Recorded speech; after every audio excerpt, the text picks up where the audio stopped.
Is Oliver on his way?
Then it's definitely mine.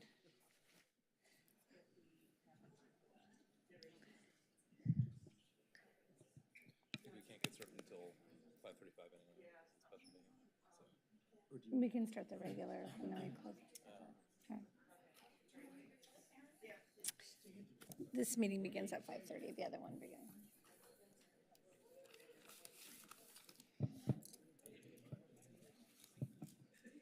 Are we ready?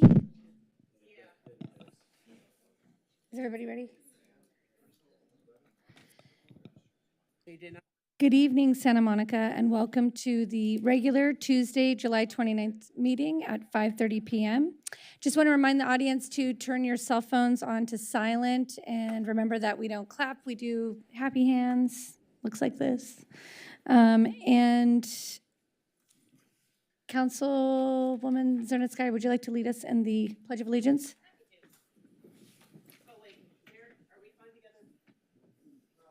I thought we were opening this one first, and then, is that not? Okay. We'll do the Pledge of Allegiance. I pledge allegiance to the flag of the United States of America and to the republic for which it stands, one nation, under God, indivisible, with liberty and justice for all. So before we do the land acknowledgement, I'd like to also call to order the special meeting.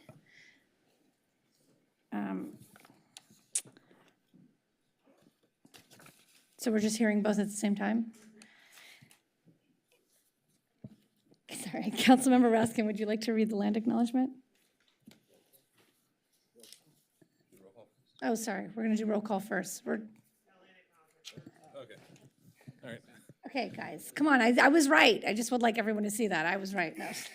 All right. So the city of Santa Monica is located on the land of Tovangar. With great respect, the city acknowledges the Gabrielino Tongva as the first people of this ancestral and unceded territory of Corvanga, a village that we know today as Santa Monica. We honor their elders, past and present, and the Gabrielino descendants who are part of the Gabrielino and Tongva tribes. We recognize that these peoples are still here, and as settlers and kuyam, or guests, we recognize our responsibility and obligation to care for their land in partnership with them. The city of Santa Monica commits to work in partnership with the Gabrielino Tongva people to uplift their voices and visibility on their ancestral land. I'll now call the roll. Councilmember Zwick, Here. Councilmember Hall, Present.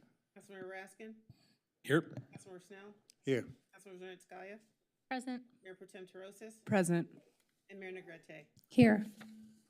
Will any council members be recusing themselves from any items on the agenda pursuant to the Levine Act this evening? Hearing none, is there any agenda management for this evening, Madam Mayor?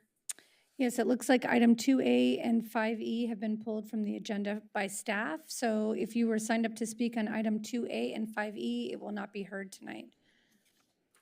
Anything else? That's it, right? Okay. We'll now move on to general public input. For regular meetings, public input is permitted on special agenda items and items not on the agenda that are within the subject matter jurisdiction of the city. State law prohibits the city council from taking any action on items not listed on the agenda, including issues raised under this agenda item. For special meetings, public input is limited to scheduled special agenda items only. And it looks like we have 34 speakers, and that includes several students, and we also have, I think, 5 additional speakers who are calling in remotely. Okay, before we get to public comment, I did just also want to note that it's our new city manager's first meeting, Oliver Chee, and Thank you very much. It's a privilege to be here. we're super excited to have him here. If we'd like to get the students to speak first, so clerk, I don't know if we don't have it organized that way, but I'm going to have the students come up first. They're listed in green on the list, so it's up to you. Oh, they are? On what list? Yeah, it's not green on my list. Their names. Do you have something to say? Oh, no, I was just making sure that it was 1 minute. There's over 25. Okay, so there's more than 25 speakers, so you have 1 minute. And the last speaker on the list, oh, it doesn't matter because they're all getting 1 minute anyway. All right, so I'll call the students first. Teal Green, Joe Holscher, Elise Champion, Georgia Fay, Graham Woolley, and I'll stop there. There's more, but I'll stop there. If you could all just line up by the microphone, please, at the podium. You'll each get 1 minute. If you could just state your name when you begin, please. Teal Green. Good evening, Mayor Negretti and Council. My name is Teal Green. I'm a student at Pacifica Christian High School and a surfer here in Santa Monica. We are here to bring attention to this coastline that is our home and to offer a solution. In 2025 alone, Santa Monica Bay has been pushed to its limits. 3 untreated sewage spills in Malibu, 5 harmful algae blooms killing marine life, and Santa Monica Pier ranked the most polluted beach in California by Heal the Bay, making it worse than the Tijuana River mouth, which dumps 50,000 gallons of raw sewage into the Pacific every week. The Palisades fire left ash washing into the bay and a hazardous waste site operated from the Will Rogers parking lot.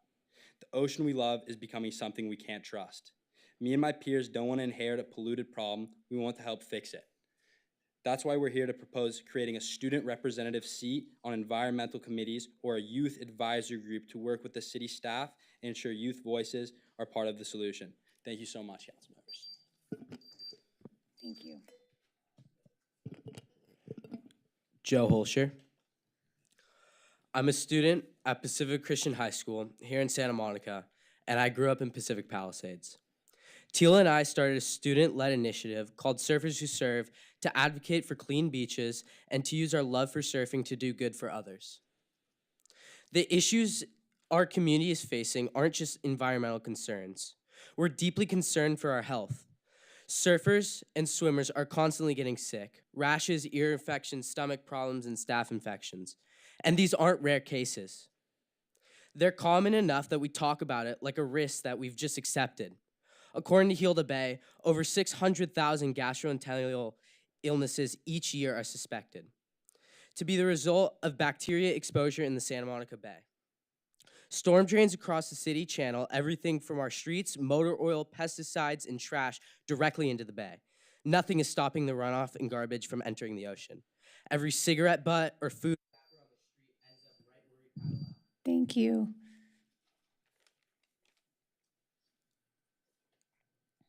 Elise Champion. Good evening. My name is Elise Champion. I'm a student at Pacifica Christian, and my family lost our home in the Palisades fire.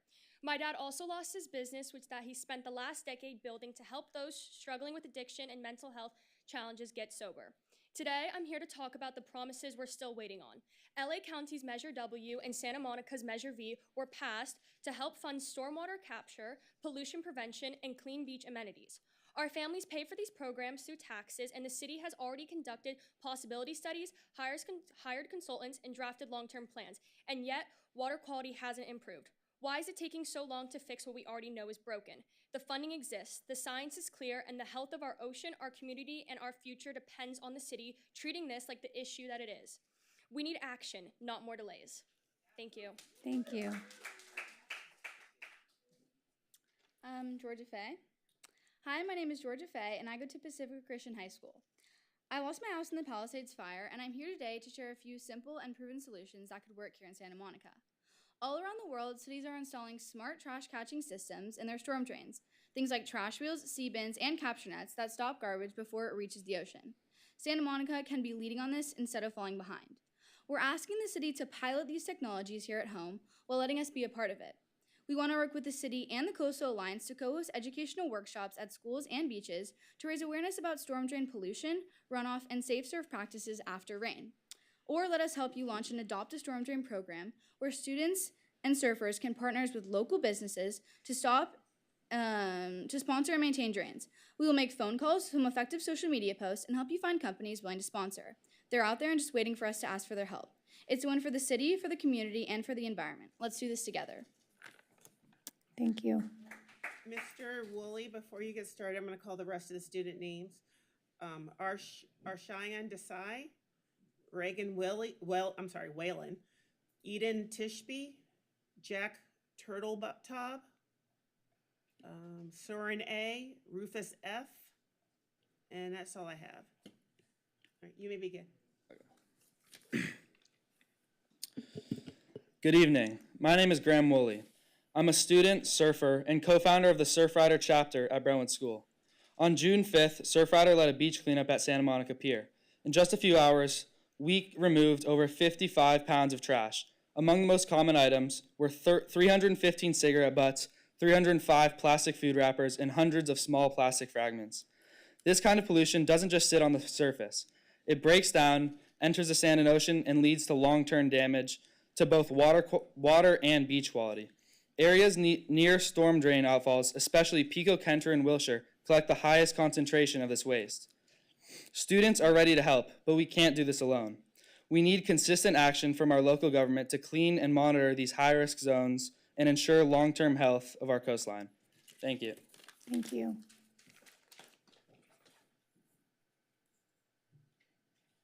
Hi, I'm Arshan Desai. I'm an avid surfer and someone who deeply loves the ocean.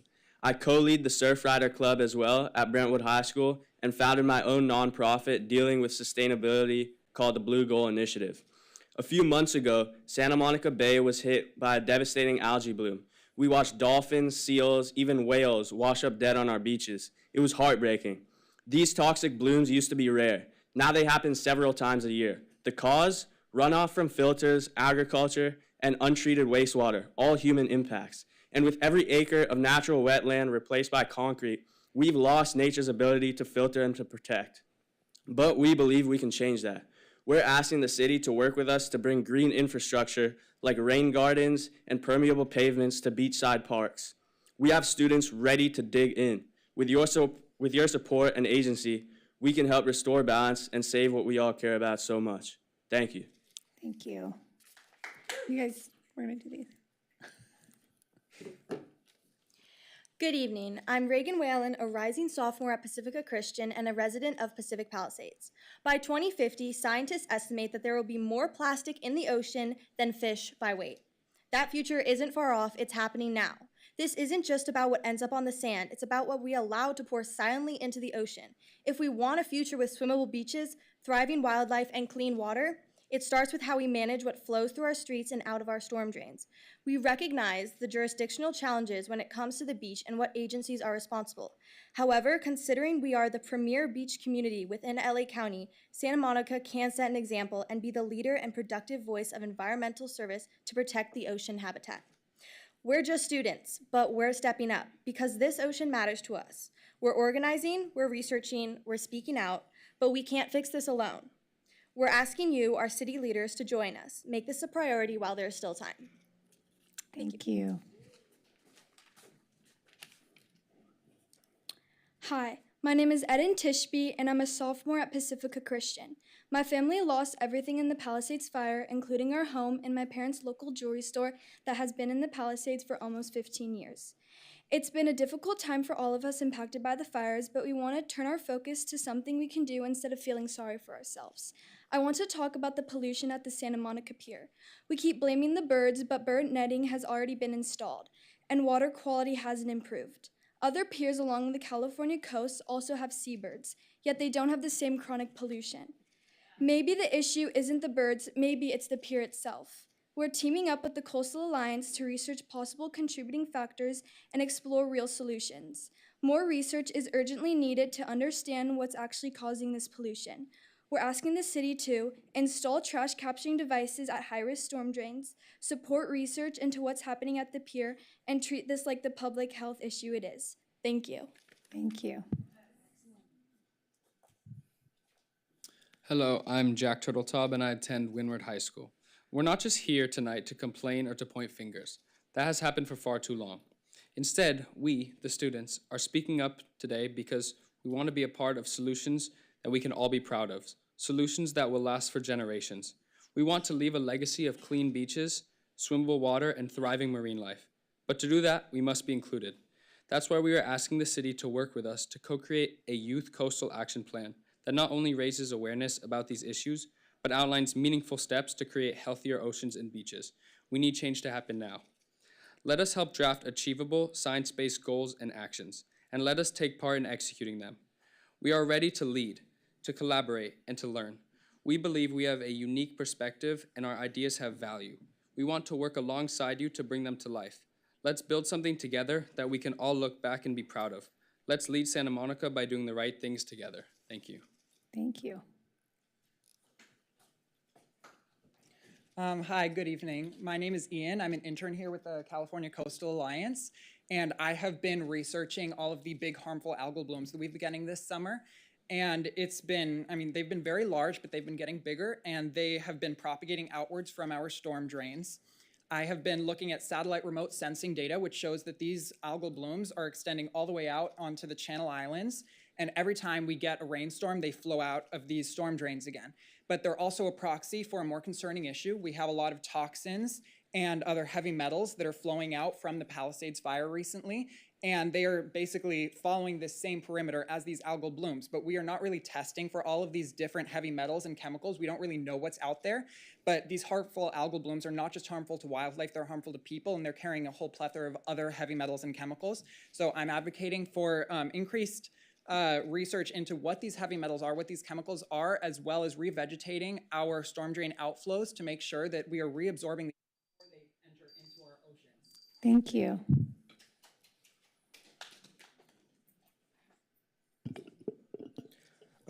Hi, good evening, City Council.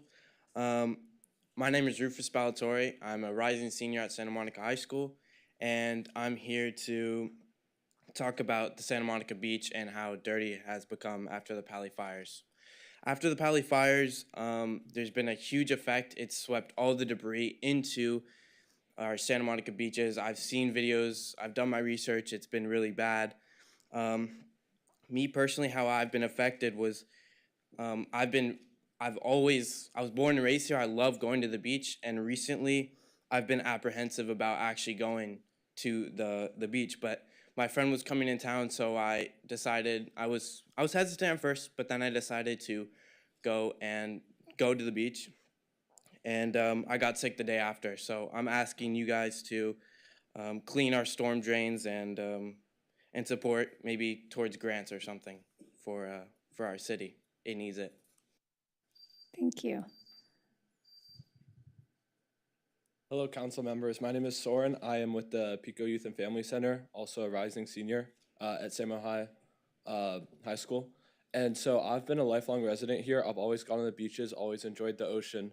And lately, with all the debris and the ash, as people previously mentioned, the ash not only harmed marine animals and life, but it fed and it gave resources for the algae to bloom and destroy marine ecosystems and life.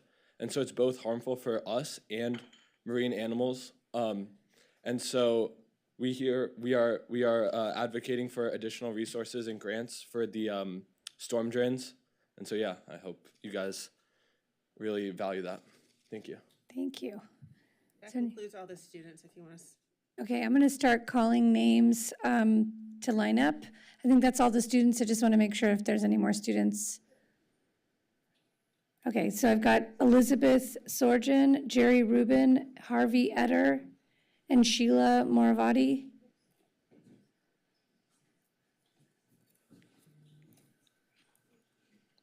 Good evening, council members. My name is Elizabeth Sorgen, and I don't know who's going to play my video, but before you play my video, I want to note that it shows the chaos at the Santa Monica Pier entrance and Palisades Park, vagrant sleeping, carts, litter, crowds, but it doesn't capture the grating loud music and the blaring speakers that make it unbearable, spiking stress, as I mentioned in my speech. Imagine relentless, disruptive noise amplifying this mess.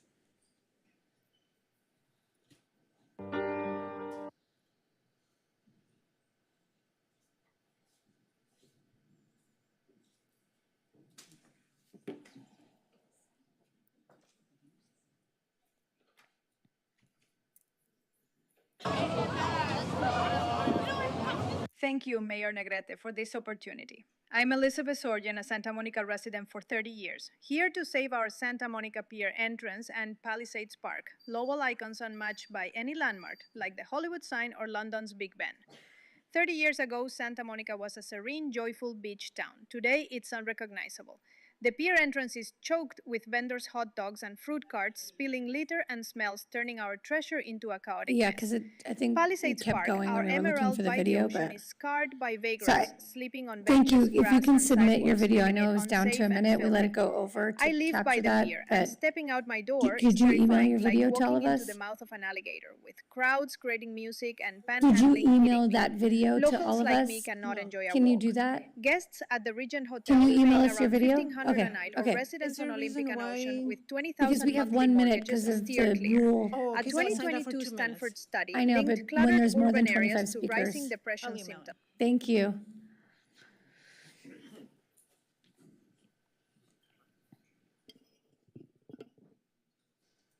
Yeah, we're ready, Jerry. Ready? Okay. Thank you, Jerry Rubin, Santa Monica, Honorable Mayor, Mayor Pro Tem, Council, new city manager, city staff, fellow Santa Monicans.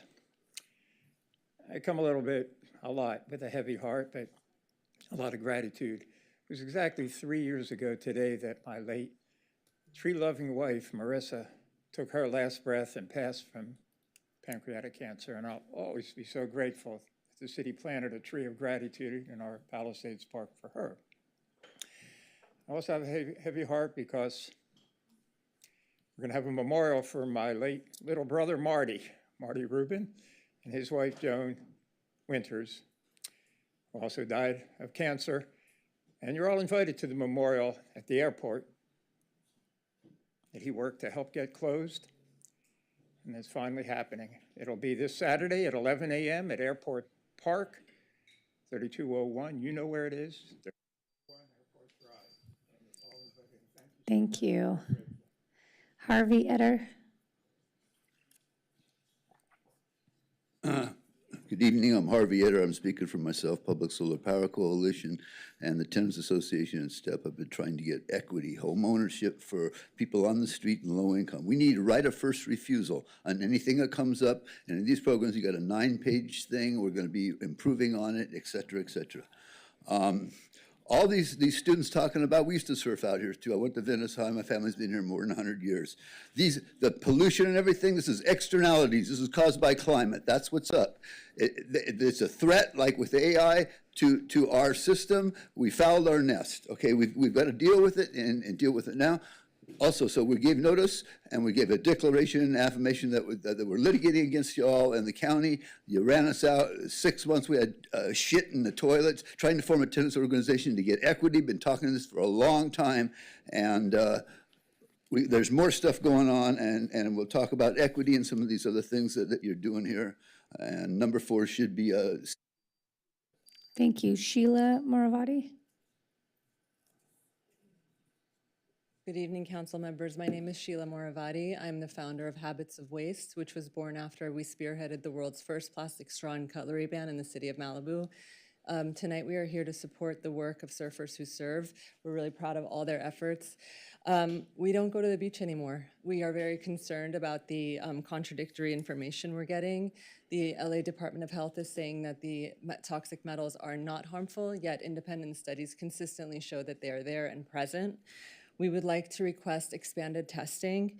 We would like to request debris removal protocols, more comprehensive and transparency in these findings, and a public release of full data and historical baseline comparisons so that we know what we are up against. We appreciate all of your effort, and we hope that Santa Monica Beach can return to what it was. Thank you. Thank you.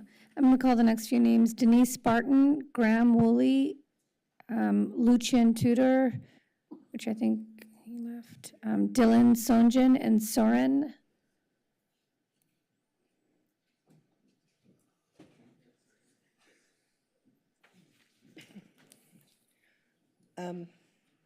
My visual.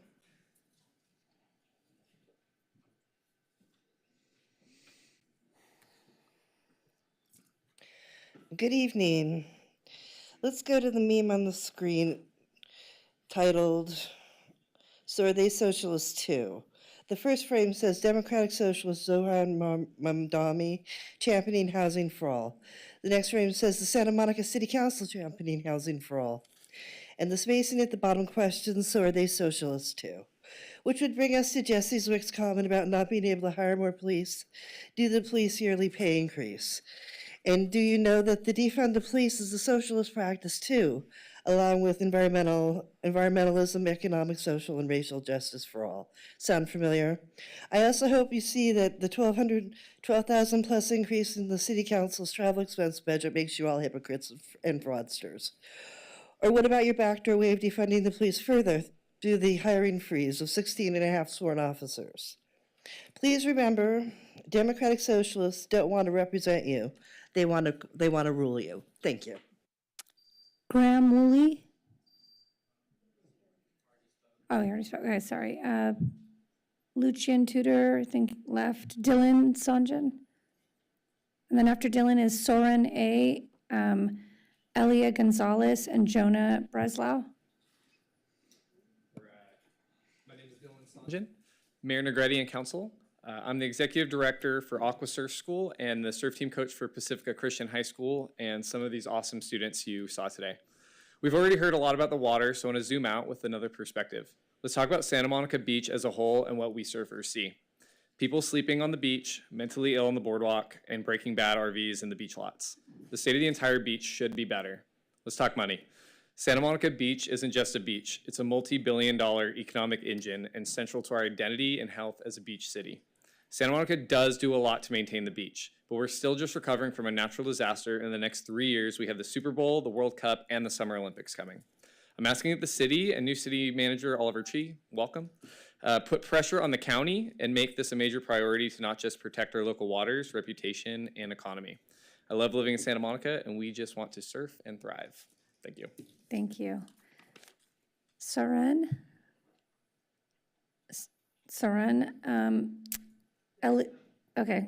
Elia Gonzalez.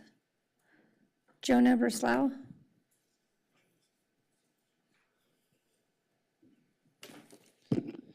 Good evening, Mayor and Council members. My name is Jonah Breslau. I'm a researcher at Unite Here Local 11, and I'm here today with some of the workers from Rusty's on the pier.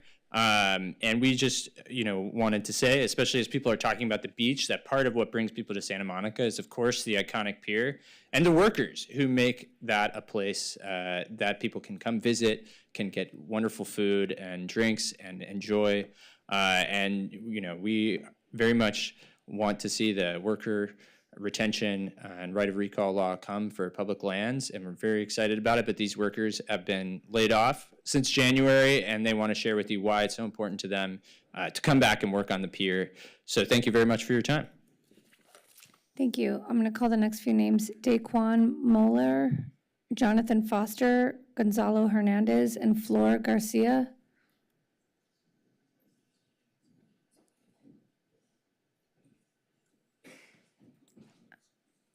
Is Daquan here?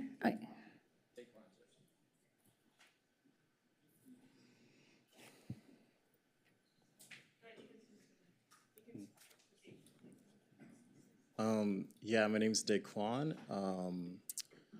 About a year ago, I ran away from home, from Long Beach, and moved to Chinatown in Los Angeles, and it was my first time on my own, and I didn't really have a support system, and I found it in Santa Monica on the pier with my coworkers at Rusty's. I was working at Rusty's for almost half a year, and I know people who've been working on the pier since longer than I've been alive, and that wisdom and that community really carried me last year. And I've met their families, I've been to their homes, I can tell you what city in Mexico they're from.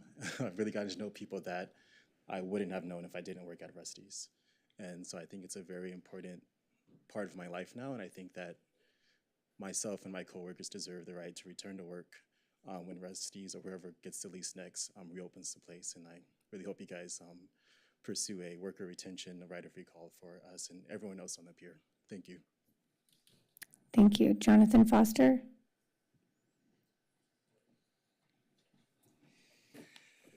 Hey, do you need a beer? A better question is, have you been drinking beer before you got here? Because we know Not So Gleam, Dim Davis might be buzzed around here. Be careful. Hello, Santa Monica Abomination. Hello, Abominators. Hello, Reprobate Minds. And now you have company. You have Upland, Long Beach, and don't forget the 501c3 here, full of reprobates, all of this widespread company. Do you know what this is? This, of course, you lost Abominators, you wouldn't know, like Marcia Jones and Motree. This is the Great Deception.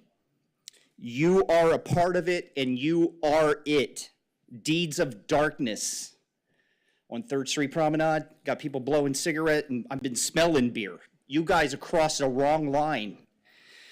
And it's 1 minute when it gets hard for you to cut public input, cut freedom of speech, makes you the pure corruption and the great deception that you are, really. How dare you? Thank you. 1 minute when you don't want to do any hard Thank you, Gonzalo.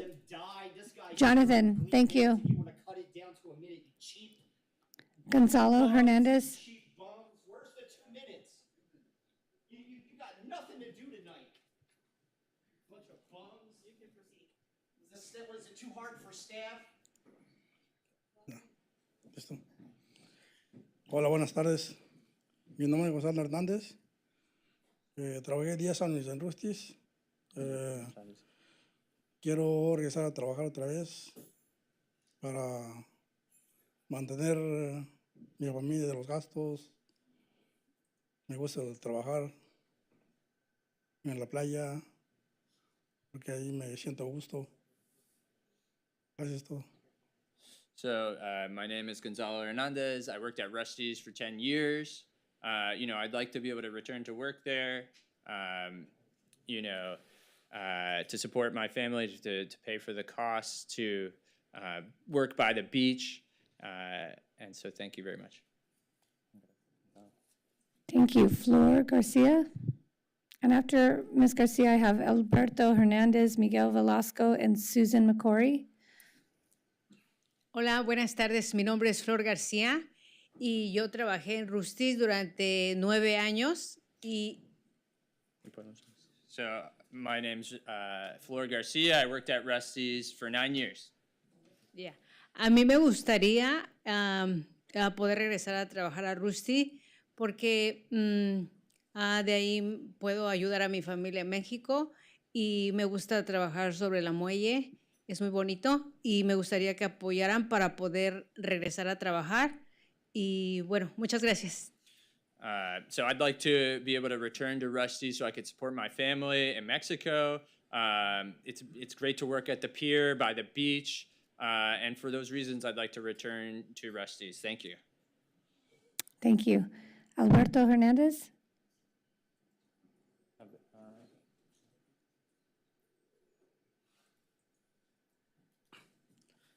Hola, buenas tardes. Mi nombre es Alberto Hernández. Me gustaría trabajar regresar a trabajar en Rusty. Tengo familia que mantener. So, my name is Alberto Hernandez. I worked at Rusty's, and I'd like to return there. I have family to support. And that's why. Thanks so much. Thank you. Miguel Velasco?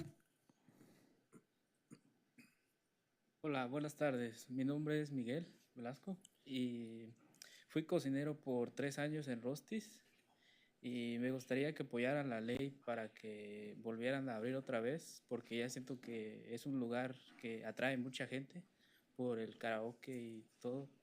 So my name is Miguel Velasco. I worked as a cook for 3 years at Rusty's. And, I'd like you to support this law so that we can go back to work there. It was a really popular place with the karaoke. Y siento que el muelle está muy vacío porque ya no se escucha la música de antes como se escuchaba en Rostis. And I feel like the pier is very, empty without the music that people used to hear at Rusty's. So thank you. Thank you. So up next is Susan McCory, Jim Kahn, Louis Watanabe, and Michael DiMartino. Hello, Council. I'm here tonight to support the workers that would like to be able to go back to work at Rusty's when it is sold to a new owner. Thank you. Thank you. Jim Kahn? Hello, council members. I'm Reverend Jim Kahn, and I'm here with CLU, Clergy and Laity United for Economic Justice. We support workers. We support workers in their struggle for decent work.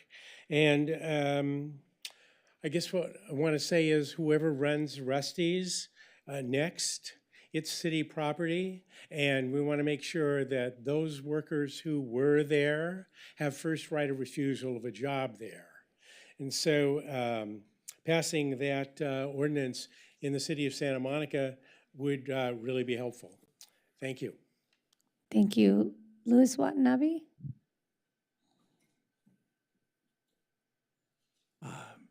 Madam Mayor and members of the City Council, my name is Louis Watanabe, and I'm just here to lend my support to the workers. I go to St. Monica's, and my family has had a century with Santa Monica, and I just think that it's good, particularly because it is city property, that we stand by people who work for us. So anyway, so thank you very much.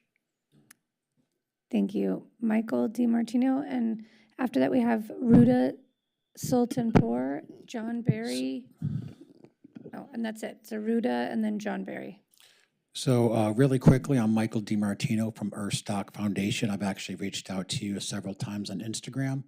I just want to say it's nice people come here and express themselves and then they walk out. To me, that's just bizarre. So there's a lot of divisiveness. There's a lot of venting. I just want to say I'm part of a global alliance called Regeneration Global, focused on people, planet, and the future. We're about building bridges. The situation happening here is not just regional, it's global. I'm doing, Stock Foundation is doing a regenerative event. I have over 100 consultants and contractors that I work with. I cut my teeth after the Paradise Fire, so I know what's going on. I have a Regen Media TV channel. I've interviewed dozens of people, but right now we're doing an event October 2nd for 2nd, 3rd, 4th, and 5th. I was told I was going to get 2 minutes. I would really appreciate 30 seconds. I mean, this is too important. Usually I sit in roundtables with civic leaders. I don't just come up and, vent into a mic and leave. So really quickly, I have a 40-year background in events and I know, it's because we have over 25 speakers, but can you email us all your, I know you said you Instagram me, I'll look for it. I've been emailing, I have gotten no response. I'll look for it, I promise, thank you. Okay, up next I have John Berry. Hi. Hello, thank you for having me. I'll get to it. I'm here because apparently they're talking right now about the issue of pedicab stands on the beach, and there are no actual pedicab stands, but in the actual wording of the law, there's some poorly written language about pedicab stands. And I have 2 suggestions that would help pedicab businesses since the tourism is down, as you guys know. One is there's a law or regulation against pulling over on the side of the bike path to pick somebody up. Like if somebody's grandma's walking and she's like, oh, if we stop there and code sees us, they almost are forced to give us a ticket.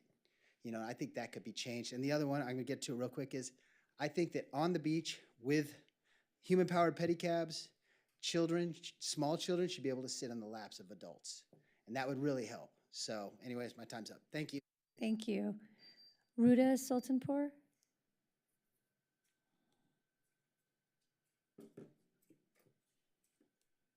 Hello, I'm here to ask for transparency and accountability. As of about 2 weeks ago, ground squirrel population in Palisades Park has drastically declined, seemingly overnight. I have questions. After 2006 gassing of the squirrels with aluminum phosphide, city manager at the time, Lamont Ewell, claimed that the goal is to avoid ever having to reduce the population of squirrels in this manner again, and we are optimistic that the contraceptive approaches will allow us to maintain the population and meet county requirements. Do we know if this plan ever became an action? And what's the status of that? No mention of that option being implemented during the extermination of 2023, when Manager David White stated that they always maintained base stations in Palisades Park, and they have been evaluating alternative methods. So these methods have been evaluated since 19 years now. So I'm just asking for the status update on this. Thank you. Thank you. And we have several telephone callers. Edgar, can you bring in the telephone callers, please? We also had Ruda listed as a telephone caller. She's not. She's Okay. here. So- Well, I know, but I'm just saying, so it's just Michael, Karen, and Amy? I'm told there's 6 speakers. Okay.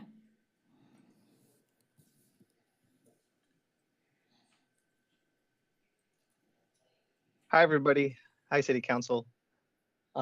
Michael Fumori, can you please unmute yourself by pressing *6?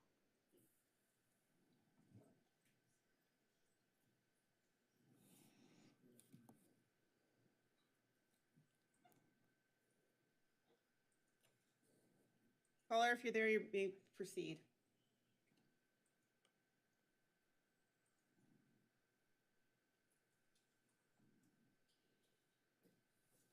I'm sorry, that's my fault.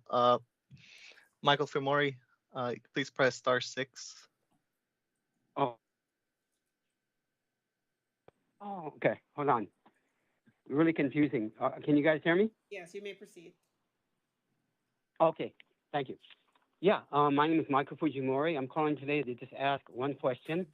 What happened to all the squirrels at Palisades Park? Lately, I've noticed there are very few squirrels in the park, and I don't know the reason why. Did they all decide to relocate, or is there like a more sinister reason? Is someone poisoning them? I would like the city council to look into this matter. Whether it's being done by someone who just wants to harm animals or even being done by our own city government, we have a right to know, because it's immoral and a crime to intentionally harm wildlife.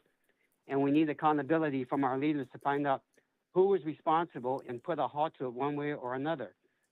If poison is being used, and I don't know for sure if it is or not, but it could also harm other animals and even humans. So please get to the bottom of this and let the public know what is going on there. Thank you so much.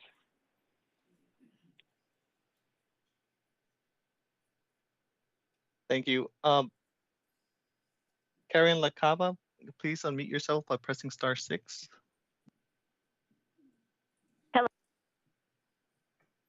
You may proceed. Hi, yes, my name is Karen Lacava. I live in Venice. I'm speaking as a private citizen, but I'm on the board of directors of the Venice Chamber, and the Venice Art Crawl. I am talking about also the ground squirrels. I'm hoping that they are not being poisoned, killed in any way. There's no reason that we should be killing an animal because they exist. We need to get to the bottom of this. We need to know what is going on. It should not be hidden from the general public, and it is also inhumane. It is so inhumane, and it kills other animals, not just other wild animals, but our pets. Somebody goes into one of their holes, they could get poisoned, even a child. This is a very dangerous thing, inhumane, and not only bad for the animals, but bad for everything, for the planet, for the people. It's just horrible. Please, please do not kill these animals if you are. Hi, thank you, Karen. Um, will Annie Abram please unmute yourself?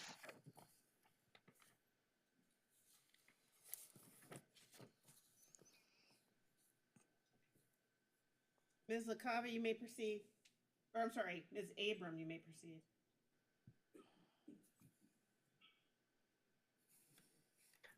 I think she dropped the call. Jane Velez, please unmute yourself. Miss Jane Velez Mitchell. Can you hear me? Yes, Ms. Mitchell, you may proceed. Yes. Okay. I'm a journalist and also member of the Santa Monica Co-op. We are in the midst of the sixth mass extinction. We have reduced total wildlife biomass to just 4% of total biomass. That means wildlife now accounts for only 4% of the living beings on this planet. We must stop poisoning and killing wildlife, and that includes squirrels. Squirrels are not pests. They are delightful, intelligent, charming creatures that bring joy to people and are an important part of the ecosystem. Poisoning squirrels goes against the very spirit of Santa Monica, which prides itself on its progressive, compassionate values. Poisoning is not compassionate. Poisoning is not progressive. There is evidence that you are doing it. We are doing investigations to find out exactly what's going on, but we'd prefer if you just showed transparency and level with the people. Additionally, when you go out to poison squirrels, that poison travels up the ecosystem, killing all sorts of wildlife, the very wildlife we taxpayers are paying money to preserve. And by the way, Thank you, Miss Jane. Christina Koo, please, if you could unmute yourself by pressing *6.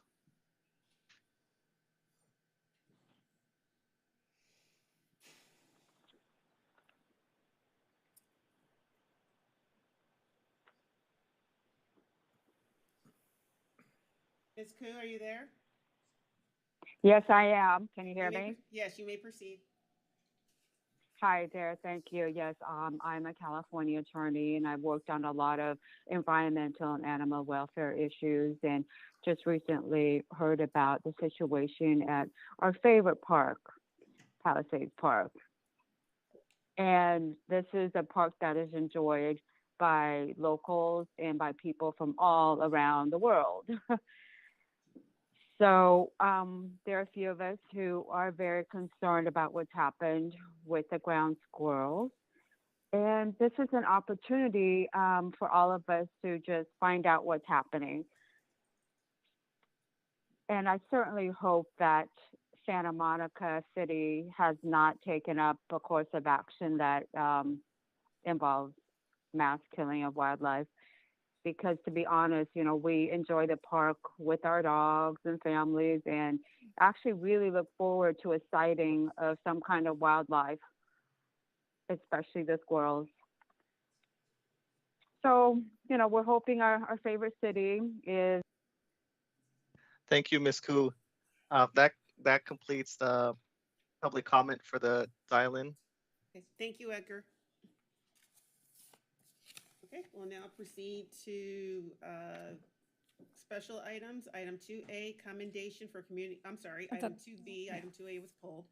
Item 2B, proclamation for Disability Pride Month. Great. Alex Elliott, if you're here, the Disabilities Commission Chair.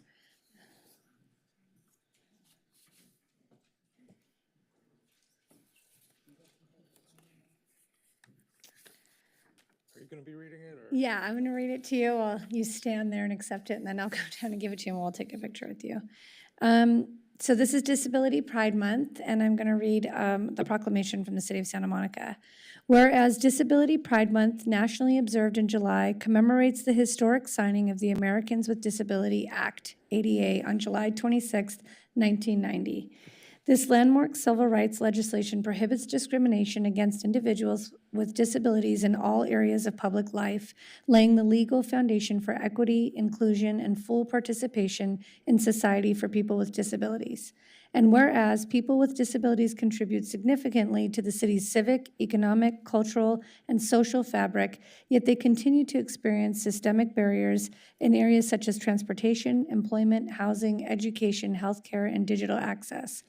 And whereas by designating July as Disability Pride Month, Santa Monica affirms the dignity, humanity, and rights of individuals with disabilities. This designation celebrates the diversity, resilience, and contributions of the disability community, while also serving as a call to action for public agencies, private partners, and communities to dismantle ableism and advance accessibility, equity, and inclusion across all communities. And whereas the City Council appointed the Santa Monica Disabilities Commission to advance awareness of disabilities in its planning, decision-making, and advisory activities. And whereas the City of Santa Monica recognizes the importance of supporting the well-being of our community members, especially people with disabilities, and whereas Disability Pride Month is a time for community members, government, public and private agencies, healthcare providers, businesses, and schools to recognize, support, and uplift individuals with disabilities by promoting awareness, accessibility, and inclusion throughout the month of July and beyond. Now, therefore, I, Lana Negrete, the Mayor of Santa Monica, on behalf of the members of the City Council, do hereby proclaim the month of July 2025 as Disability Pride Month.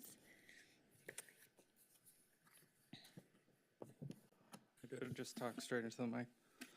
Thank you for having us here, and we look forward to being here next year as well and doing this every year. I'd like to formally invite all of you to come to our commission meeting and meet with us. Usually this is a month or a time where we celebrate the 35th anniversary, but we're kind of scared right now. So I think let's talk, let's see what we can do within the constraints. And we have a lot of technical experts. I was an ADA coordinator for the Department of Health and Mental Health, so I have expertise in this area, and we'd love to help. Thanks for having me. Thank you. I think we're going to come down and take a picture with you.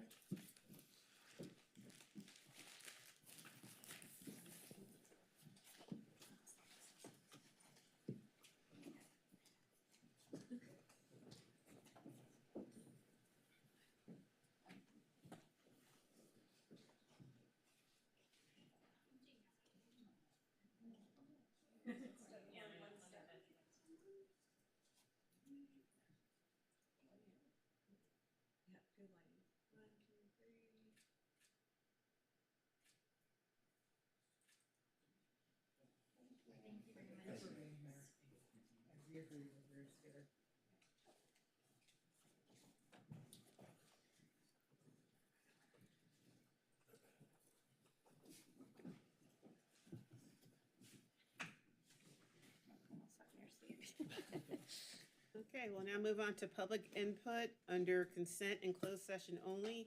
Public input is not permitted on ordinances for second reading and adoption. And it looks like we have 7 speakers, and the last speaker is Pam O'Connor. Okay, quick question, because I can feel the tension amongst the council members who put the special agenda on. I can feel the eyeballs. Can we just, I'd like to call. for everybody, they'd like to call the item, and I'm wondering if we want to get through public comment first, which makes sense, but is I'd like there? to call a motion to suspend the current meeting and call the special meeting. Oh, the special meeting has been called. We just need to do agenda Well, management. yeah, we're having it at the same time.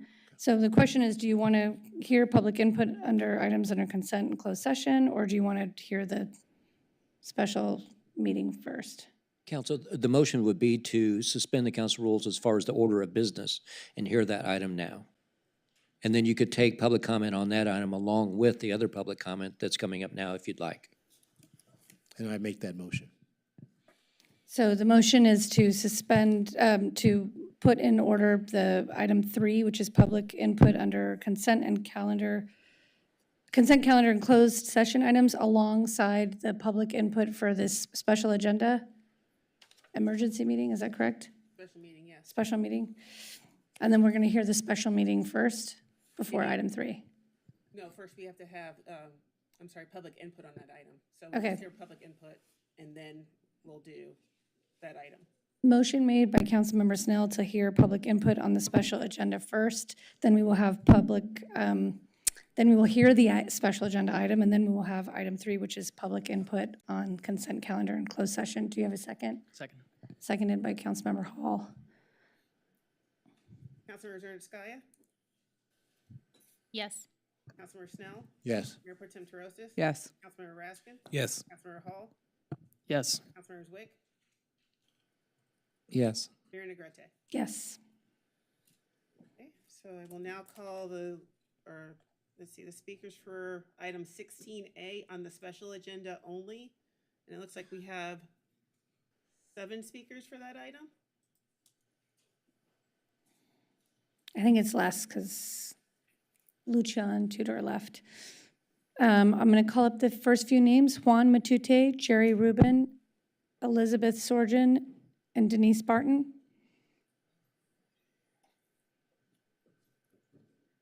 Good evening, Mayor and council members. My name is Juan Matute, a community member and former appointee to the Downtown Santa Monica Board.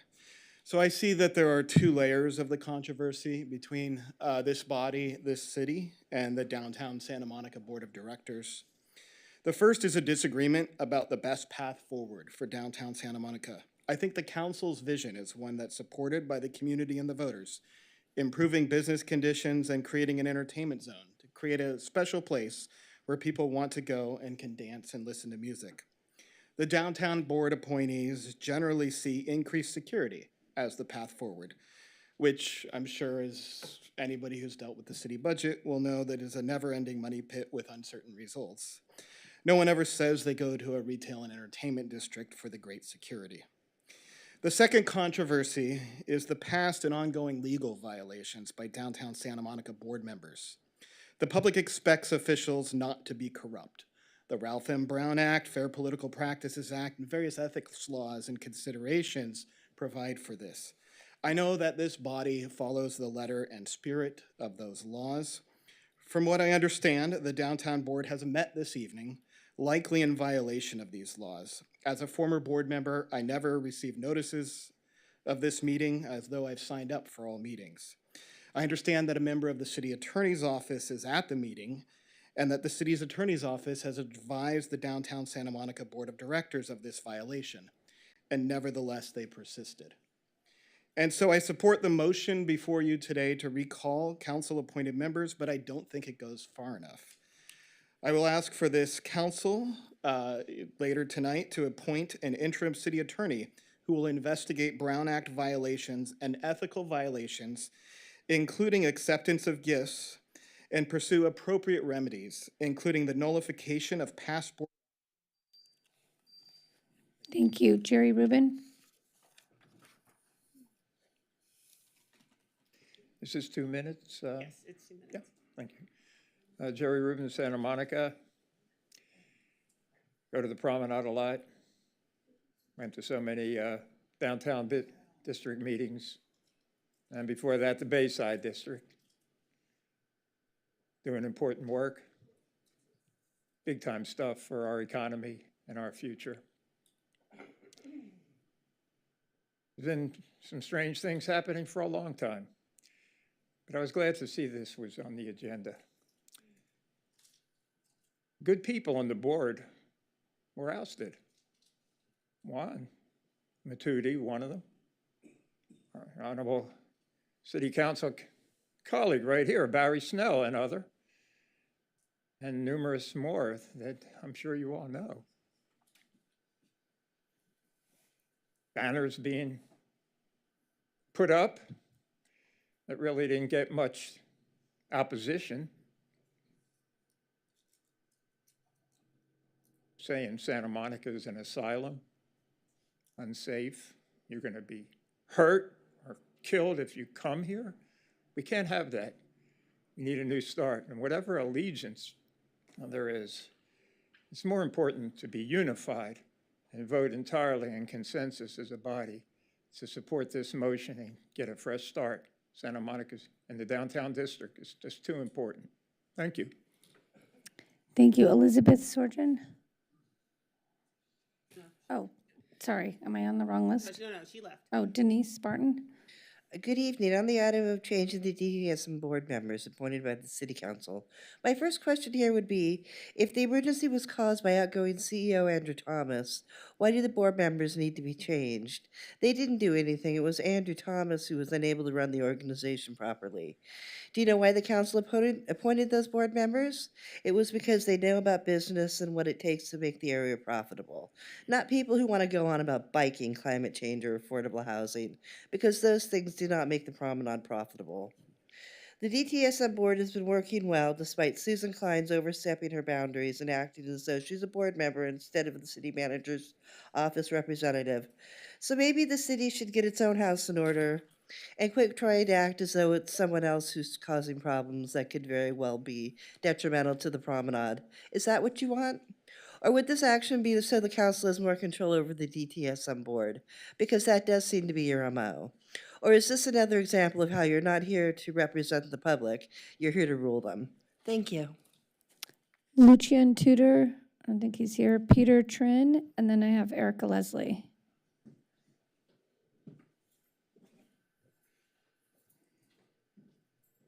Good evening, Mayor Negretti, council members. My name is Peter Trin. I was a previous board member of the DTSM and a current board member to the Santa Monica Pier. Tonight, I'm just speaking on behalf as a local individual. As you may know, our downtown's in crisis, and leadership matters more than ever now. And while I respect some of the current appointees, they bring valuable experience and knowledge to business, etc. The overall balance of the board is skewed. This group is now tasked with choosing a new chief executive, something or someone who will shape the future of the city's core and the downtown area. If we don't get this right, we risk deepening this crisis even further and this decline to a point where it'll damage the entire city's recovery. That's why I support the recall of several of the appointments, not to punish, but to rebuild, to reset with the seriousness moment we have upon us. Thank you. Thank you, Erica Leslie. Good evening, board. I'm sorry, city council. I apologize. Listen, I'm also a former board member for downtown Santa Monica, and I understand how important these appointments are. I feel that there were some mistakes made, but the city shouldn't suffer the consequences of that. We already know that elections have consequences. These appointments have consequences as well. They're not bad people, just people that aren't in the spirit of the community. It's supposed to be 6 that are appointed from the city and 6 appointed from the business. However, the city appointments are supposed to be community members. It's out of whack and out of line. We need people that are more in line with what the community needs are in comparison to what we have right now. We painstakingly picked the CEO, the former CEO. A lot of time and effort went into that. Barry knows. He did an excellent job with that.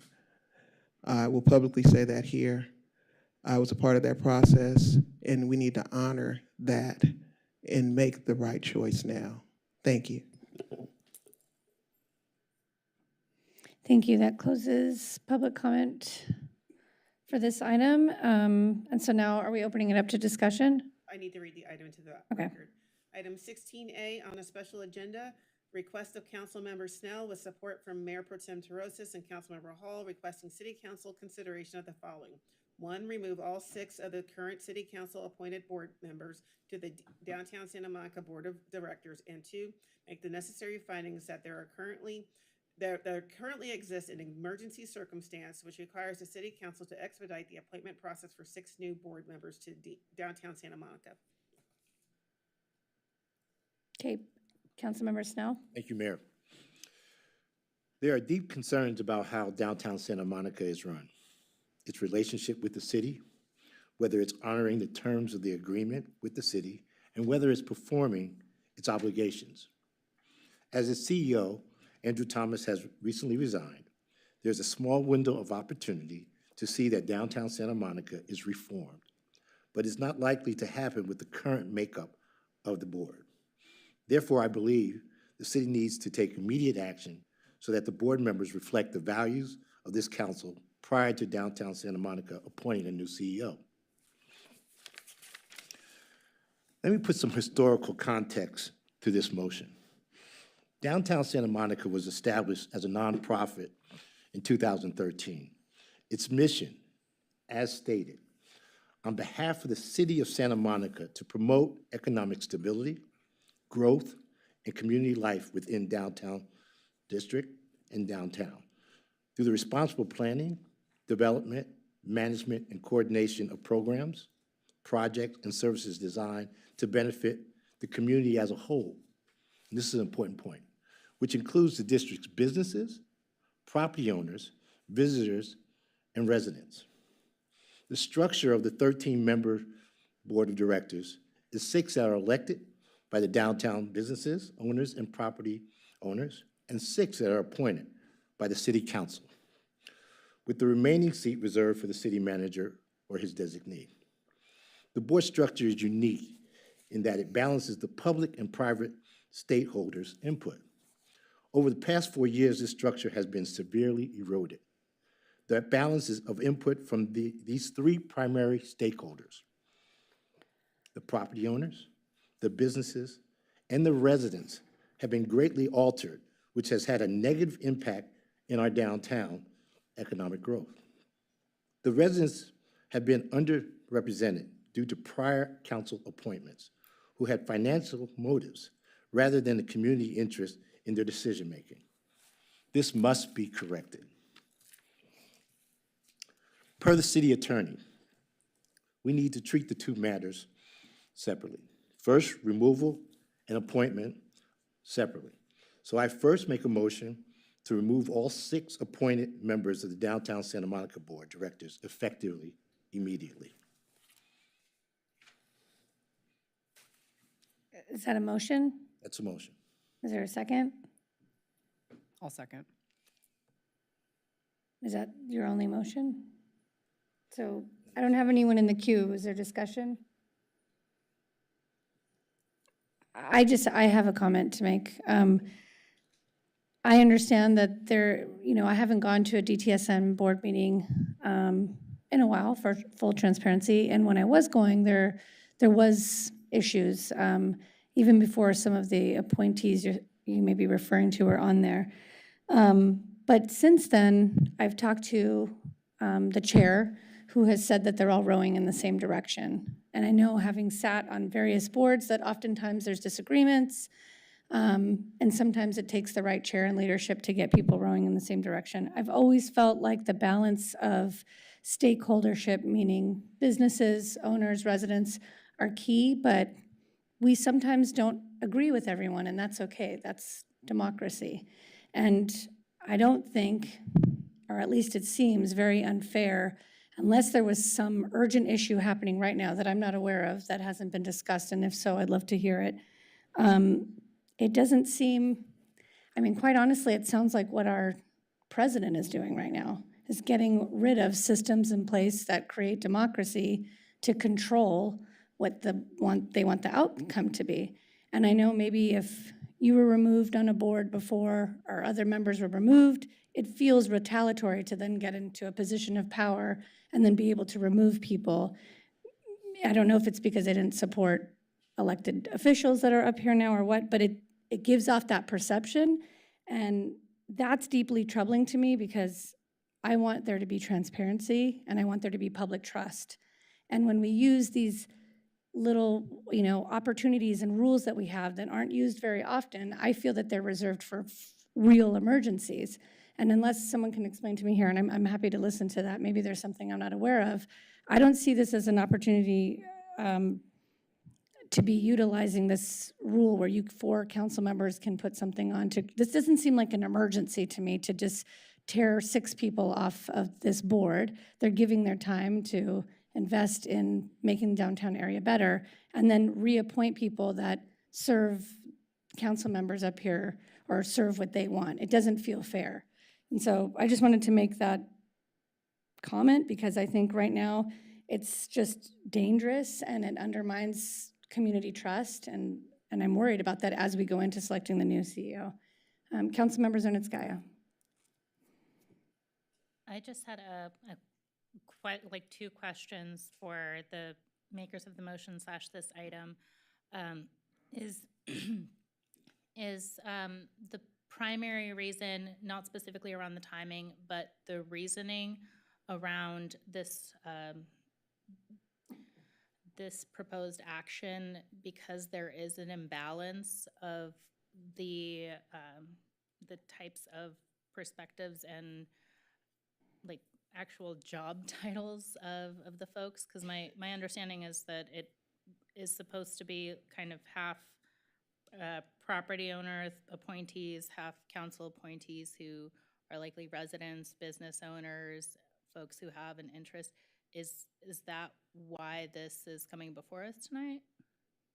Do you want to respond? The reason is, Oh, your mic isn't on. put my mic on. The reason it's come before us is a number of reasons. One, we have known for some time the dysfunctionality of this downtown Santa Monica board.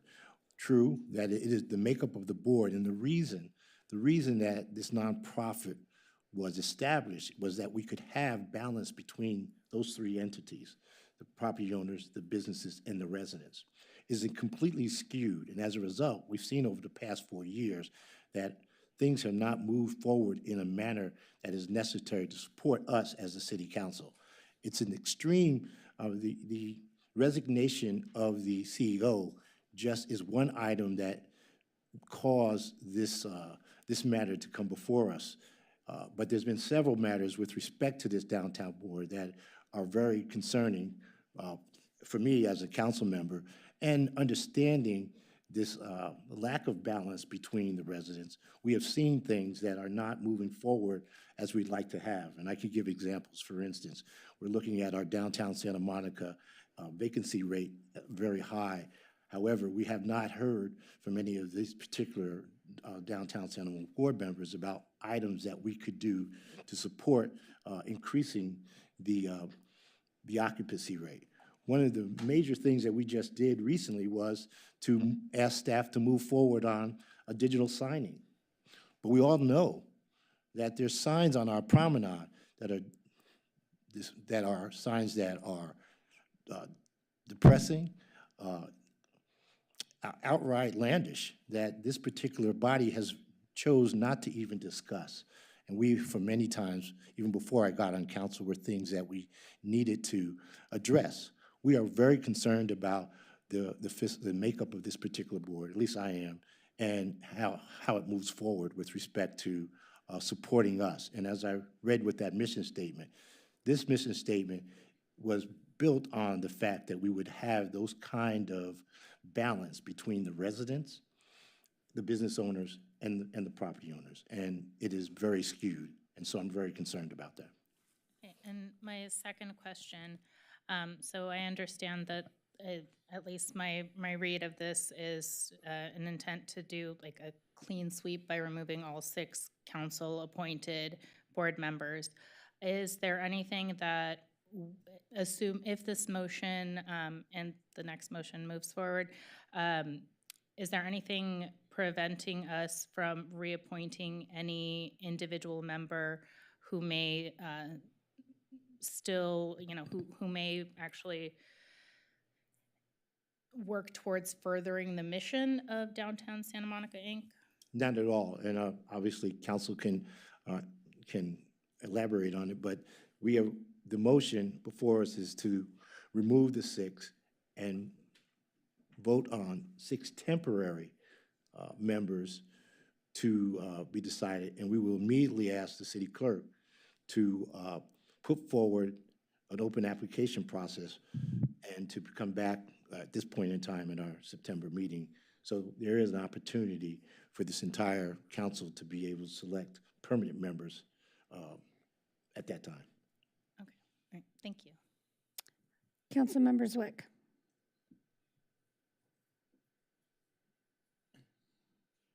Thank you. As one of the members of the council who did not make this motion, I'll just say that I personally view DTSM as a unique body. It's a unique business improvement district that was formulated to serve unique needs of the property owners, businesses, and residents of this community. And I have been increasingly troubled by reports of not just dysfunction, but also outright hostility and attempts to undermine the very foundation of what is the vital business improvement district in our downtown.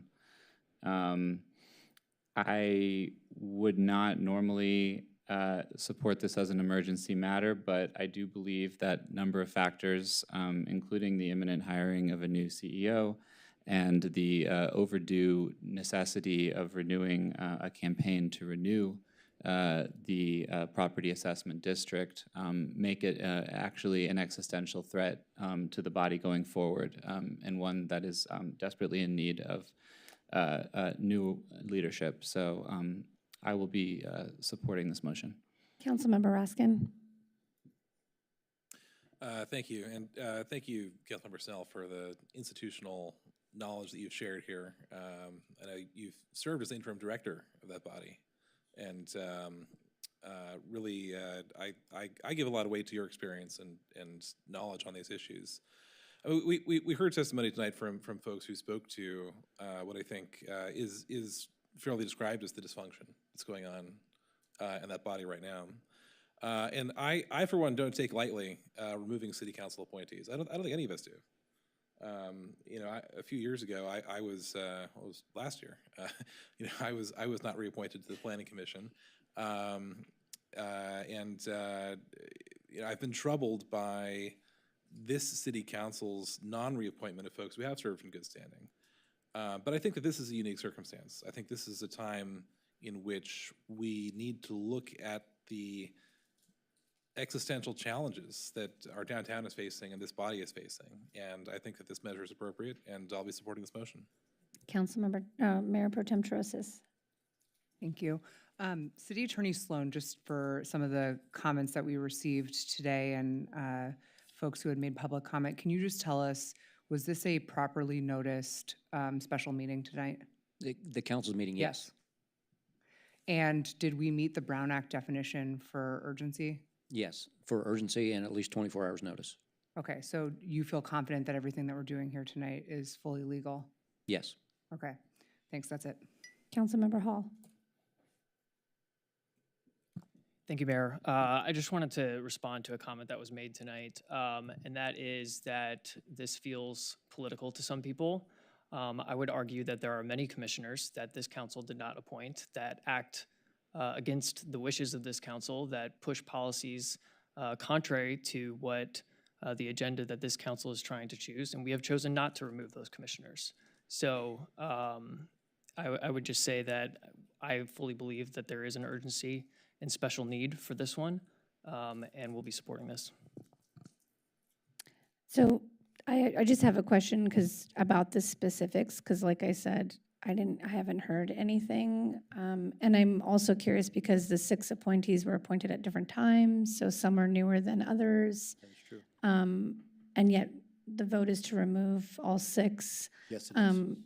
And then I don't think it was clear. I think Councilmember Zarnitskaya was asking, there's this immediate removal. I'm assuming you all have a plan for already looked at the applicants that are applying and already know who you're going to put in there temporary. So first question is, what are the issues? You mentioned the CEO leaving, but if I'm not mistaken, part of that was based on the fact that he wanted $50,000 more in salary. I don't know that to be true or not. Well, I spoke to the CEO, and that was part of it. He requested for, so no, but I mean that's That was a closed door item, wasn't it? No, you can read the notes on any meeting. So that's part of it. That was public. I think that was even maybe in the newspaper. But and then my other question is, like, what are the specific issues? And to be clear, tonight when you remove all 6, you're appointing ones that are new applicants, or to Councilmember Zarnitskaya's question, is there still the opportunity to reappoint some of those who just got appointed at least? There is an opportunity to reappoint council, not tonight, but there'll be an opportunity to reappoint. This appointment, if this first motion passes, the second motion will be to appoint 6 temporary positions and ask the clerk to open up the application process for us to identify 6 permanent individuals at our September meeting. But who are the temporary? Those that have applied at this point in time. So there was a special application, or those that were waiting to apply? Yeah, people that are waiting to apply, that have been waiting. Or had already applied? That have already applied. Okay. Councilmember Hall? Yes, given that everyone has had a chance to speak once, I'd like to call the question. Councilmember Zwick,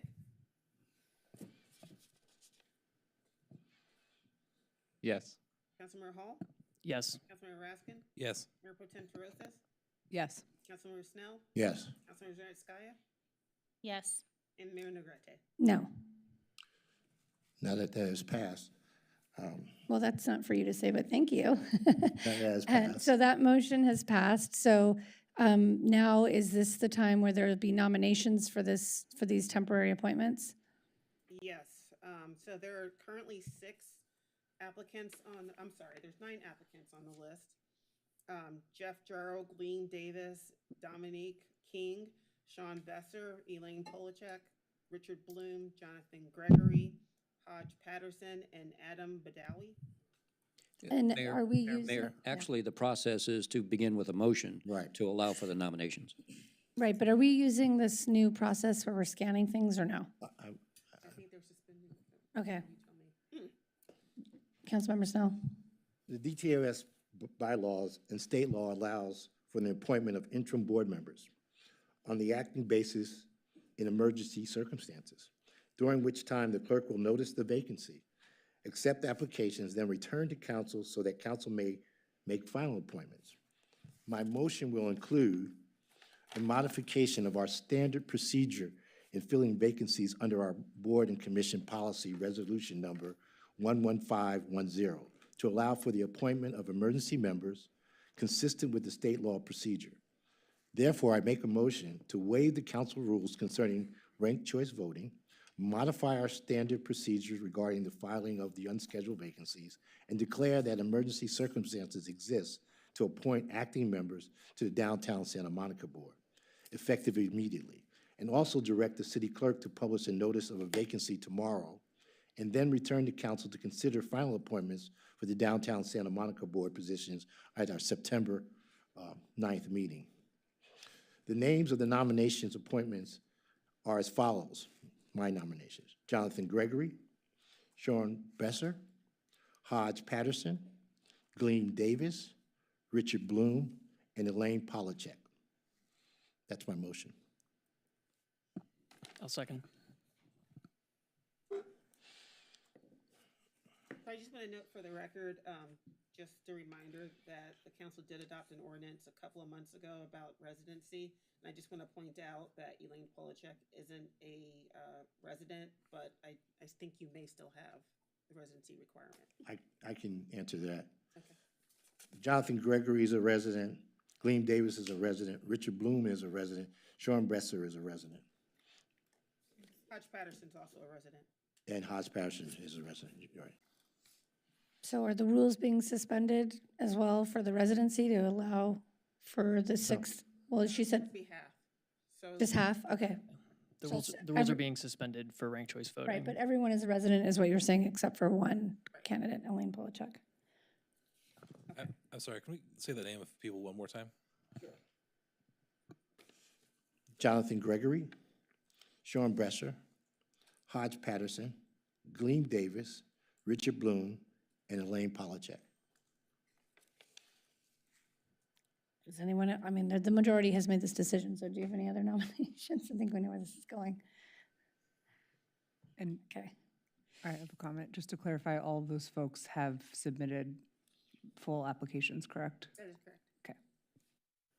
You reported that? No, you didn't know that? Oh, okay. Okay, so, Call the question? uh-huh. Okay. Councilmember Zaretskaya, Yes. Councilmember Snell, Yes. Mayor Pro Tem Rosas, Yes. Councilmember Raskin, Yes. Councilmember Hall, Yes. Councilmember Zwick, Yes. Mayor Negrete. No. And just to explain my no vote, it's just for this entire process. I'm not comfortable with it. But I look forward to this being posted immediately and making sure that folks who are interested, please contact us if you have questions as to what it entails. And hopefully we'll be back here sooner than later to call those appointments. Are we adjourning the special meeting? And that Can I just adjourn. ask a quick question? Do we have an anticipated timeline for when the permanent appointments will be filled? I think we said September, September 9th, I think it's September 9th, the first meeting in September. Okay, got it, okay. because our next meeting is August 12th, and then we take a break till September. Councilmember Snell, you're still in there. I just have a quick question for our attorney. Based on this approval motion, do you think we need to go into closed session to determine, to have discussion with respect to it based on what transpired at downtown Santa Monica 2 hours ago? Council, we believe that the action taken by DTSM this afternoon was void because they did not comply with the Brown Act. They had a meeting on a few hours' notice. It requires at least 24 hours' notice. The articulated reason was an emergency under state law, but that's not the kind of emergency that's required for that short of a notice. It's things like fires and earthquakes and those kinds of things. And also, part of their articulated reason was that they believed that the proposed council action would deprive DTSM of a majority or a quorum so they couldn't act, which is not true. It's already been refilled and they have a full board as of right now. So what they said in their response to our letter about their violating the Brown Act was not true. Their articulated reason was not true. On that basis, then, unless the council directs otherwise, our office will be providing a notice to DTSM that they did not comply with the Brown Act and that their action is void and that they need to take corrective action. And if they don't, then they're subject to the city filing a lawsuit. So I don't believe a closed session is required tonight unless you would like to have one. Okay, and with that, that adjourns the special meeting, and we are returning back to the regular meeting with item 3, public input, correct? That is correct. So I'll just read it again. Oh, public input on items under consent calendar and closed session only, and I think we had 7, I'm sorry, there's 15, I'm sorry, wrong one. 7 speakers in the queue. I don't see. Oh, here we go. Okay, I'm going to call these names up. I have Greg Amato, Juan Matute, Jacqueline Hinton, and Justin Hinton.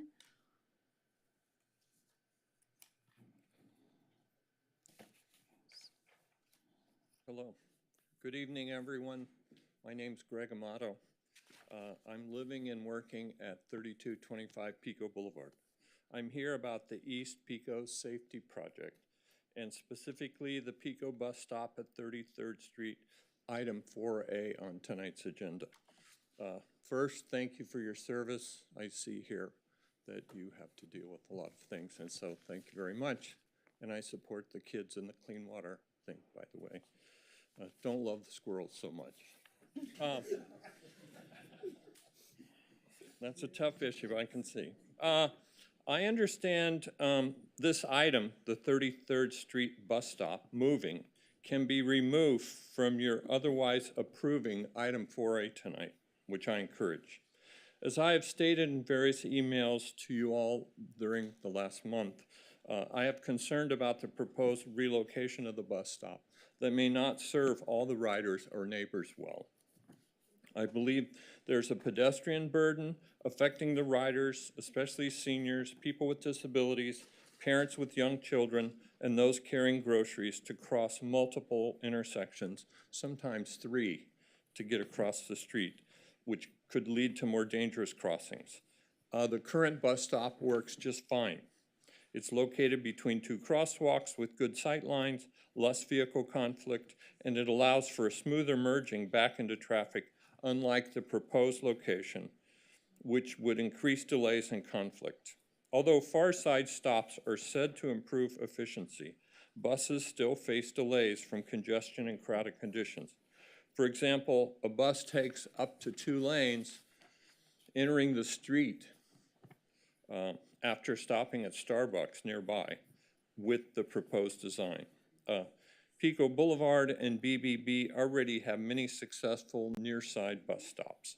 Relocating the bus stop will remove 3 parking spaces, critically and specifically affecting local businesses, Good Body Pilates, Interdental with their handicap and challenged clients, and at 3225 Pico, I live upstairs and worry about bus exhaust and other bus stop issues. I've heard no one contacted the affected businesses directly, despite all of our current tools. And lastly, I question if this project qualifies as categorically exempt from CEQA guidelines. It removes an entire bus stop pad and installs a new pad. This is not just repaving. A Class 1 categorical exemption under Section 15301 of the CEQA guidelines means a project is exempt from CEQA review because it involves minor alterations to existing facilities with negligible or no expansion of the previous use. This exemption covers activities like operations, repairs, maintenance, minor alterations of existing structures and facilities. In conclusion, I urge you to maintain the current stop at Pico and 33rd, remove it from this item for approval, and perhaps engage in a more community feedback before finalizing your design decision. I have with me tonight 10 pages of signatures of friends and neighbors supporting these two ideas. Thanks for your time, willingness to engage, and I'm happy to stay now if there's some debate with the other side. Thank you. Juan Matute. Hello, good evening, Mayor and Council. My name is Juan Matute. I'm here to speak about 4A. Specifically, I do support the Far Side transit stop as a member of Santa Monica Families for Safe Streets, and I guess as a member of the State Transit Transformation Task Force. One of my big focuses on the task force is reducing costs and improving reliability. This will improve travel times for all users, reducing costs and helping people get where they need to go more quickly. However, I do have a complaint about how the Santa Monica Department of Transportation is handling the loss of parking spaces to local business. Street configurations to improve safety are too often positioned as a zero-sum game, where one group's gain is another group's loss. In many cases, in some cases, they are zero-sum games, and I think that you should always choose safety. But in some cases, including this one, there's something that the city staff can do that is within their authority to mitigate the impacts of the street configuration. In this case, there are 15 parking spots on Unurban Avenue, currently used for 4-hour parking, unmetered 4-hour parking, that can be marked and metered and used for 2-hour parking to provide additional short-term parking for local businesses, including the Good Boy Pilates Studio, which I was able to speak to earlier tonight and understand their concerns. So City Manager Chi, nice to meet you, welcome. I urge you to direct the Department of Transportation to add parking meters to Unurban Avenue to offset the loss of parking for these businesses here. And we can all be happy that businesses retain customers and that the Big Blue Bus saves tens of thousands of dollars a year in reduced delay from using a Far Side stop instead of a mid-block stop. The street's safer and transit passengers get to where they're going quicker. Thank you. Oh, and there's city revenue from parking. Thank you. Jacqueline Hinton. Hi, Mayor. Hi, Councilman. Thank you for having me. My name is Jackie Hinton. I've lived and worked in Santa Monica for 16 years, a Latina business owner of Good Body Pilates Studio and chair of the Pico Improvement Organization. In just 2 quick years, we have been voted Santa Monica's most loved Pilates studio, most loved business on Pico, a chamber member, Sustainable Quality Award member, but we are more than a business. Our mission is to give back through movement. We offer free Pilates at Wellness and Waves on the Pier. We are donating 40 yoga mats to Claire Matrix and organizing free workshops for women in recovery. We've supported everything from Socktober, the LA Vendor Solidarity Fund, Boys and Girls Club, local schools, nonprofits, and many, many more. I am asking you to oppose relocating the blue bus stop to the west side of Urban in front of my business and 2 others, including Interdental and Bay Shades, where the owner, Greg, also lives. This would eliminate the curbside access, which our clients, especially those recovering from surgery with mobility issues or disabilities, depend on.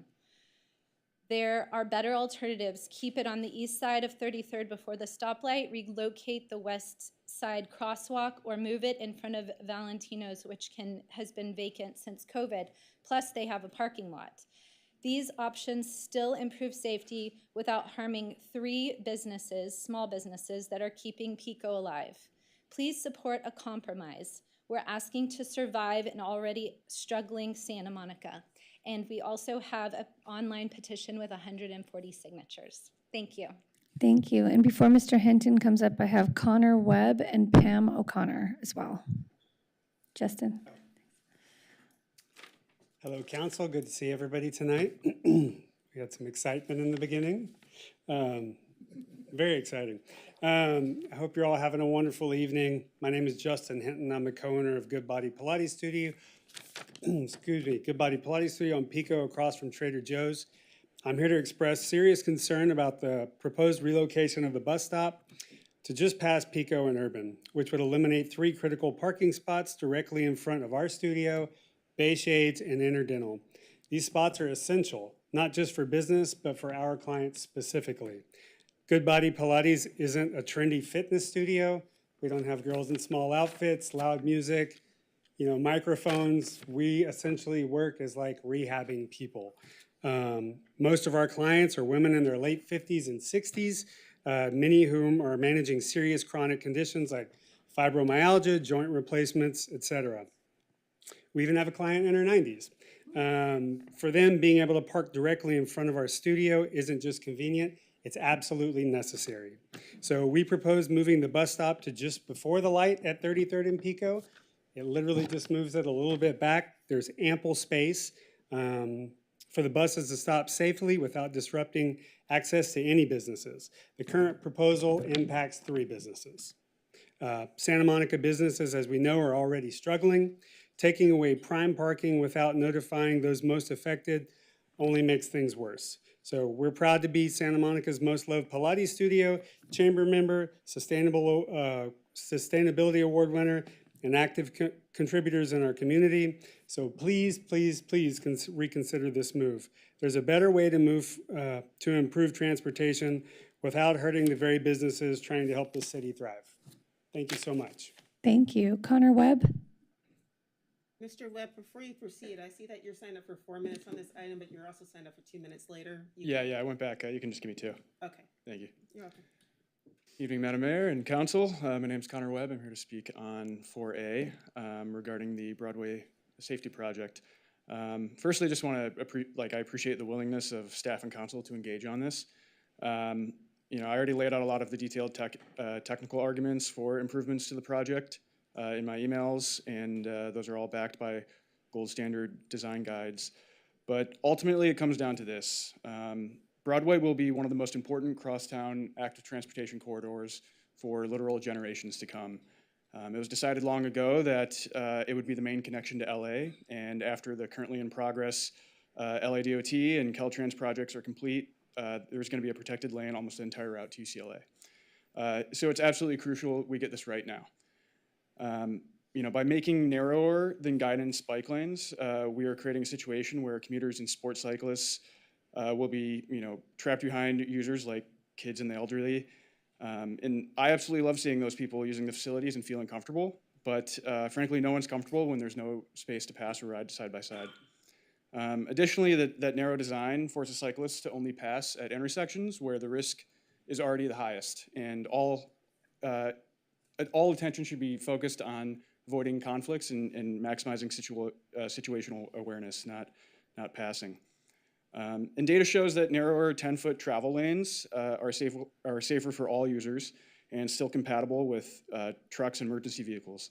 And frankly, cyclists will still be making some compromises, even with the proposed changes to widths, as that'll actually still be slightly shy of recommended widths for bike lanes after. But to fully achieve those guidelines would require massive changes like removal of parking or one-way vehicle traffic. And so all we're asking for is a minor change in lane widths that still supports all current uses and results in a truly all ages and abilities facility for everyone to use. Thank you. Pam O'Connor, our former mayor. Well, good evening. It's been a fascinating meeting so far. I'm here for item 4A. Ask you to approve the Sully Miller contract that will implement the East Pico Safety Project. Bus stops and buses are not a nuisance. Buses carry people. People are not a nuisance because getting on and off a bus is not a nuisance. It's something that supports people. People are residents, workers, visitors, families, youth, and seniors like me who depend on buses to carry on life's necessities and thrive. And we are customers of businesses. So I urge you to support this item and consider Mr. Matute's compromise suggestion about adding the parking spaces on Urban. I believe it was Urban Avenue. This accomplishes better flow of the bus, better travel times for the bus. It allows for the. Thank you. All right, so that closes public comment for consent and closed session. Correct. We'll now move on to item 4, consent calendar. All items will be considered and approved in one motion unless removed by a council member for discussion. In accordance with Charter Section 615, the adoption of all ordinances and resolutions shall be by reading of title only unless a council member present dissents. No public discussion is permitted on ordinances for second reading or adoption. And Councilmember Hall wishes to pull item 4A. Yeah, I also have 2 folks in the queue. Okay. Councilmember Hall. Yeah, I was hoping to get a staff report on 4A, please. I'm going to move the rest of the consent calendar. Oh, yes, I can move the rest of this consent calendar. Second. Moved by Councilmember Hall, seconded by Councilmember Zernitskaya. Councilmember Zernitskaya. Yes. Councilmember Snell. Yes. Mayor Pro Tem Terosis. Yes. Councilmember Raskin. Yes. Councilmember Hall. Yes. Councilmember Zwick. Yes. And Mayor Negrete. Yes. Item 4A, award bid SP 2717 and construction contract to Sully Muller Contracting Company for the fiscal year 25-26 annual paving project and accept Transportation Development Act grant. Madam Mayor, members of the council, before the staff gets started with this presentation, I just wanted to thank our mobility team, Jason, Colleen, Kyle, Anuj, myself. We've had a chance to review the details on this item. We've heard a little bit of feedback. I think overall it's a terrific project. The issues on Pico and also the issues on Broadway, though, have been highlighted during the past couple of weeks as this item is circulated. I think the team has done a great job thinking through what the issues are and coming up with a recommendation on what we think it makes the most sense. Also wanted to present the council with some ideas and options given some of the feedback that we have. Been told this is a little bit outside the norm of how we respond to items pulled off the consent calendar, but we do have a fairly developed presentation running through both the Pico issue and also the Broadway issue in a little bit of detail. And I think, Kyle, are you gonna maybe lead the initial discussion and with support from myself and the rest of the staff? But terrific job by the team. I think it's a really exciting project. We should all be really thrilled that we're moving forward with these improvements.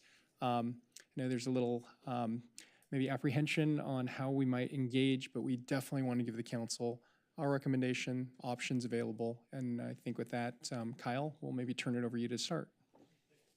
Hello, Mayor, council members. Can you hear me? My name is Kyle Kozar. I'm Principal Transportation Planner. I work in the Mobility Division, and I oversee our subgroup that works on capital projects, implementing the projects that are identified in all of our bike action plan, pet action plan, our Vision Zero work, and things of that nature. There's 2 projects here, so we can just maybe take them, it's easier to take them one at a time, and then if there's questions, we can discuss them that way. And we're queued up for the Pico presentation first. So just to give a little bit of overview, the East Pico Safety Project is a project. East Pico has been identified as a priority corridor for safety in our Vision Zero efforts. And because of that, the city went out, staff went out. We got a grant from SCAG for $800,000 to look at that eastern part of the corridor in safety and the safety of it. You know, the project involved a robust public engagement process, data analysis of the corridor and the collisions, and then ultimately would result in quick build implementation, which is basically kind of paint and post, low civil work implementation. And then additionally, working with our Public Works Department, the corridor, the asphalt on the corridor has been in need of repair for some time. And so we were able to coordinate our restriping in this project with them so that we could get a nice new fresh of much needed asphalt and then implement the safety improvements.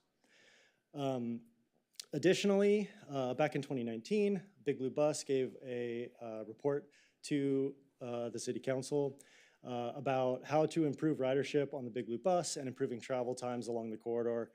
From that analysis, they looked at the entire network, and a few, as you can see, of red areas kind of jumped out as the places that most needed improvement to increase travel times and hopefully increase ridership because of the improved frequency and reliability of increased speed of the bus. Additionally, like I said, this stretch of Pico was also identified in our 2017 Vision Zero analysis that looked at 10 years of data. And then when we renewed that analysis and what we now kind of do on a 5-year rolling basis of doing a local roadway safety plan, it then again popped up. So from both a transit speed and reliability perspective and from a safety perspective, this stretch of Pico has been a priority for the city for some time. Through this project, we, like I said, did a whole bunch of different engagement. We did a walk audit that was hosted out of McCabe's back in October of 23. We did a bunch of outreach that fall to try to engage different people that are walking up and down, using transit, using the sidewalks, those types of things, pop-up events type engagement opportunities where we were collecting feedback and comments. And through that whole time, we also had our social media, social pinpoint map where people can go online, drop comments, drop their kind of lived experience, their concerns, and so that helps us kind of crowdsource and identify problems that might not be showing up in the data, but things like near misses and things like that that we can't see otherwise. We also did a kit of parts demonstration on Urban Avenue on May 18th of 24. This kind of showcased some of the improvements in how they could function, including paint and post curb extensions, as well at that event. We did a temporary day relocation of the bus stop from in between the intersection of 33rd to the proposed location where the bus stop is currently, where staff is currently proposing. And then lastly, in addition to that, we did mailers. We sent out 3,700 mailers to all addresses within a quarter mile of the corridor. Like I'd mentioned, so the social pinpoint map, we got 350 comments, key things that people wanted to see, addressing speeding, addressing dangerous crossings for pedestrians, and then risky roadway behavior, a lot of things like mid-block U-turns and whatnot. Types of treatments that would go in at quick build, again, it's kind of paint and post curb extensions, speed feedback signs, high visibility markings, closing those medians, hardened center lines, etc. So the crux, I think, of the issue is not so much with the broader project that's has a slew of different safety enhancements, but it really focused on this relocation of the bus stop at 33rd. And so, we can show a couple of slides just to kind of talk through how, staff in our analysis and looking at the situation, the advantages of that. So the conflicts that currently are created is, one, it is very atypical and not per standard to have a bus stop located here, but it was a long time ago. The challenges that creates is that as a bus is moving, waiting in the queue to get to the red light, it will wait for one cycle to get to the red light, and then it will pull into its current location, and it will spend another whole cycle phase in that location before then it starts to merge. As it starts to merge back, as you can see, it's merging back into the flow of drivers who just got their green light. They want to move ahead, and so then it forces the bus to be a little bit slower and wait for a gap in traffic to then merge. So oftentimes, the bus can be there for 2 full cycles. As well, it creates visibility issues for right turners that might be trying to make a right-hand turn around the bus onto Urban Avenue. And other cars, as it's merging, are trying to swerve around the bus. For northbound vehicles that are going from 33rd to Urban or onto Pico, making a left there, The bus can partially obscure pedestrians, and it's their phase to cross, so it's creating a visibility challenge for those pedestrians, for those drivers who are not really looking for them, but more so looking for other vehicles that might be coming off of urban, et cetera. So it makes it challenging for those pedestrians as well. Working and discussing with some of the community members that you've heard from tonight, about the size and concern about what the bus stop might look like, and is it going to be overwhelming? We have lots of smaller bus stops now, and we're happy to install something that is a smaller footprint and less of an impact for people to signify where the bus would be. And then so these are kind of displaying just some of those benefits of the bus stop. Again, the bus will be able to clear from waiting for the first red light. It will clear the intersection to the proposed location. It will let the passengers off the bus, and then it will be able to merge back onto the flow of traffic while the green light traffic is waiting at the red light behind it. So it speeds up the efficiency of the bus, and it removes all those conflicts of it merging back in once it's done dropping off the drivers. Similarly, it removes the visibility issue of where its current location. Another concern we've heard from the community from the business owners here at Goodbody, Pilates, and Bay Shades is that the bus would obscure their businesses, and we wouldn't be able to see their businesses if a bus stop was there. But the reality is that if they're metered spaces, then anybody can park there. And this was taken just like a month ago or a few weeks ago. Anybody can park their vehicle there. It doesn't matter the size of it if it's a metered space. Whereas if it's a bus stop, then the bus will come in, it will be there for a minute or less, about 5 times an hour, and then it will be gone, leaving all of the visibility to the businesses wide open and clear. Additionally brought up is the idea of moving it near side, so like to the other side of the intersection, or the nearer crosswalk. This alternative could be considered, and council could direct us to make this change in the plan. But staff still, the time and efficiency, the speed of the bus, those issues remain, where the bus will still have to wait through a couple of cycles, and then the merging conflicts of the bus back into the flow of traffic remains as well. And so for that reason, staff still thinks that the far side bus stop is the best location for the bus when we kind of weigh all the trade-offs of the design. Yeah, so so we've reviewed them. We've reviewed the concerns. We've been in conversations with the community members, and staff has still pushed forward that this was the best location for the stop. So I'm happy to answer any questions about this element, and then we can go on to the Broadway questions. Are you in the queue, Councilmember Zwick? Oh, now you got beat out. Councilmember Zernitskaya? So we're just asking questions on this particular one right now. We're not going into, okay, cool. So you actually answered some of my questions already. Did we do a parking study to understand what the impacts of removing those 3 spots would be for the businesses that have expressed concerns? Yeah, I can bring up a slide, but we did. So we looked at parking occupancy throughout all of Pico. So the bottom chart there is this block face, the 3201 block, and then across the street is where Trader Joe's is the 3200 block.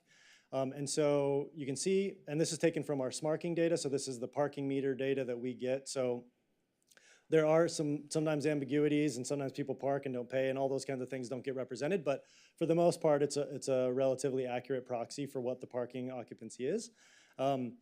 And so from the meter data, this block at peak is less than 30% occupancy, and there's 22 spaces on that block face. It's a long block face, so 22 spaces. It's a long block face, but there's 22 spaces there, and at the peak hour of any given time, from what the data shows, is that it's 30% parked up. So thank you for that clarification. So some of the concerns that were, other concerns that were expressed were potentially negative impacts for clients and customers who may have disabilities, and we just did Disability Pride Month. Would it be possible to change one of the, if we were to move forward with moving it to the far side, would it be possible to change at least one of the other metered spots to a handicap spot to try to account for folks who may have disabilities and limited mobility? Yeah, I think that would work. And we've discussed that as well. You know, I think removing those 3 spaces, the approximate distance from the next space is about 20 to 30 feet farther to the doors of the businesses. And so, you know, there is a process to request ADA spaces. And so if, you know, if that process is done and that request is made, then that next spot could be converted to an ADA spot. So to make sure I'm understanding, so we would only be able to change it if somebody requests it, or would we, as the council, be able to make that request as part of this item, hypothetically? No. Yeah, typically it's done when the business requests. If they don't have off-site parking that has ADA requirements, so like a lot of businesses might have a parking lot and then they have ADA requirements as part of that parking lot. If they don't have any ADA access and the business requests it of us, then we would put it in. But you know, we don't proactively do that without the community requesting it for a specific need. Okay. Yeah, I think we heard from some of the businesses that that was a significant concern. So, but I'll pause that part of it. And then 2 of the other things that were brought up were the need for pedestrians, if this is moved, to have to cross like multiple crosswalks to get to the Trader Joe's or the other businesses that are on the other side of the street. And I know we had this discussion around Santa Monica Boulevard that people are just going to cross where it's most convenient. So would it be possible to put in a crosswalk on that side of it to make it safer for folks? There is a, so currently the crosswalk is here. So you're right. The difference would be you would have to cross this smaller. We wouldn't be able to put an additional crosswalk, you know, here, kind of crossing mid-block at Urban, if that's what you mean. Is that what you're asking? Yeah, but it's the end of one street. I know it's not quite aligned, but it is a funky intersection. It's a funky intersection, yeah. Yeah, I mean, we wouldn't put a mid-block crosswalk there with the signal so close. And, you know, if you go out there and observe, it can get pretty hairy. There's other improvements happening here too, where we're expanding actually the median with paint and bollards out farther, because a lot of people do crazy U-turns there. A lot of people are coming out of Urban and they kind of hang out just, you know, with their butt hanging out across like 2 lanes of travel. And then, so introducing another crosswalk there would further complicate that whole scenario and create a multitude more of conflict points for those pedestrians crossing, because it wouldn't be signalized, right? It would be an unsignalized would we be crossing. able to move the limit line back so that if folks do, actually, never mind. That's yeah, I mean, I wouldn't recommend, but we can look at it, but I wouldn't. Okay. It would make it very complicated. Thank you. Yeah, fun intersections. And then I know we also heard about concerns regarding emissions for the businesses that are right there on that corner. I recall that we are moving to electric buses, so that concern will be alleviated. Right. Do we have an idea of when electric buses are going to be doing the 7 route? Sorry. Good evening, Jason Klieger, Chief Planning Officer for the Department of Transportation. I don't know exactly the allocation of the existing battery electric buses we have and to what routes they're assigned to, but we are receiving 15 new electric buses this year to add to our existing stock, and by 2032 we will be fully electric. Okay, all right, thank you. That's, actually one more. do we have any other examples in the city where we've moved bus stops in this manner? And if so, what were the results? Or even from that temporary movement of this bus stop that you'd mentioned? I mean, we're making bus stop relocations from time to time as operational needs require. And generally, this doesn't come before the council because it is something that we as staff are authorized to do and manage the streets and the curbs. It's coming to you tonight as part of this project because it is part of the annual repaving contract, and this is an item included therein. So, yeah. Okay, But you also asked whether we've done temporary bus stop relocations? Well, I think, yeah, Mr. Kozar had mentioned that there was a temporary, like, I don't remember if you said it was a 1 day or however long relocation of the bus stop to see how it works. So what were the results of that? I mean, it was 1 day, so it's hard to know, but I mean, from being out there all day and the times that I observed it, the bus came in, it stopped, and it moved on. So, I mean, but it's not like a super solid data point, 1 day temporary relocation. 1 day, okay. I would say that in general, I mean, we have, like, as part of the Bushel safety study implementation, we far-sided almost all of the buses that we're able to, that there wasn't a conflicting driveway or something like that. And, you know, and I think that we've seen transit efficiencies with that and also safety improvements. Okay. As a best practice, it is kind of what would be recommended. Understood. All right. Thank you so much for answering all the questions. Councilmember Hall. Thank you, Mayor. Just two very quick questions. So if I'm understanding this diagram correctly, if we go with this alternative near side bus stop, that bus is then merging in the middle of the 33rd and Pico Boulevard intersection back into traffic, correct? That's correct, yeah. And is it fair to say that that makes for a very unsafe situation? Yeah, exactly. So I think the two drawbacks of, it's not as bad as the current situation because this improves some of the visibility and potential conflict points.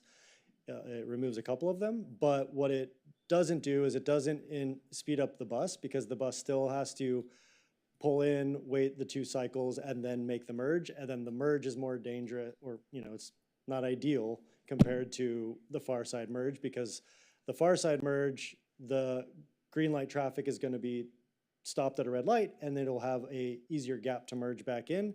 Whereas now it will be competing with that green light traffic once they all get the green light together. Got it. Thank you. And the second question, so I'm intrigued by Mr. Matute's suggestion of moving the metered parking to Urban Avenue. Any ideas on possibility of that, ballpark of timeline or cost? Yeah. I mean, like we can definitely look at it, but I also know that, and I think maybe some of that could go in, but we would also want to balance the needs of the neighbors that live there and park there. And so I know that there could be more parking. I know that Urban Cafe even, you know, at times is really busy. Sometimes they have events and things there. And so when that happens, yes, so considering more metered spaces might help, but I don't know that I would want to consult with the community and make sure that there's not a lot of residents that use that parking as well, because it could impact them. Yeah, absolutely. Okay, thank you so much. Councilmember Zwick. Thanks for this. Quick questions. What are the headways right now on Pico? 7 minutes. Okay. Oh yeah, it's at 7 to 10. Okay, so that's the 5 or so stops an hour? Yep. Okay. And you referenced the 2019 study that, among other things, talked about travel delays on this corridor. Am I correct in my memory that the recommendations from that study that were approved from council were to proceed with eastbound bus travel lane on Pico? I don't know. I think so. Yes. So it's 2025. How are we doing with that? We are not pursuing that at this time. Okay. It was recommended by council, so in 2019. So I would recommend, I guess, again by council that we actually proceed with that. Council members, no. And you had a second option up there. I have 2 questions. Can you put that up there? So if I understand correctly, the second option, the reason that you aren't leaning towards it is because the timing with respect to the bus moving forward, is that correct? It's not as, Yeah, that's correct. The near side, you don't get the same speed, transit efficiency and speed improvements. And then it also, it keeps some of those conflict points as the bus is merging back into the flow of traffic. and then my other question, and I'm sure this has probably been addressed, if moving the bus stop further back on the, I guess that's the north side, has that been entertained? I mean, further back from the light? Further back? Yeah. No, so I think it can't go back kind of right where, like, any further right there. There's a driveway, and we can't have bus stops blocking a driveway. Right. There are metered spaces further back, but then it's more mid-block and not near the intersection. So we would want it to be, if we were going to move it near side, so before proceeding the signal, we would want it as close to the crosswalk as possible, and we would want to make sure that it's, like mid-block is not ideal for a bus stop either. Why in this particular case it wouldn't? It just seems like it would be safer. I mean, part of your discussion was the interaction into the passing lane once the light turns on. So moving back further, you would eliminate that, wouldn't we? Yeah, I mean, I think it's, the median is there. I think that there's, challenges, and we want to be as close to the crosswalk so that people want, as possible, if we're going to move it there. And, so I'm not sure about moving it mid-block, how that impacts the transit speed, because I don't know. I mean, but there's an additional problem that there's also other businesses there that, a restaurant and other businesses that also have parking. So I think in terms of a concern from local businesses not wanting to be impacted, I think that would exist in the other location as well. So it's trading off those businesses for these ones. And from our perspective, it doesn't have the same safety and transit efficiency benefits.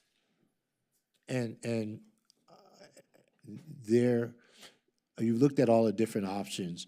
Obviously, it's a real constraint. That's a pretty busy intersection. There's a lot going on with respect to it. So was there any discussion about not putting the bus stop there at all? I mean, what is the reference with respect to that? Because it actually is and I understand it's a really weird intersection. Yeah, so I don't believe we explored eliminating the bus stop because it is used and serves community destinations. And so when we're designing and delivering our transit service, we want it to go to the places that people are visiting so that it is utilized and provides the best service to our community. So we didn't even consider eliminating it because of the various destinations and residents that are proximate to this. So my thought is that in considering eliminating it completely, I would probably want to know, based on the usage at that particular stop, would that reduce it or would that make it inhabitable for those that are using the bus? What would be the next closest stop if it was eliminated?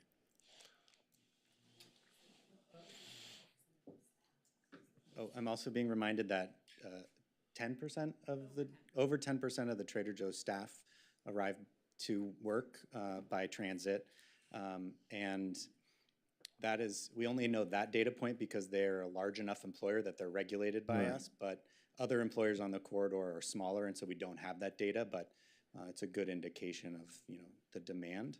Gosh, I don't. So what is the next closest stop if it was eliminated? We'll have to double check for you. I should know that. Yeah. I mean, so I don't know, I can't remember what the next one is in that direction. Going west.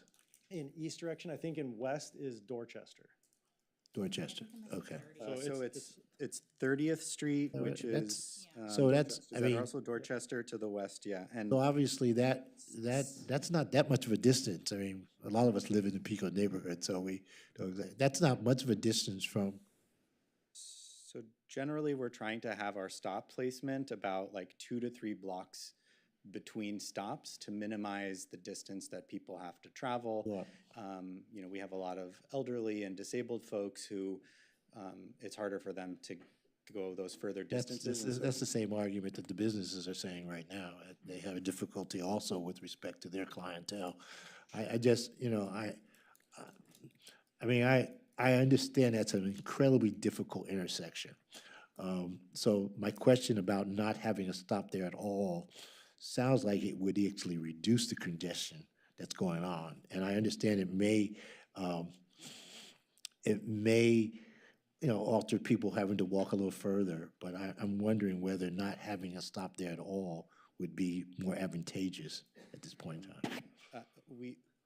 Before council makes that decision, I think we would also need to evaluate federal Title VI guidelines as they pertain to access.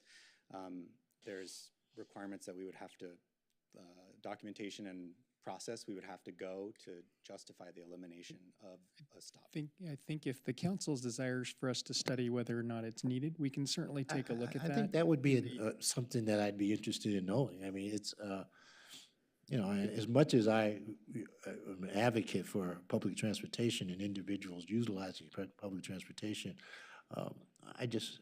I'm concerned because there's so much activity in that stop. And actually on the other side where Trader Joe's is, putting a bus stop there, there's also a driveway into Trader Joe's, if I'm not mistaken. So when a bus stops on that particular side, the individual would have to go around the bus to go into the Trader Joe's parking structure.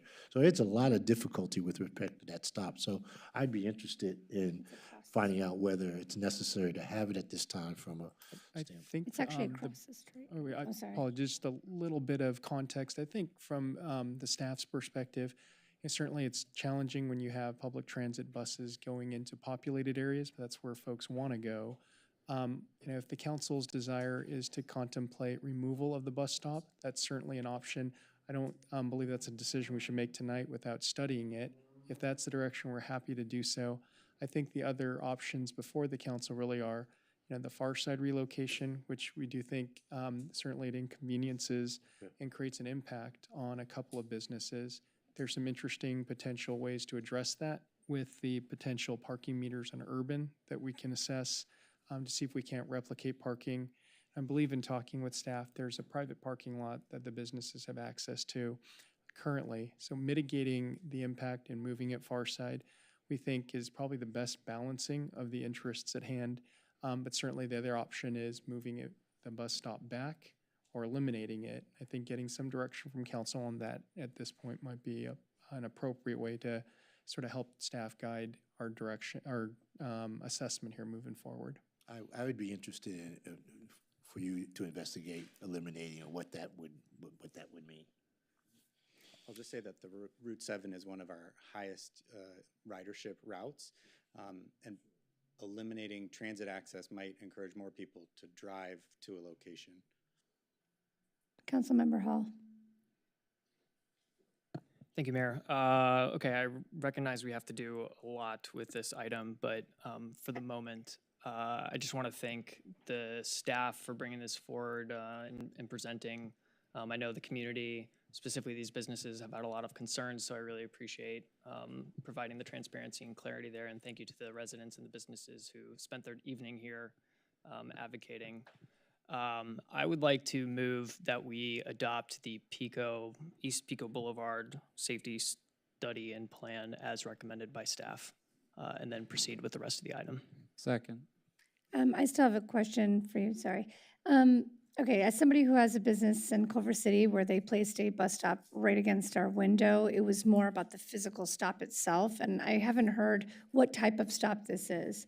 I actually had to have the city come out and remove it. We couldn't even wash our windows. It literally obstructed our sign.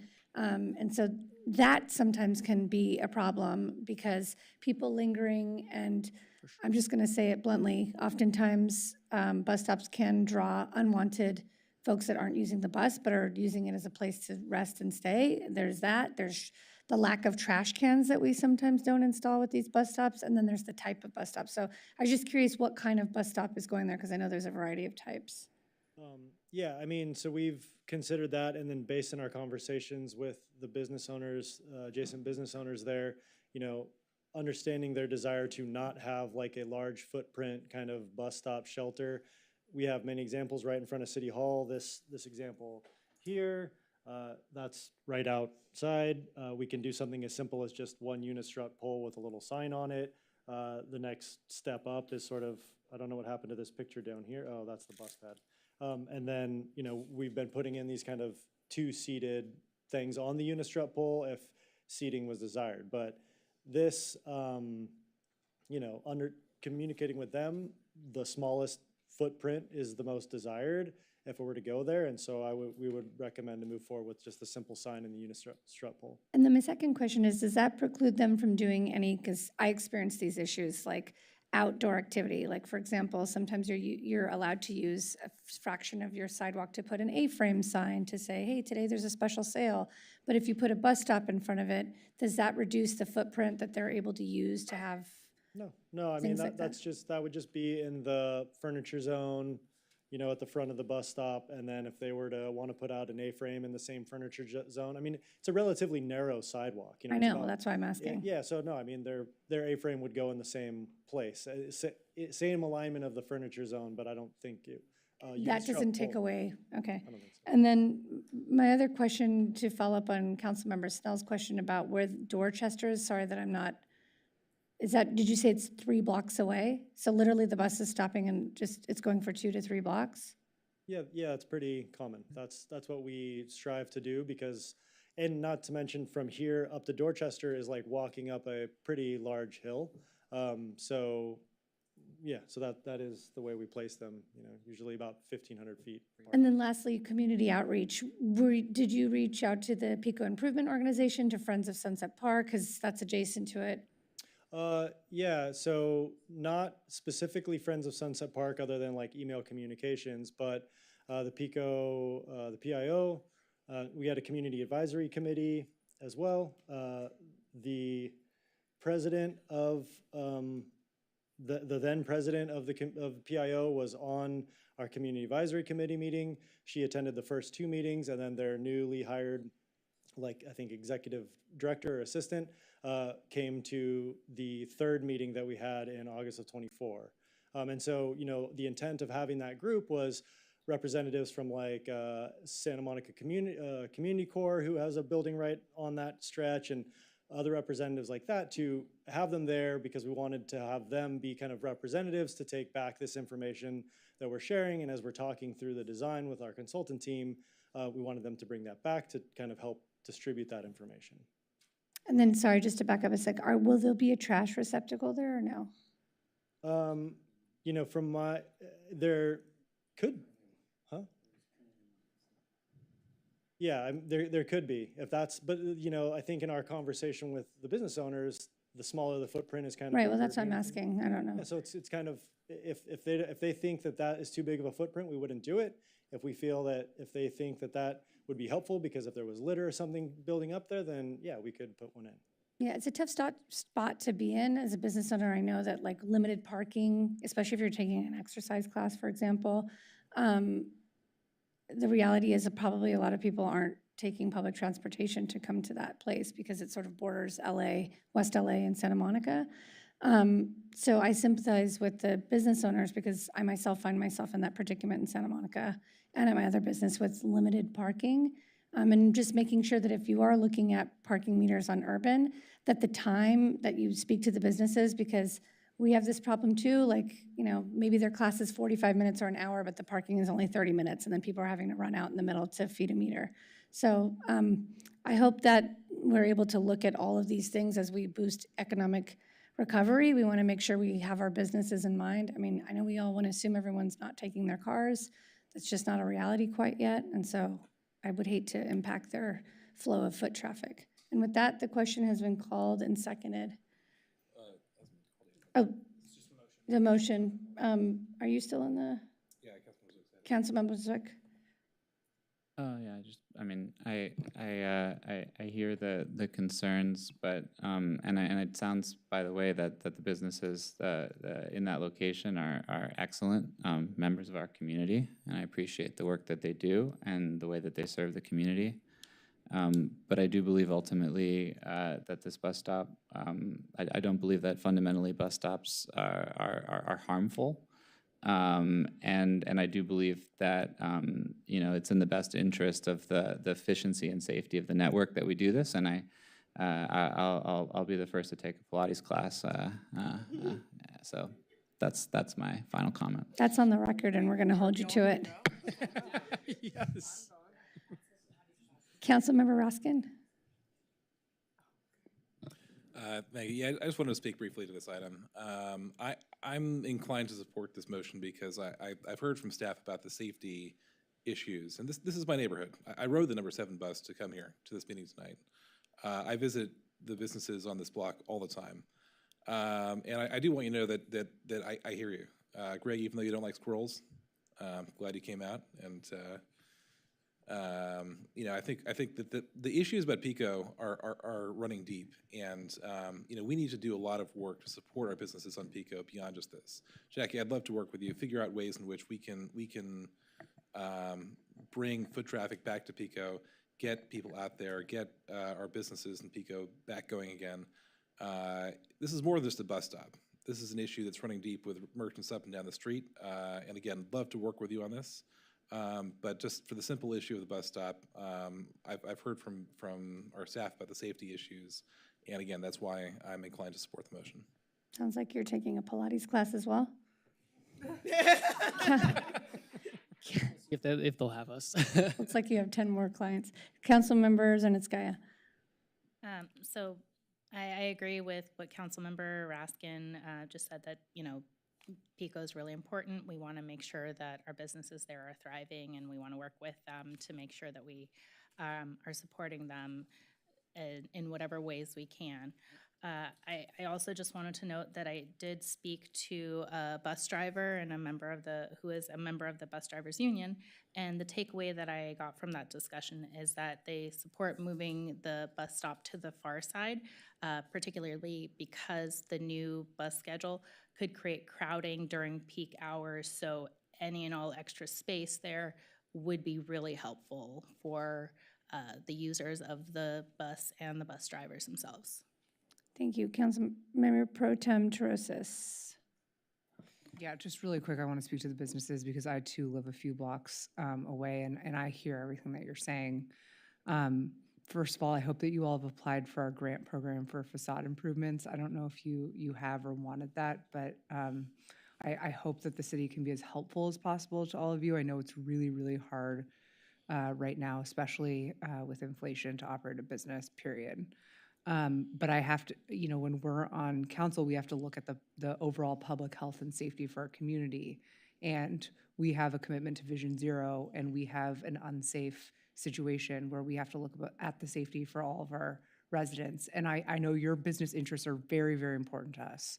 I truly hope you hear that, but we have to think about the totality of circumstances here.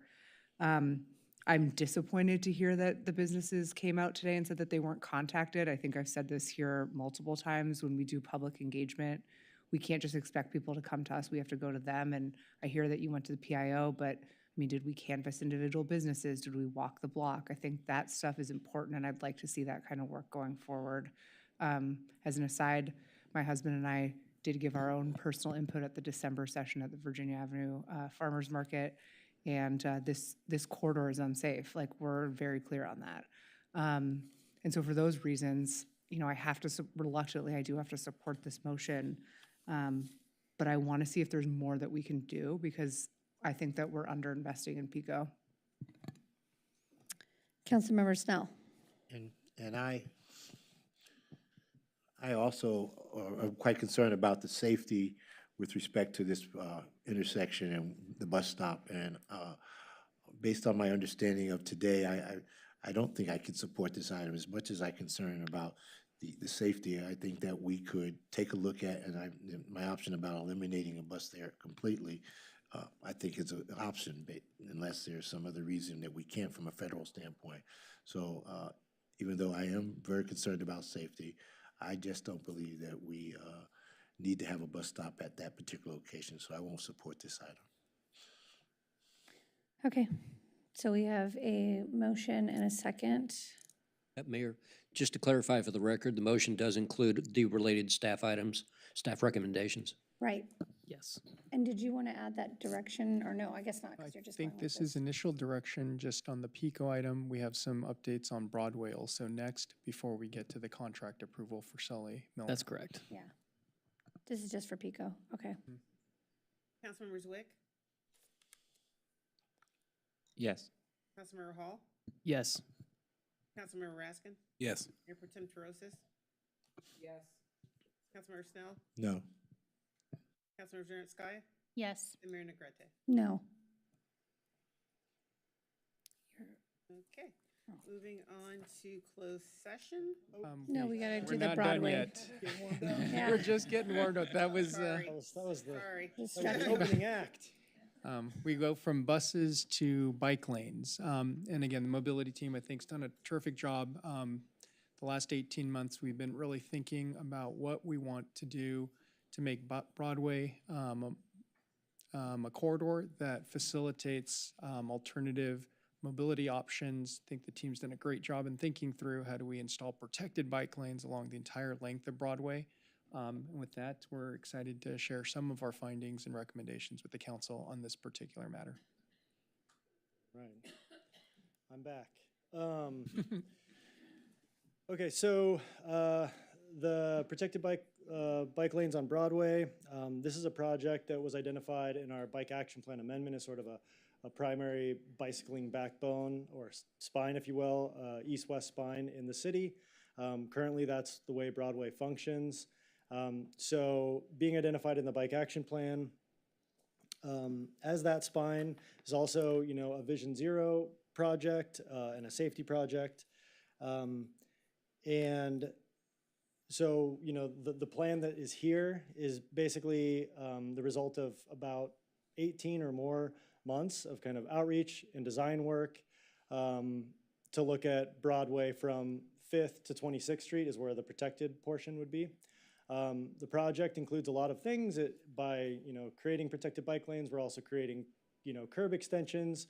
We're implementing some different and novel elements to the city of Santa Monica, although they're not novel to other places in the country.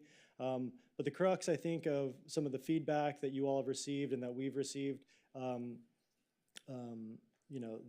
largest crux of it is concern about the width of the bike lane itself, being a 6-foot lane with a 3-foot buffer, which is required, 8-foot parking lanes, and then 11-foot travel lanes. And I would just acknowledge that the cross-section, and that's not uniform. Broadway is it's a complicated design. We are doing a road diet here where we're removing the two-way center turn lane that currently runs through the entirety of this stretch of this segment of the corridor. And by doing that, it allows us more right-of-way to put in the protection for the bike lanes.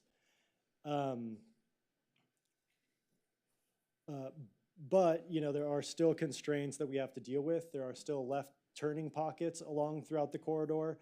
And so the result will be, and if you're all familiar with the current Broadway stretch that has this sort of design between 16th and 20th, it meanders a little bit. And that's true for this entire stretch because we have to accommodate space for left turn pockets. We have to accommodate, in some cases, we're keeping the parklets that are there and routing the bike path around them and still maintaining protection. And so through accommodating kind of all of these things, it takes a different shape. But the crux of the most of the cross section kind of adheres to that. When you go east of Cloverfield, the bike lane, the roadway actually goes from 56 feet wide to 60 feet wide. And then because we have those extra 4 feet, we're able to put in a wider bike lane and a wider buffer, so between Cloverfield and 26th Street. When we design projects like this, there's a lot of consideration and time and energy that goes into it. We not only are doing the community engagement, and I have a slide about what was done for this project, but we also, we're constrained by physical conditions of the roadway. We're constrained by many of the things that we were talking about in the last part of this item, in terms of like business intake and whatnot. We're also constrained by, especially for a facility like this, by our internal stakeholders that we work with, fire, PD, and we make sure by running detailed data analysis, turn template modeling to make sure that the fire apparatus can get through,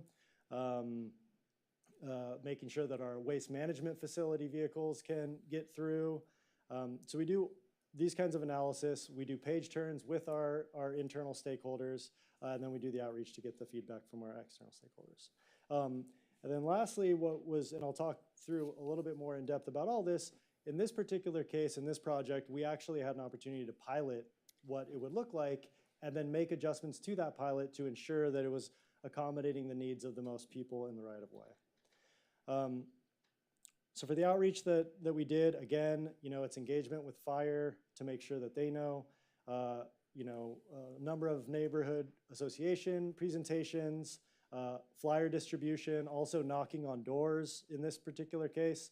And I think we did walk about 2 times maybe, the entirety of the corridor, dropping off leaflets.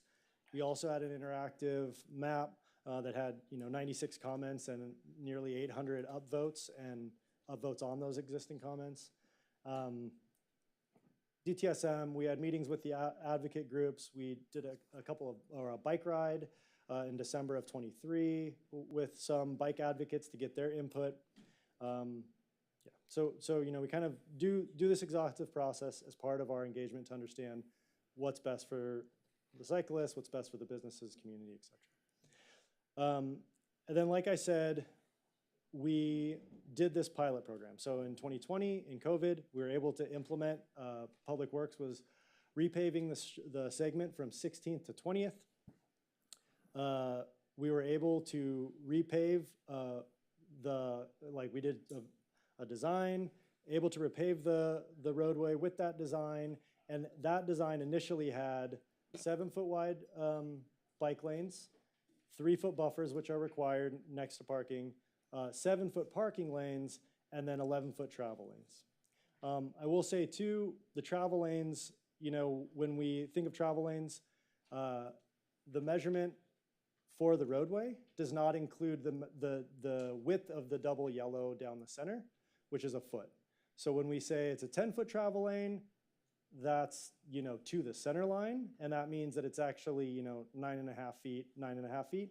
If it's an 11-foot travel lane, it's 10.5 feet, 10.5 feet, with a double yellow foot running down the middle of them. And so what we saw from this pilot program, it was not just feedback, it wasn't just observations that we had or anything like that, but we got a lot of feedback from PD, we got a lot of feedback from fire, we got a lot about side swipes, clipped mirrors. We got a lot of feedback of the 3 daycare facilities that are along that stretch, that they were having trouble getting their kids in and out safely of their vehicles, because every time they'd open the car door, it would swing out into the flow of traffic. Complaints from generally just drivers that are, were feeling overly constrained and not being able to get, through, including complaints from our fire and police about emergency response and it being too constrained. So we were able to make adjustments to this in 2 years ago, annual repaving. So we changed the cross-section from this to, I guess we don't have a slide, to 6-foot bike lanes, 3-foot buffers, 8-foot parking spaces, and then 11-foot travel lanes. And once we've made that adjustment, the number of complaints has kind of dissipated. We haven't been hearing those complaints. I think that people have more wiggle room to be able to open their car doors. I think that large vehicles are able to pass each other more easily on the corridor. And so, so we learned from this as a thing that okay, as we move to expand this facility to the entirety of the corridor, as identified in the bike action plan, then we would want to pursue the cross-section that we, modified and learned from the pilot. Yeah, so, and then there's a number of so like I said, there are all these considerations that we have, public safety vehicles, clearance, turning around corners, visibility from driveways and from alleyways. And with all of those, there are trade-offs that we have. When you increase visibility, there's going to be parking loss. And when you adjust the corner sometimes so that there's an easier turn made by a large apparatus, that can also, it can impact parking, it can impact other side street designs as well. So, what we've heard from the community in the last couple of weeks and the communications that you all have seen, kind of advocating for, a number of things, but primarily focusing on that cross-section and wanting wider bike lanes. We understand, we hear those complaints, but we think that this design is really putting forward our best foot based on all of the research, the data, the feedback, the lived experience we had through the pilot program, that this would be the best sort of cross-section generally for that more constrained area. We understand that council is, prepared to give us direction on this based on the community, but we also want you to consider kind of what that means for this project, given that there was a ton of work that went into it and a lot of analysis from our consultant teams and from our engineers, et cetera. So, full redesign, if we were to redesign it and make them try to, remove like all of the parking on one side to create more space, or even just widening the bike lanes, if we're really to do that and analyze the full visibility, analyze the parking impacts that new geometry would have, we're looking at... Kyle, let me just, for the edification of the council and the public, the full redesign process really contemplates taking the project back to studs, to go back to 30% design, re-engage the community, re-look at a full redesign option. That would certainly take a lot longer. There's a quicker option that we could do where we're looking at less outreach, less engagement with the community, knowing that it's going to create impacts. We do feel it's certainly feasible to accelerate utilizing a quicker design process. If that's the council's desire, we can look at that. And tonight, what we're hoping to get some direction from council on, I think, to Kyle's point, there's been a lot of work put into thinking about how to balance out some of the issues. We did get a lot of complaints during the initial pilot. Moving forward without doing more engagement and trying to adjust the design through the entire segment, we certainly think we probably would get more feedback that would be concerned with what we're doing if we were to make an adjustment to the width of the bike parking lane. It's currently 6 feet. How we would do that is something we'd need some time to sort of work through, but it's a feasible option for council, and we wanted to lay out, certainly we think if we were doing a full redesign, we'd want to take some time and look at it. That's probably not the best option given some of the grant deadlines that we have. What we also wanted to notify the council is if there is a desire to really direct us to look at doing something that's narrower, we can do that. We can do it a little bit more quickly. We can get it done now. But with that being said, we do think there's massive trade-offs in that. We want to make sure it's a deliberate, intentional decision the council's making. For all the reasons Kyle's laid out, we think the existing design warrants consideration. But ultimately, that's a policy discussion for the council. How do we want to engage our bike lanes moving forward? And especially on this really important corridor, is balancing more important from the council's perspective, or is the trade-off to make a wider bike lane but create some additional impacts on the drive lane and the parking issue? We think that's sort of those really are the issues at hand as we think about this Broadway issue. I think, Kyle, you've got a couple, maybe one or two more slides there. So this is just kind of the current timeline trajectory. This project would start in roughly February, early 2026, and take about 12 months to complete, which would, get it done well in advance of like the Olympics and other things like that. If we kind of want to go back to the drawing board, whether it's a full redesign or whatever, then that's going to start to put pressure on that timeline. And I think this sort of sums up what City Manager Chi just mentioned. Before we go into questions, just for the public, can you just confirm whether this comes out of the general fund or grants for? For the redesign? Yeah. I mean, those funds are not identified at this time. It would probably need to come out of the general fund, whether that's, you know, our operating budget or some other source. But we haven't identified. The overall funds to do a project, redesign. what is it, $7.5 million roughly. It's a combination of grant funds and also specific roadway funds, I think, to be able to coordinate the repair. Earmarked money, or, because you're saying general fund? So these No, two. I think what Kyle was referring to is if there was a request to redesign the project, we'd have to go and identify a little bit of money to go ahead and work that way through. That we'd work with finance, figure out the funding source, but likely it'd be a general fund source of some sort. Okay. So now we've got questions. Councilmember Zwick? Thank you again. So the current design calls for 6-foot lanes, but how much of those lanes are actually gutters? 2 feet. So in fact, per NACDO, the gutters should not be considered rideable. So in fact, we're looking at 4-foot lanes currently. Is that correct? 4-foot lane. There's a buffering side of it, though. I believe Kyle is also rideable, and there's a couple of feet on the other side of the lane. Yes, it's a 6-foot lane, which means 4 feet asphalt, new asphalt, seamed to the gutter pan, which is 2 feet. And then in this design, there's a 2-foot median and there's a 3-foot buffer. So, you know, and that's technically a 3-foot buffer because next to parked cars, you want to have space for a door zone clearance.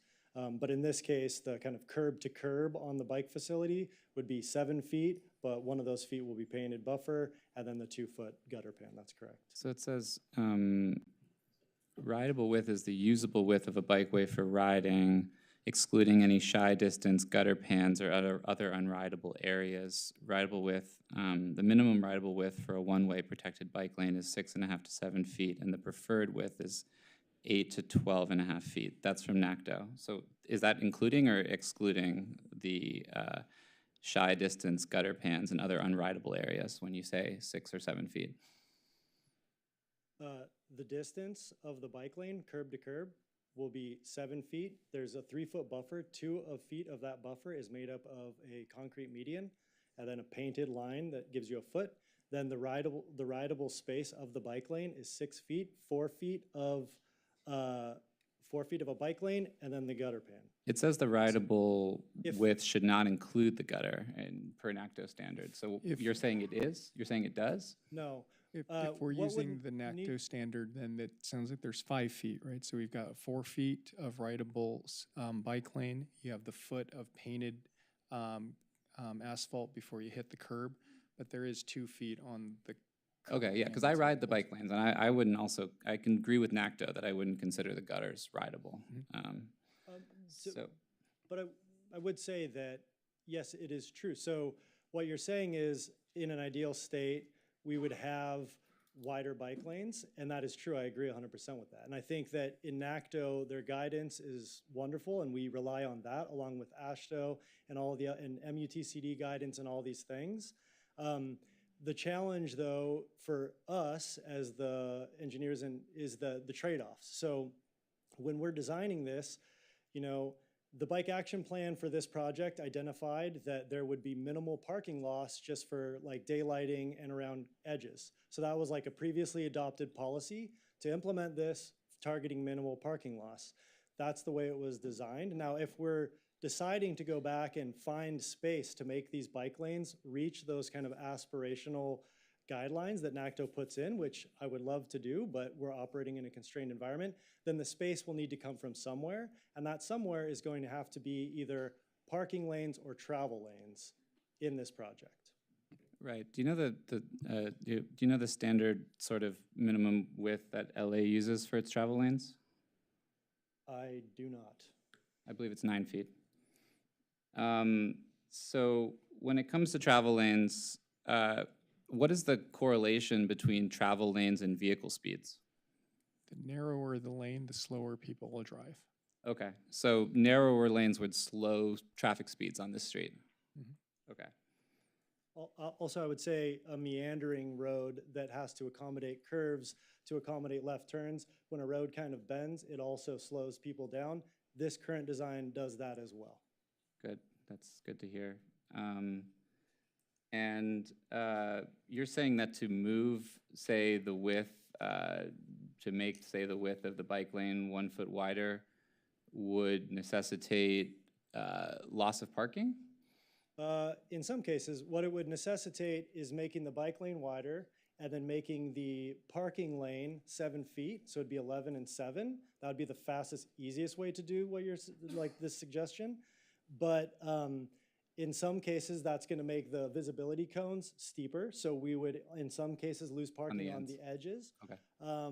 And then we would be going back to the configuration that we had during the pilot phase that resulted in a number of sideswipes, complaints from business owners, and safety concerns from the community. And what about 10-foot travel lanes? I also see that that's a acceptable and actually quite common urban standard. Lane widths of 10 feet are appropriate in urban areas and have a positive impact on the street's safety without improving without impacting traffic operations. So what about 10-foot travel lanes? Yeah, we can do that. In some cases, this design also has 10-foot lanes. Like I said, it's a complicated design that kind of moves. So in some cases, it's a 10-foot lane. Some cases, it's 11. Downtown, actually, because of the fire apparatus that needs ladders to get to the taller buildings, that's actually where we went, 7 and 12-foot lanes. And that's specifically because of our public safety, said that that's what they would want to see in terms of their ability to use those apparatus in case of an emergency. So the design kind of changes a little bit throughout.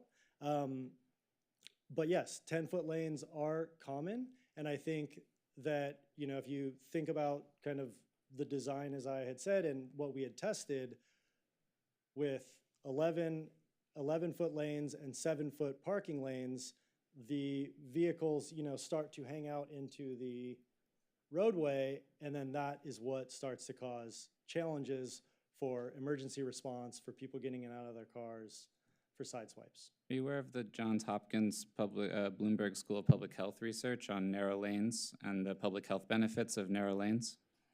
Oh, no, I mean, I'm aware that narrow lanes slow vehicles. I don't know what it says, but I'm aware that they slow vehicles and that narrow the roadway, it's easier to cross. So when we studied this, I hear that there were drivers that were uncomfortable. Is it possible that they were made uncomfortable by the narrower lanes and therefore were forced to drive slower? The lanes were 11 feet in this pilot. 7-foot parking lane, 11-foot. So the discomfort was with the parking width. Well, the discomfort was that a standard vehicle is 7 feet wide. So if the parking lane is 7 feet wide, once they open their door, the driver gets out, then they're into the travel lane. And I think that's where the discomfort meant. And that means people swerve around, and then that makes oncoming traffic uncomfortable. So it was about the parking width, not the travel width? Yes. Okay. In the pilot, yes. Thank you.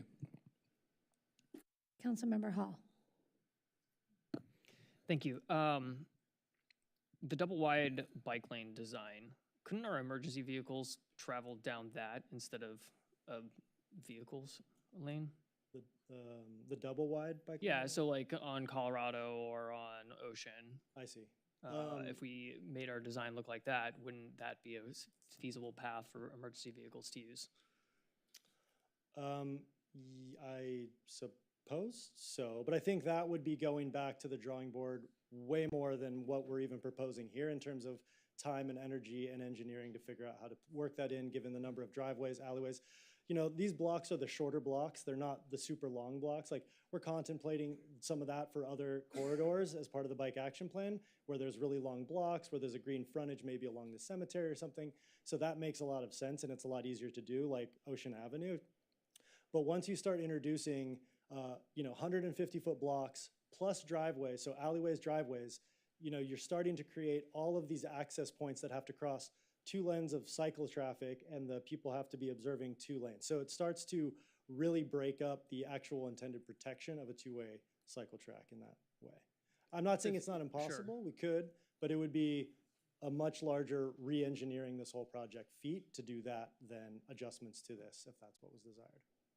Sure, but don't we still have to deal with those challenges if we're doing protected bike lanes on both sides of the street?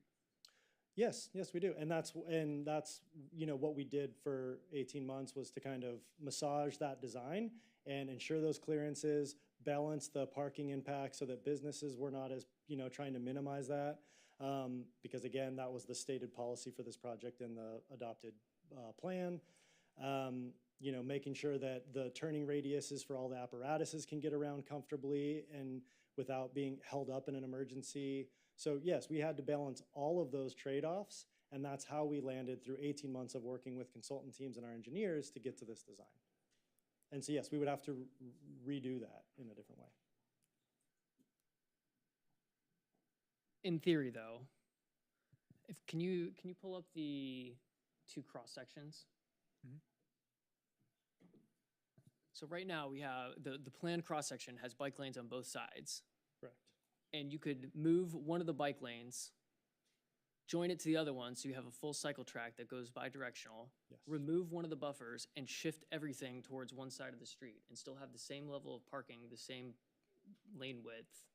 And I guess the one thing that it might change would be the turning radii of certain intersections, right? Yeah. Yeah, no, I mean, it would need to be re-engineered. It would not be so simple as just doing that. It would require another 18 months of engineering, in my view. I don't see how you could change the design that much without going through that process. Okay. Okay, I have a question. No. I'm Alex, I'm your city engineer. Also, if you're doing a two-way cycle track on a two-way street on one side, you get to look at every traffic signal. I mean, you're looking at 102,000 every traffic signal. It's gonna add a lot of cost to the project to do that. Sorry, may I? Did we look at turning Broadway into one-way at all? No, that was, what we were implementing was, the concept of the Bike Action Plan amendment that was adopted in 2020. And so that plan was adopted by the council. It had ideas, concept level ideas for all these plans and policies and goals to implement these while balancing those constraints. And so we took that adopted plan, and that is what we pursued to implement. We did not contemplate, making Broadway a one-way as part of that process. No. Got it, thanks. My question was just about, I now realize you're taking out that center turning lane. Correct. Essentially. The only issue I have with making it wider is what I saw what happened on 17th Street, when you're going west on Pico and you go to make a right on 17th to go north. Just the way it works, you end up in the other lane trying to clear those smaller. That would be my only concern about making the driving lane too small. I see people all the time, they have to back up their car so that someone could make a right turn onto those lanes. I'm assuming that's part of what you're talking about. Yeah. That turning radii that you're talking about. Yeah, we learned from 17th Street as well and the challenges that we had with 17th Street. And we incorporated, the learnings from the pilot program or the pilot segment of this corridor from what we learned on 17th Street. And we incorporated all that feedback from the community, the blind spots we had in designing 17th, because that was the first one of these we did. And so all of that has been incorporated into this thinking. So on that note,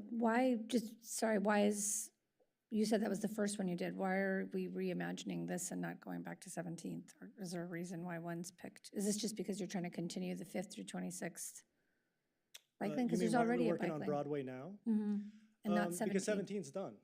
Right, but it has that problem still. Of the turning radii and all that stuff. From Pico. So that's the first time I've heard of that. Why don't you send it to us? Yeah. And we'll look at it. I mean, that includes the city RRR vehicles as well. We've heard that. And some of the utility vehicles. We'll definitely look at what's happening on 17th. Thank you for the notification. I think that's all the questions, comments. I don't know if there's any special direction on this or if anyone wants to move. The direction that we're looking for from the council is existing design of the 6-foot bike lane, or to council member Zwick's point, 2-foot gutter, 4-foot bike lane, 3-foot buffer, 8-foot parking lane, 11-foot travel lane. Is that design acceptable to move forward with? That's ready to roll right now. If there are adjustments, we'd love to get a sense from council what level of adjustment is needed, and then we can come back and let the council know sort of timing and how we would implement that adjustment if that's the direction that we receive.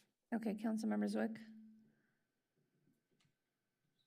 The Broadway bike lane is really important to cyclists because, as was stated at the beginning of this presentation, it's meant to serve as a backbone or a spine in our bicycle network, moving east-west.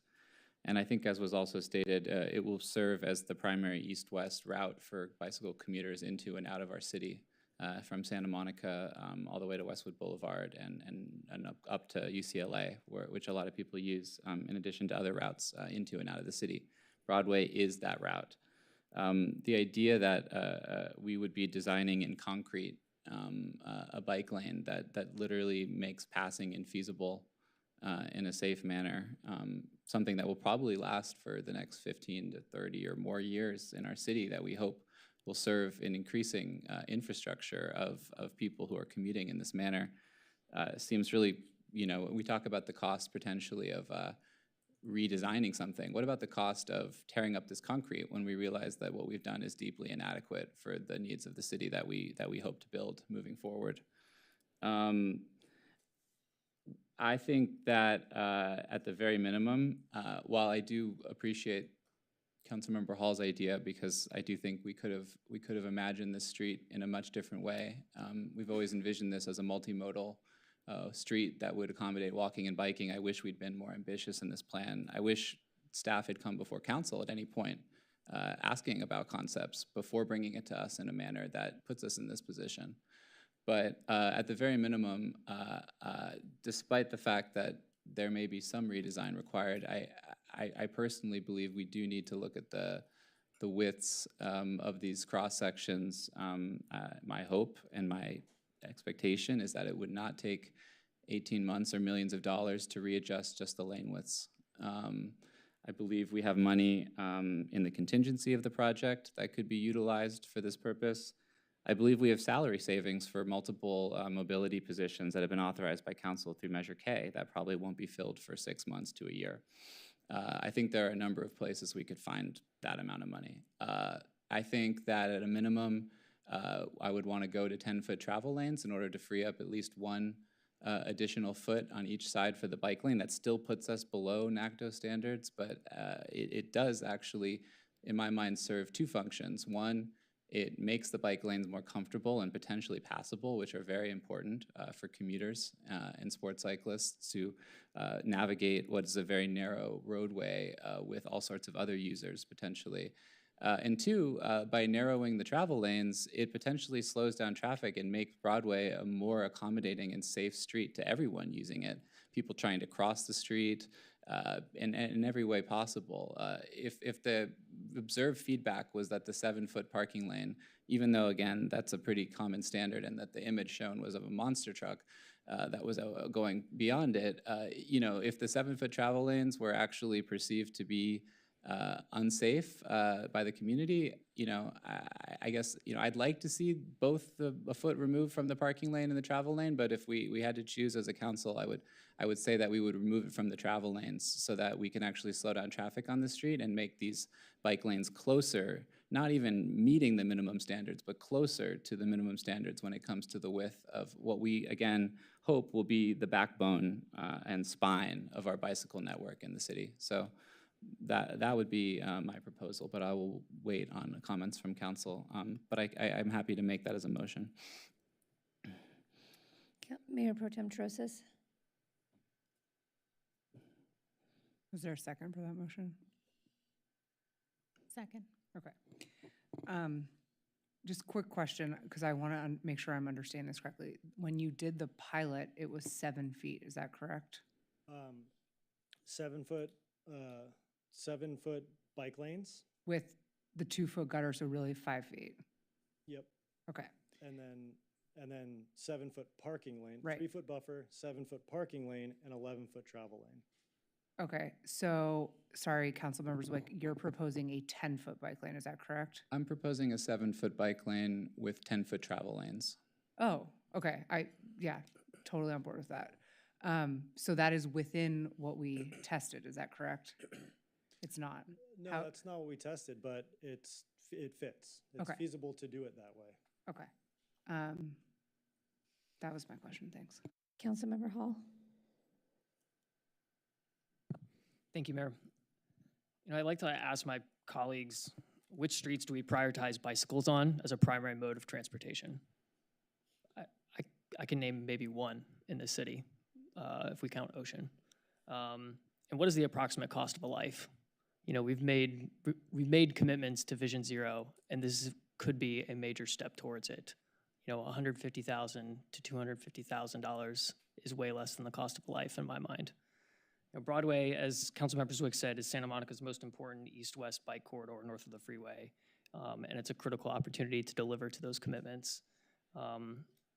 As we have envisioned in our housing element, this is an area that we expect to densify, and we want people moving on these streets as pedestrians, as bicyclists, and we want a good balance of parking and travel lanes, but we want to prioritize people being out of cars. The shift to protected bike lanes isn't just about cyclists, it's about climate, it's about equity and public health. I think voters have made very clear their priorities by electing a council that supports these goals and overwhelmingly backing Measure K as the second highest ballot measure that the city's ever had. I know, budget and staffing constraints have certainly slowed this project down. I don't hold any of that against any of the team. But I do think that that's not a reason to give up on making the safest streets possible, particularly in this corridor for bicyclists, for pedestrians. I really encourage us to have these projects be driven by best practices, especially if we're going to prioritize bicycle safety and not necessarily volume of complaints. I'm not saying that that is what has happened here, but I do know that often we do these community engagements and then tend to water down ambitious plans because of how the loudest voices in the room react, or at least, maybe previous staffers or council members up here reacted to that. I encourage us to prioritize bicycle safety on the Broadway corridor, as it is our main east-west for bikes, and really thank staff for reacting to some of the feedback and presenting some options tonight for us to work with. It's greatly appreciated. Councilmember Zernitskaya. So first, thank you all for your hard work on this. Thank you for putting together this presentation so we could have this robust discussion. I agree with Councilmember Hall that if we think about the amount of space that we give over to cars in our city versus the amount of space that we give to cyclists and to folks who use other wheel-based non-auto, I don't know, any unicyclists out there? Oh, that's awesome. Oh my God, love it. Sorry. Not gonna get distracted here. Yeah, we really do need to prioritize safety. It's the tsunami thing. Oh, tsunami alert. Okay, that's fun. It's just an alert to stay out of the water. The waves are expected to be 1 to 2 feet at 1 a.m. The currents are what we're warning people about. So anyone who's thinking that this is a great time to surf, don't do it. Yep. Thank you, Mayor. Sorry for that digression. Yeah, so we give so much space in our city to cars. We really need to prioritize safety for cyclists and for pedestrians in more places. Traditionally and historically, I would say Santa Monica has been a leader in these types of efforts, and I want us to continue setting the trends and making other cities jealous of our bike infrastructure. So thank you guys so much, and if there's other opportunities to improve safety for cyclists and pedestrians along Broadway and other corridors, I'd love to see that. I do understand that some of the concern had been about if we were to lose any potential parking spaces, that there were some concern from businesses. So I just wanted to provide direction, if the rest of the council is amenable, to see how we could potentially include more bike parking in front of businesses to encourage cyclists to visit those businesses and spend money locally. I do believe that in prior analyses, when bike paths have been put in place, businesses have actually seen an uptick in revenues. So whatever we can do to support the businesses in that way would be amazing as well. Thank you again. All right. And with that, did anyone, I'm sorry, did you guys make a motion? So long ago, I forgot. Was there a second? I think the motion was made by. Oh, no, Councilmember Zernatska. Oh, you seconded, but Councilmember Zwick made the motion, seconded by Councilmember Zernatskaya. Okay. All right, Councilmember Janetskaya, Yes. Councilmember Snell. Yes. Mayor Potem Terosis. Yes. Councilmember Raskin. Yes. Councilmember Hall. Yes. Councilmember Zwick. Yes. Mayor Negrete. Yes. Are we going to close session now? So I'd like to Before- propose some agenda Before we management. do, Yeah. before we do that, we still will need the council's approval of the actual contract. Given the request to go ahead and look at redesigning the overall project, what we might suggest, council consider approving the contract. Staff will take the direction back in-house. We'll work up what the timeline and the implementation might look like, and any of the issues that might come up with that implementation. We'll certainly notify the council moving forward. But approving the contract now as is allows us to at least get started with everything else that's incorporated as part of the project. So moved, execute the contract with second it. Sully Miller. Okay. It's just to execute the contract. Yes. Okay. The other items, yeah, all the recommended Well, actions on the items. yeah, move the staff report with the amendments as directed and staff to return with implementation plan for the additional changes. And I second that. Councilmember Zwick. Yes. Councilmember Hall. Yes. Councilmember Raskin. Yes. Mayor Potem Terosis. Yes. Councilmember Snell. Yes. Councilmember Janetskaya. Yes. Mayor Negrete. Yes. All right, so I wanted to propose a little, thank you, Steph, a little agenda management because we've gone so late and I think folks want to make public comment on 12B. And if we go to closed session, I think that's presumed to be about an hour and a half. And come back, folks won't be able to make public comment or discuss this item till well after 10:30. So if council is amenable, if it's possible to move, I mean, the question is whether we move 11A and 12B, or we punt 11A to the next meeting, but we still hear, 11A is just the staff report. Mayor. I was going to, Wanted to be able to discuss the Ebony Beach, go ahead. Yeah, I recommend and would make a motion to hear the remainder of public comments as allowed by law. We have public hearing, right? So Yeah, that's 12B. That has to be, Yeah. we have to hear the item too. But we can hear public comment on the remainder of the items now. Yeah, but, so you're talking about, Public hearing and public comment on remainder. No. I know that there's some people here to speak on remaining public items, and they're not here right now, but they're signed up. So I just have concerns that they're going to miss public comment. okay, so I was trying to move up, I'm sorry, it's 12A, the public hearings, and 12B. Council, I might have a suggestion to simplify, say, take closed session after 12B. Does that?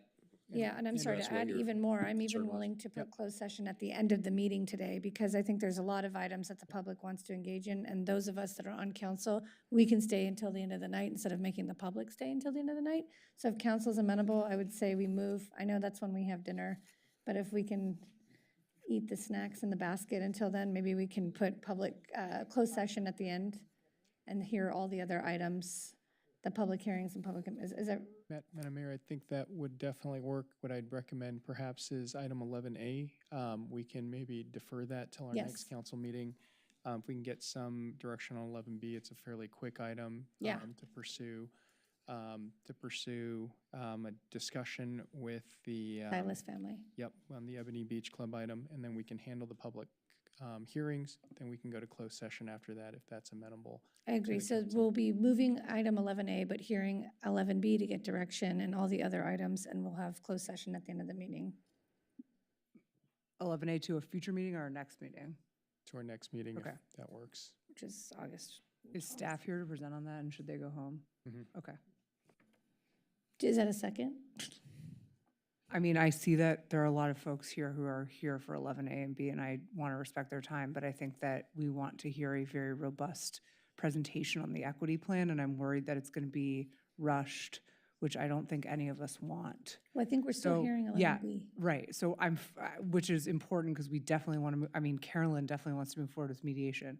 So I'll second your motion, but I just want to acknowledge that I think there are a lot of people here for public comment. On 11A?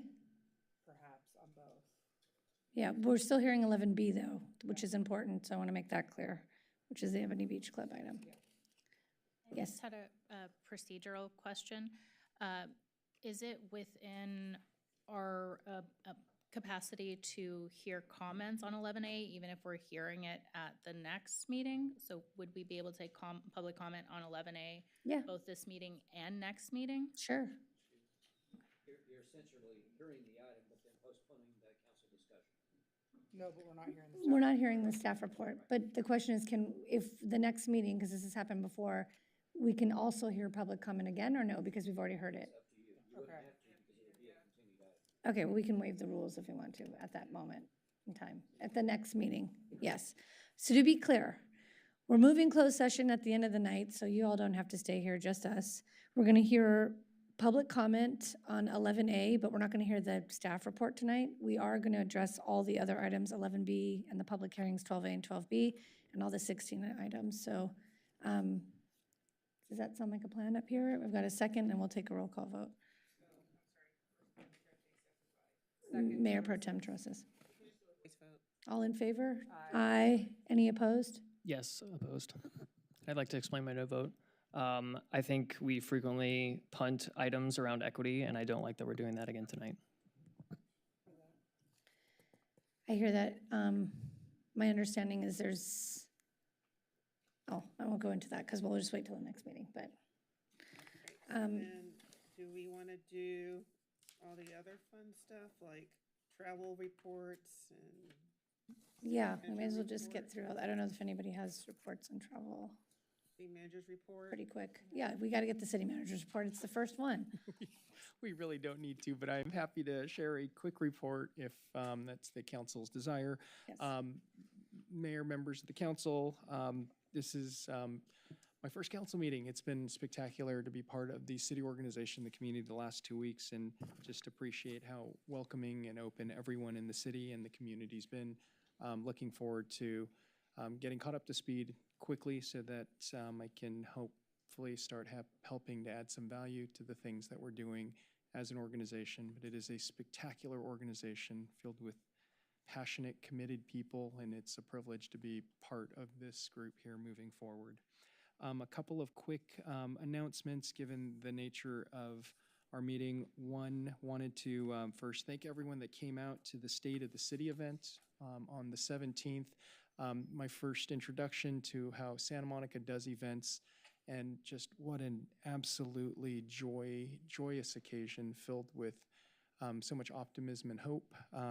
We have a lot of additional events coming up as we work our way through the summer. One item we wanted to share with everyone is next Tuesday, August 5th, we're going to have our National Night Out event, 5:30 to 8:30 right here in front of City Hall. The theme this year is Santa Monica All-Star, so we hope folks in the community will come out, enjoy food, games, music, and an opportunity to meet our terrific public safety personnel. We also have other terrific community events this summer. We have a community picnic at the Beach House that's coming up on July 31st. We have a family splash night at the Swim Center on August 8th. We've got a sunset swim for those 18 and over at the Beach House, also on August 8th. Our library is just jam-packed with activities and events related to summer film screenings. We've got poetry readings, community conversations. And then as we celebrate the city's 150th birthday, we will have some additional gather and grow events at Reed Park and at Miles Playhouse on August 2nd and August 16th. So much more, all available online at the city's revamped calendar at santamonica.gov/events. Our team's been doing a great job working through sorting so you can identify by month what events the city is hosting. Last thing, I was told I got to hold a dog every council meeting and introduce the animal in person live. No, they lied. But apparently we get a picture tonight. The picture is our adorable adoptable pet of the meeting. That adoptable pet is Maple. You see her up here on the screen. She is sweet, she is playful, she is energetic. She is a 2-year-old brindle pit bull that is looking for you to adopt her and bring her into your home. She loves playing with water hoses. She loves doing zoomies in the yard. She would do best with a family that has an active lifestyle where she's the only dog. We really hope if you are interested, contact our animal shelter so we can arrange a meeting. And who knows, Maple might be the next person to join your family. Call us, please. She's tolerant of wearing hats too, everyone. So just a lovely, lovely pet. You can always visit the Santa Monica Animal Shelter Foundation website also to learn more information or make other donations or shop our Chewy wish list. With that, Madam Mayor, members of the council, thank you so much. That'll conclude the city manager's report. To public input on Well, remaining. sorry, do we want to address travel? No, does anyone have any travel? Oh, I thought you said you didn't have any. No, I didn't, but I don't know if anyone else does. I can talk, yeah. I mean, I traveled, but it doesn't have to do we have to report? I went on a Federation trip. It's not, I didn't use travel funds or anything. No. I'm getting up my notes. I'll be very brief Oh, because I can go. You go, yeah. Thank you, Mayor. From July 9th to July 13th, I joined Mayor Pro Tem Terosas and Rent Control Board members Erica Leslie and KM Breeze at the Local Progress National Convening, which is a convention of municipal elected progressives. There we shared some of the work we've been doing here in Santa Monica, such as our new algorithmic price setting rental ban. I also attended sessions covering affordable housing development, LGBTQ+, and immigrant rights and tenants' rights. I'm proud to say that many of our colleagues there were keenly interested in the work that we are doing here in Santa Monica, and I think that's a great testament to our staff. It was great to share that out with other communities who want to protect renters and workers in the same way. It's important to note that no city funds were spent on my travel or the conference. Thank you. And I would just like to say it was an amazing conference. I attended some site visits on affordable homeownership opportunities through a co-op model, which I know we've been talking quite a bit about giving people more access to economic mobility and ownership opportunities. Also talked about municipally owned groceries and food equity and a variety of other topics around workers' rights. No city funds were spent on this trip. Well, I don't want to go over my vacation details, so since that doesn't count. All right, nobody else? I think I'm going to skip a mayor's highlight. There was a team, a softball team. I don't see them here, but in the essence of time, I just want to make sure that folks that signed up thinking we were going to come back later are here. So if you're here and you know that other folks left, you might want to text them. We are going to be hearing items in order, so there'll still be 11A and 11B, but if I see lots of names signed up, I just don't see folks here, so I'm a little concerned about that. Maybe we'll take a 5-minute break so we can go to the restroom, and then that'll give folks some time to just make sure that they're aware now that we're moving the item up. Is that okay? Is that okay? All right, we're gonna go to the back. Yeah, we're gonna do public.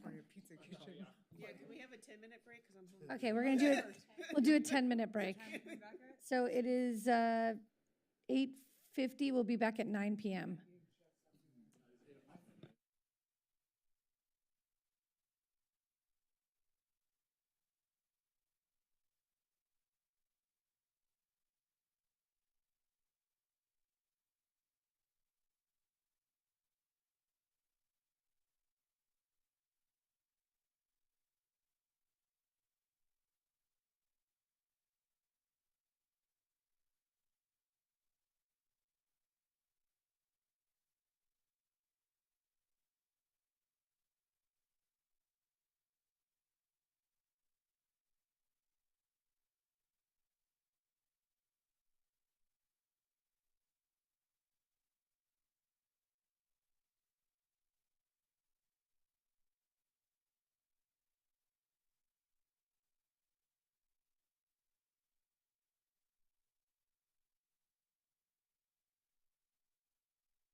We went a little over. It's 9:10, and so we're all back. Do we want to call the next item?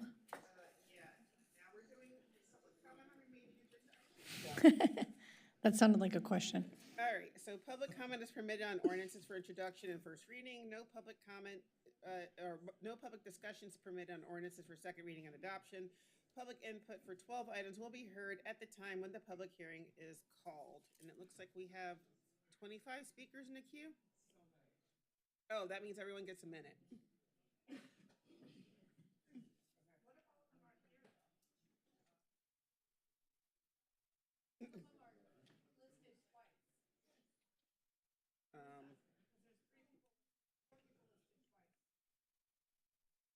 And I guess technically it's less than 25.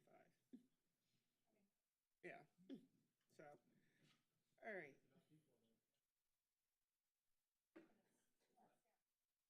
Oh, and the last person on the list at this point is Eve Lopez. So there's less than 25 people, so everyone gets 2 minutes. Because some people are listed twice. Okay, so I'm going to call the names up in order. Jerry Rubin, Harvey Etter, Denise Barton, and Milana Davis.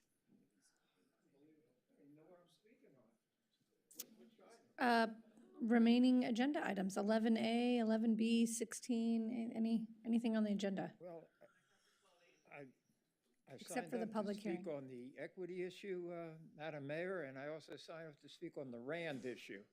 What should I do? Do I Sorry, do- you signed up for what? To speak on RAND and on the equity issue. Well, those are, the public hearing, 12A and 12B is separate, but right now you could speak on, you can speak on 11A and 11B, the equity plan, On the equity Ebony plan? Beach, any of the 16 items, yeah. And the RAND thing would be at a different time. That's next when we do the public hearing, yeah. Gotcha. Sorry about that, but. That's okay. Well, thank you. Mayor Negretti, Mayor Pro Tem Terosis, honorable, hardworking council members, our great new city manager, and our wonderful city attorney. Sorry you're leaving, but great guy. Fellow Santa Monicans, I'm on the Urban Forest Task Force, but I'm speaking just for myself.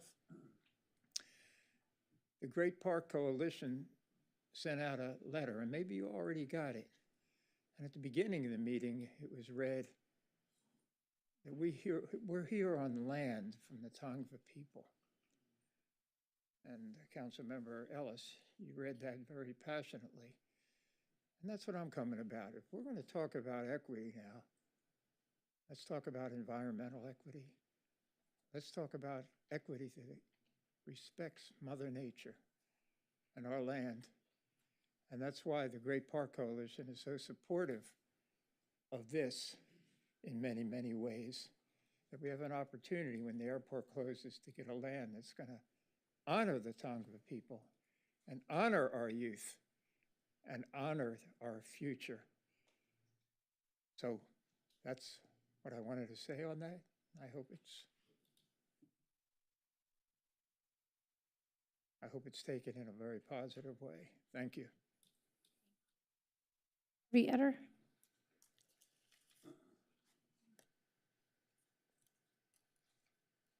I'm signed up for 4 minutes.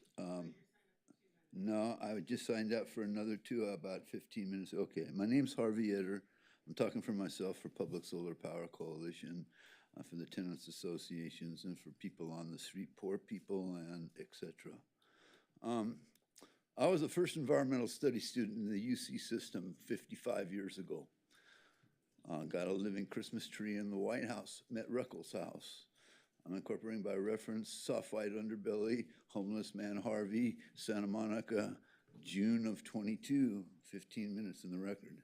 I'm talking to Leon, your homeless guy, because this was done in the city, and the studio was on Main Street about litigating. There's resources there, over 400 comments. They got nothing, all right? It's supposed to be a second breach of contract, et cetera, et cetera. This equity, I had no idea this equity thing was going on. Been talking, involved in equity issues for a long time in this burg. This is pretty outrageous, okay? For senior and disabled, 25 years ago, they enabled that you can go for your mortgage and your management company instead of the cities or whatnot. 1,000 places are doing this around the country. We talked on this. We give you 9 pages tonight and issues on this, and we give you legal notice of litigation with you all and the county sheriffs, et cetera, and affidavit and declaration as part of that statement of facts. Got to polish some of it up. I've got a problem going back to an old work injury that includes bone marrow infection, and I tried to write that stuff and make corrections on it. It was a problem. Look, this stuff about the park, glorioski, great. Okay, I want to incorporate by reference the comments made at the last environmental task force by the fellow that runs it and ran public health, Dean Kubani. All right, they said they're not going to meet their climate goals. They're going to be 20–30% off. They're coming to council. He was supposed to be here on the 8th. I don't think he did. I didn't listen to the whole 8 hours, but I'm incorporating the reference what he made to the committee. He said, okay, in the last 10 years, climate's gotten worse, more frequent, all these different things, and we got to reassess. We got to go to council, and we got to double our efforts. That's the real. They said the park's not going to mean nothing, basically. This is the real, and we got to deal with it. We need public power here now. We brought to you the Clean Power Alliance. Okay, that's not enough. It's a start. We need public power. We also brought to you Solar Santa Monica. All right, we need to look into municipal system and hooking up with whatever's left of the DWP and the county through the Clean Power Alliance, and to put in solar where we can, up in the hills here, in the park, floating out in the ocean, and all the damn buildings, and equity. Okay, I'm incorporating by reference. We had 50 years ago, political economics of fossil fuel industry. White when OPEC was formed. Claudia Carr started the Women's Studies program. She's doing a lot of stuff. Shannon Perry worked with her, all right? I work with her too. She's at Berkeley and whatnot. Okay, so that's what's got to be, and included that was vertically and horizontally integrating. All right, so that's like Safeway, director interlocks with Chevron, et cetera. That's the real, that they permeate our society. It is so everywhere that we got this dirty fossil fuels that's poisoning us and killing, and that's the real, and it's outrageous, and we got to deal with it, and we got to, and this stuff with Trump, that he's a traitor. Traitors get bullets. That's the Constitution. Enough is enough. Enough is enough. Sorry, Denise Barton? Ms. Barton, are you registered twice for 1 minute each, or just, there's a Denise Barron here too. No, I want to do 1 minute on 11A, 1 minute on 16, what is it, 16C, and 1 minute on 16B. That's over your time then, because you spoke. No, because it was wait, the special session didn't count toward my time. That's 3 minutes? Please. Good evening. On 11A, you do know that actions like these show you are the real racist, basing city services on being of color or LGBTQ. Your special interest groups trying to manipulate these groups for their votes. Or does it just come down to Santa Monica for Renters' Rights leader, Denny Zane's position that allowing Latinos to be on the council would allow there to be resistance in continuing to put affordable housing in the Pico district, along with his ultimate goal to keep Santa Monica for Renters' Rights in control of the city council. For this information, please reference case number BC 1684 with the file date of February 13, 2019. Nor do I understand why the African American part of the survey, the pages are black, and that is the only section that has a part about religion. Aren't you in the city supposed to be neutral about the religion and race? Yet you continue to discriminate against the real protected classes of seniors and the disabled. Next on item 16B. Is this travel expense for housing the wishes of the residents or the council member? Because this item on the because the item on the charter cities not being bound by the RENA numbers never came back before the council. You'd rather continue running a scam and gaslighting the community. And finally, item 16C, showing again you do not do real research before putting an item on the agenda. And all these actions show, again, that you do not want to represent the people, you want to rule them. Thank you. Milana Davis. And then after Ms. Davis is Chance Davis, Lauren Davis, Robbie Jones, and Kevon Ward.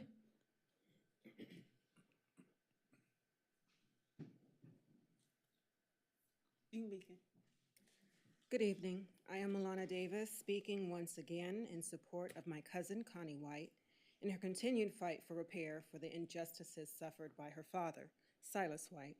We ask you to vote yes for mediation, item 11B, and hope that, in this current day and time, Santa Monica will serve as one of many beacons of light and integrity cast across our nation.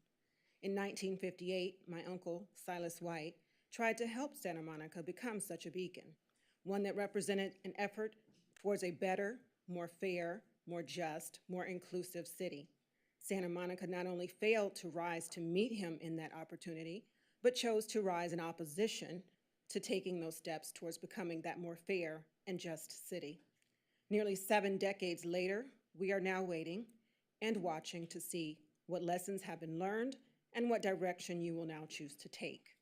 Will you this time be that beacon of light? This nation desperately needs us all to grasp every opportunity to show the world not only who we are, but who we most definitely are not. As we stand on the precipice of this extremely critical time in our country, the willingness to become a beacon of justice is arguably more important than ever. The beacon you choose to put out into this country that is now being molded will show all the nation and the world who Santa Monica truly is. I ask that you proceed forward with mediation for the White family. Thank you. Thank you. Chance Davis.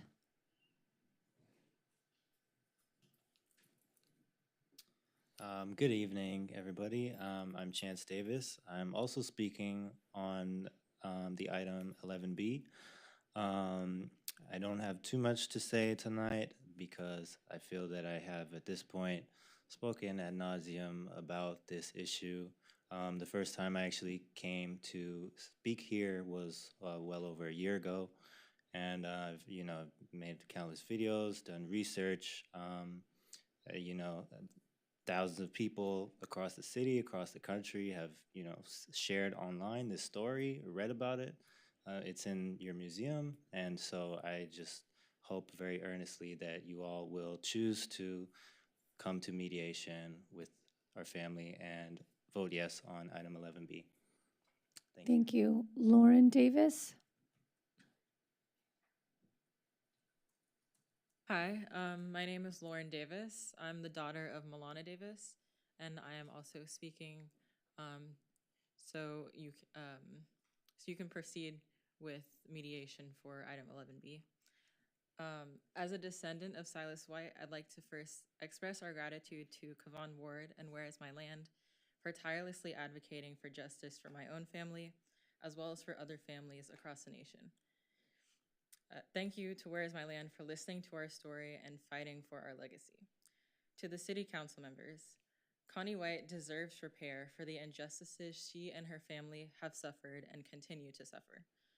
This repair is more than 6 decades overdue, and you have the power to make things right. Thank you. Thank you. Robbie Jones. Ms. Jones, you said you're speaking on 2 items? Yes. So did you want 2 minutes for each item? Yes.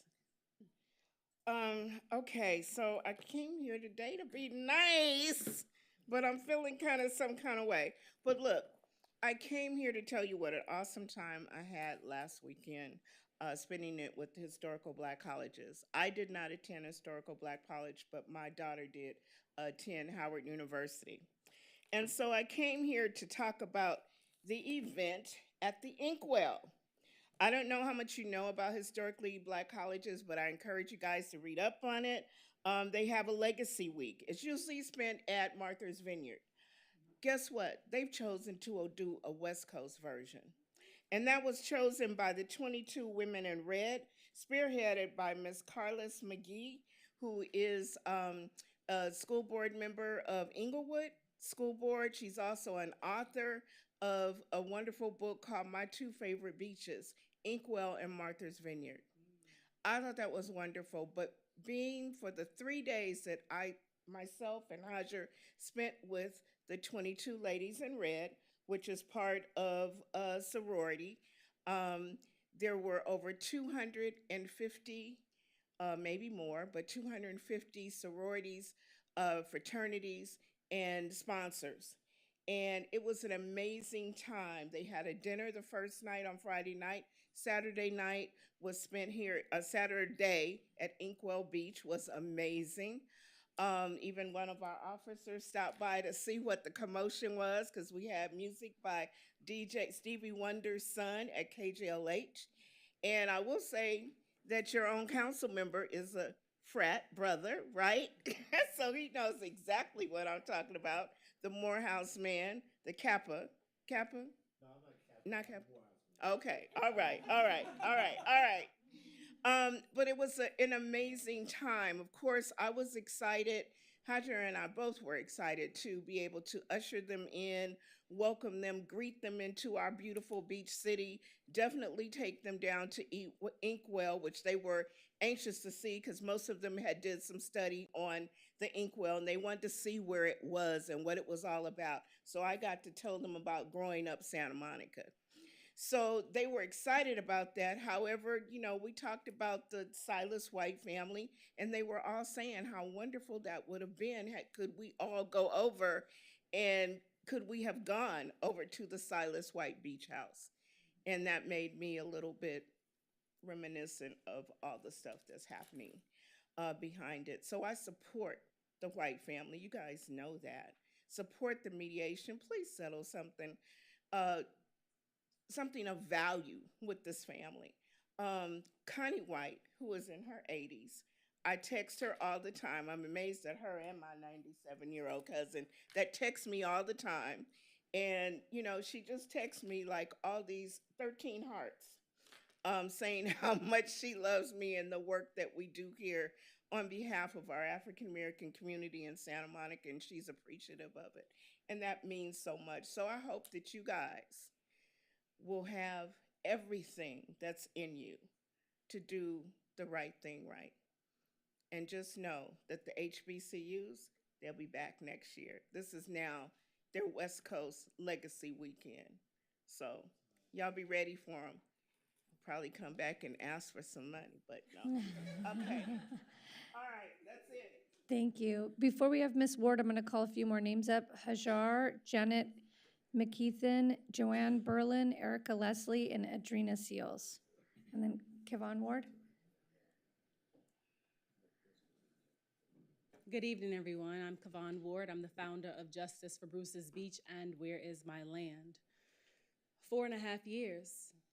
That's how long it's been. That's how long I've been on this journey with Connie White and the White family to get repair for the harm that was caused to her father, Silas White. But it took less than 4.5 years for the city of Santa Monica to decide that they wanted to strip a man of his land, of his dignity, and of his plan to create space and joy for Black people in his community. It took less than 4.5 years for a city to implement their plan to take a man's land through racially motivated eminent domain. Connie doesn't have 4.5 more years. Connie is expecting for you all to do the right thing, the morally correct thing. Land was taken legally, and now it's time for you to provide repair morally and repair of substance. So I demand and I request that specifically for most of you who are my non-melanated brothers and sisters, that it's time for you all to stop being allies and be accomplices. Accomplices in this. End this. End it and end it amicably. Provide substance. repair of substance for Connie White and the White family. Because I want so badly for the rest of Connie's life to be the best of Connie's life. And you all have the power to make that happen. Thank you. Thank you. Hajar?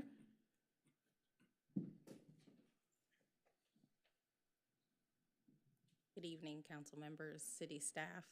Welcome, Oliver G. My name is Hajar, and I am in strong support of receiving and approving the citywide equity plan and to authorize the budget amendment required to implement it. We cannot overstate the importance of this moment.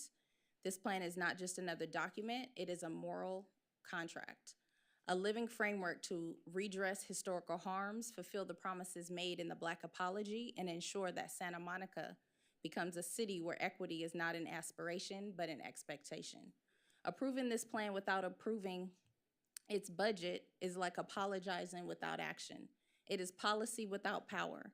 And what we need now, what Black residents deserve, is tangible investment, not symbolic gestures. This equity plan must move beyond metrics into measurable transformation. Fund the Reparations Land Back Task Force to restore or compensate for land taken through redlining, eminent domain, and discriminatory zoning. Prioritize limited equity homeownership and generational housing programs for the descendants of those displaced by the destruction of Belmar, the Civic Auditorium area, and other once thriving Black communities.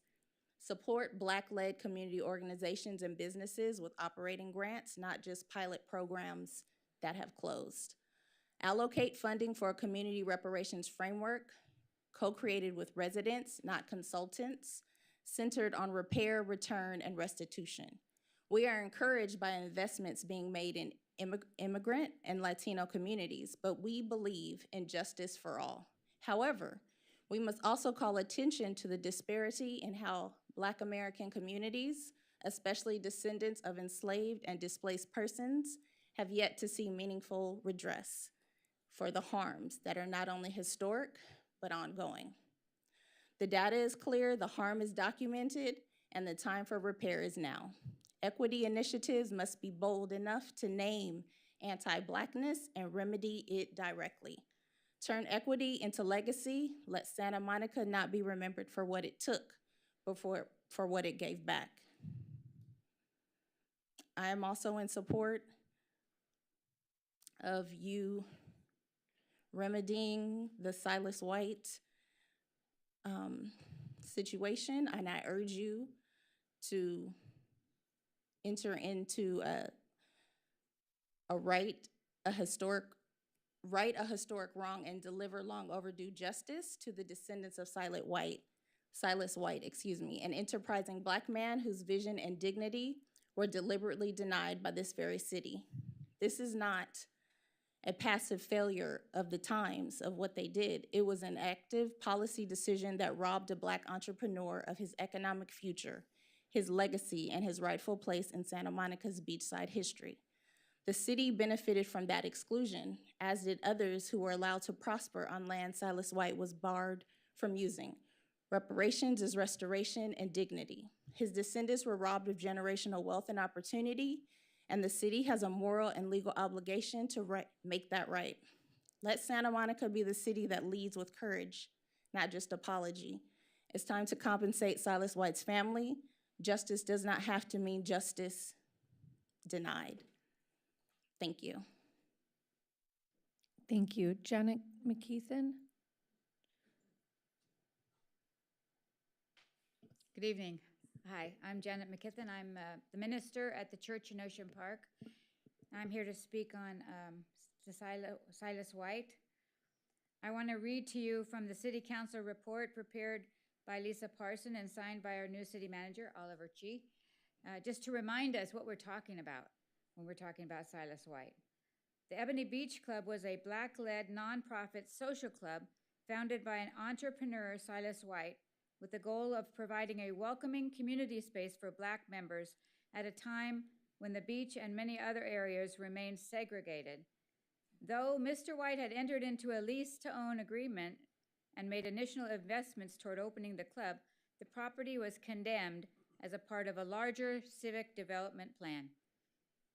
Those involved in making the decision were barred from considering anything beyond the fair market value of the real estate, no matter the investments made, the benefit to the community, or the racial dynamics that may have informed the city's planning decision.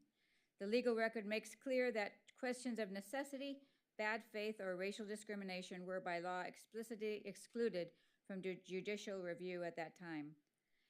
However, much like redlining and segregation, the law does not always correlate with justice, and the use of eminent domain in the past frequently correlated with the removal of a community that was perceived as less desirable to the majority population.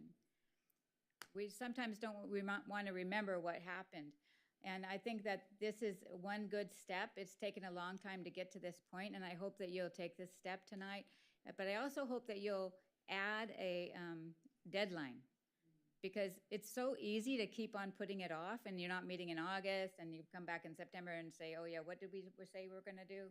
So putting a deadline on it is very important. And I would also like to say that with the goal of better understanding all perspectives and identifying. Thank you. Oh, that's it? Yeah, sorry, thank you. Joanne Berlin. Okay, I know what that noise means. Now, I signed up, I think, for L11A and 11B. Is that right? That's, well, I don't think I'll go that long, but I have that long, you're telling me? Okay. All right, so starting with 11A, which is going to be postponed in terms of the presentation, I guess, until the next meeting.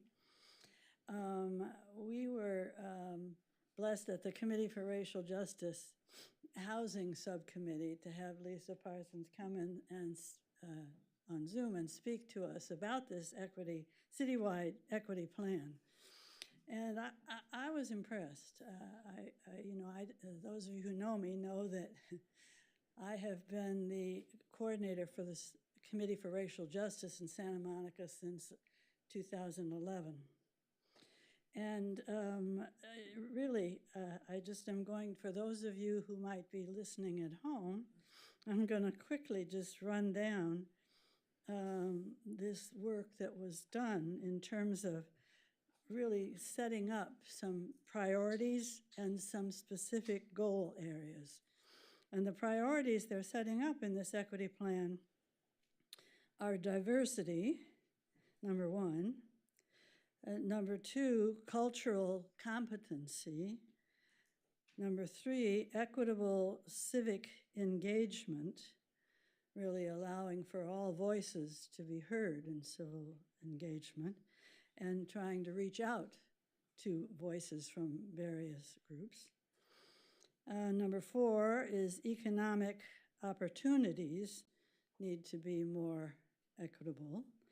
And number five is housing, which is really, as you all know, in a horrendous state at the moment, in the sense that affordable housing, what's considered affordable housing, is not affordable to most people who work in Santa Monica or who, some of them who live here.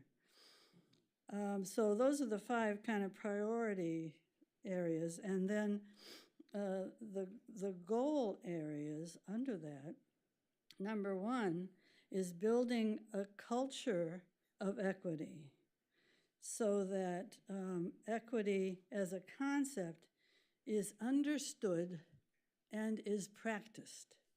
And that's very important. It's a change, it's a cultural change, it's a sea change, if we can move in that direction.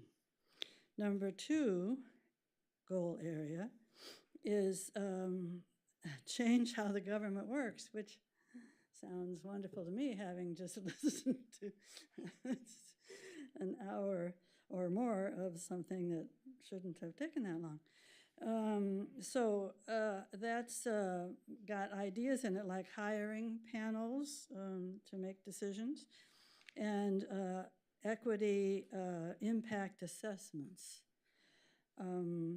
Number three goal area is deepen trust and belonging. And that's so important.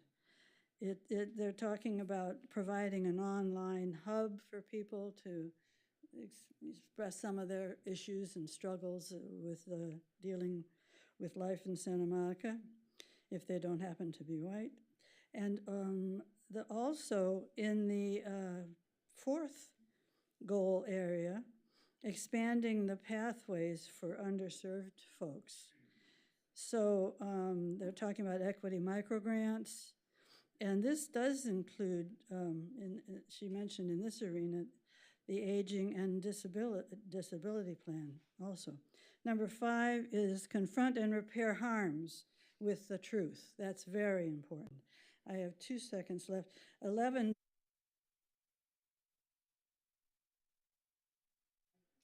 Thank you. Erica Leslie, and then after Erica, we have Andrina Seals, Pam O'Connor, Denise, is that Barton or Barron? Is there Denise Barron, and then Denise Neal? Okay. You ready for me? I'm ready for you. Okay. We're always ready for you, Erica. Okay. We stay ready. So I come back before you tonight and wearing my other hat as a board member for the West Side, Reverend Dr. Martin Luther King West Side Coalition. And we're pleased to honor Mr. Silas White by naming a Student Education Award for him at our January 19, 2026 celebration at John Adams Middle School for his courageous efforts to create the Ebony Beach Club in the city of Santa Monica at a peak time of segregation. And we ask the City Council to recognize his courageous efforts of Mr. White. And a point of personal privilege, I'll say this: equity without access is inequality, and it's racism. Thank you. Thank you. Andrina Seals.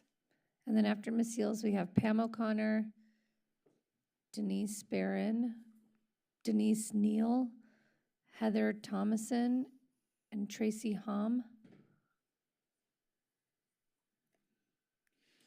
Hello, everyone. Thank you for allowing us to have public comment. City Council members, I'm pleased to be here wearing also another hat, working with Martin Luther King Coalition. We want to recognize, and honor to Silas White for establishing the Ebony Beach Club at 1811 Ocean Avenue in 1957. And switching it to make it a little bit more personal and bringing it right back to home. Many of you already know, except for the fewer council members that recently came on board, my grandmother was also born and raised in the late 1800s, right off of Main Street. So with that in mind, it's vitally important to do what is right. I've worked for an attorney law firm, and with attorney law firm of Latham & Watkins, they do a lot of litigation. It's really good to do good business in, what do we call it, in good faith. This is that time to do it. You guys need to vote. As a suggestion, you guys need to do it more promptly because you have other things on your agenda that you need to take care of. That's not even going to come into pass into today, nor will it come into pass next year. This is the beginning, and as you guys already know, there's other Black families as well that will be coming before you. It is a fear, and we all recognize that, but this is that time. Santa Monica is only 8 miles. Can you return any of the beachfront properties to any of the Black families? No, you cannot. We understand that. Are you interested in doing a financial settlement? Well, that's a little bit rough and that's a little bit tricky. But what you can do is deal with it on a one-on-one basis, as you do in law firms when it comes down to litigation. Everything has to be done in a separate individual. And I just want to say thank you again. Thank you. Thank you. Pam O'Connor. Hello again. I'm here for 16C, but first I want to say great comments. And the Landmarks Commission, by the way, is working on issues of how to identify the history of groups such as the Black community and other communities. And to the city manager, I seldom come to city council meetings and I don't think I've ever spoke on multiple items until tonight. So this is not a norm. However, for on 16C specifically, again, this is about identifying incentives, planning, and zoning to be able to add housing on vacant parking lots along commercial corridors. And remember, the commercial corridors are the strongest routes about public transit. So this is a way to link, again, housing and transportation together. So I really ask you to walk the walk, to implement the housing goals that you proposed in the housing element and to get it done. So I ask for your support on item 16C. Thank you. Thank you. So there's no Denise Barron? Okay. Denise Neal? Heather Thomason? And then after Ms. Thomason, we have Tracy Hom, Nikki Kohlhoff, Harvey, I think you already spoke, right, Harvey? And then, is it Eve Lopez not on there anymore? No, I see her. Oh, I mean, it's crossed out. Okay, maybe it's just my eyes. I'm sorry. And then Eve Lopez. I'm going to speak on 16C, B, and C, and then I have a 12B comment, but that's later, right? Okay, so yeah.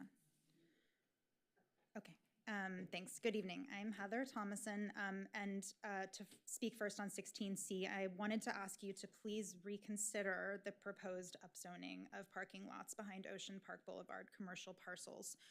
Please do not do that. In 2023, Ocean Park Boulevard was upzoned from 32 feet to 55, a decision, possibly even an error, that the council immediately regretted.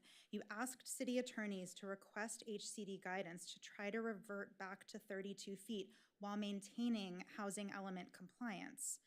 I believe we received no response to that letter. Why haven't we pushed for this? Ocean Park Boulevard is the heart of Sunset Park's commercial zone. Our narrow street's charm lies in local ownership and diverse businesses. Upzoning these parking lots to match the questionable 55-foot zoning would compound this mistake and accelerate displacement of local businesses. Furthermore, upzoning for market rate housing now, when we have far surpassed our market rate housing cycle goals already for this cycle, will hurt our next RENA cycle goals, I believe. If developers take advantage during this cycle, won't we have less to offer to our next housing element? I respectfully ask that you work with HCD to revert Ocean Park Boulevard to 32 feet, ensure housing element compliance, and reject upzoning these parking lots until this is resolved and until the next housing cycle. So that's 16C. On 16B, I urge you not to use taxpayer dollars for a trip to a YIMBY conference. It's intellectually dishonest at best to suggest that we shouldn't be using taxpayer money to fund 503c4s, like neighborhood groups, to then go ahead and fund a trip for a council person to an event for a divisive 503c4 using taxpayer money. Thank you. Thank you. Tracy Hom? Great. I'm going to speak on 16C. I think it's 16C. It's we were here in May, I believe, about the upzoning of 2944 30th Street, and it was decided that was a great idea by Pro Tem Terosis, that we would change the wording or the definition of abandonment to take care of that owner. Well, then I was notified while I was on the East Coast this week that you've now put up 16C, which says that you're going to like rezone parking lots and upzone them. Well, the parking lot at 2944 had 47 cars in it today. It's definitely not being used. And the other thing is the word commercial in this needs to be revisited, because what does that mean? That's really an R1 lot. Is that part of this whole thing? We were told it wasn't. And also, Jing told Terry Bernstein and myself on June 12th in an email that I have here that the 2944 30th Street was settled and that they just hadn't gotten around to redoing the definition of abandonment, but that we shouldn't worry about it because they had other pressing items, which I would like to put this into the record. But this whole thing about commercial, you've got to relook at what is commercial and what isn't in this 16C. It's overbroad, it's vague, it's uncertain, and it's going to just lead to litigation. Because if you're going to call 2944, which I hope you don't, which is an R1 lot that was already talked about, commercial, then you're going to have a whole nother problem again because you already dealt with that. And now it's like you're coming around the back door to give these people another bite at the apple, which really isn't fair. All of us bought our houses in a R1 neighborhood. I would not have bought my house if I... Thank you. Nikki Kohlhoff.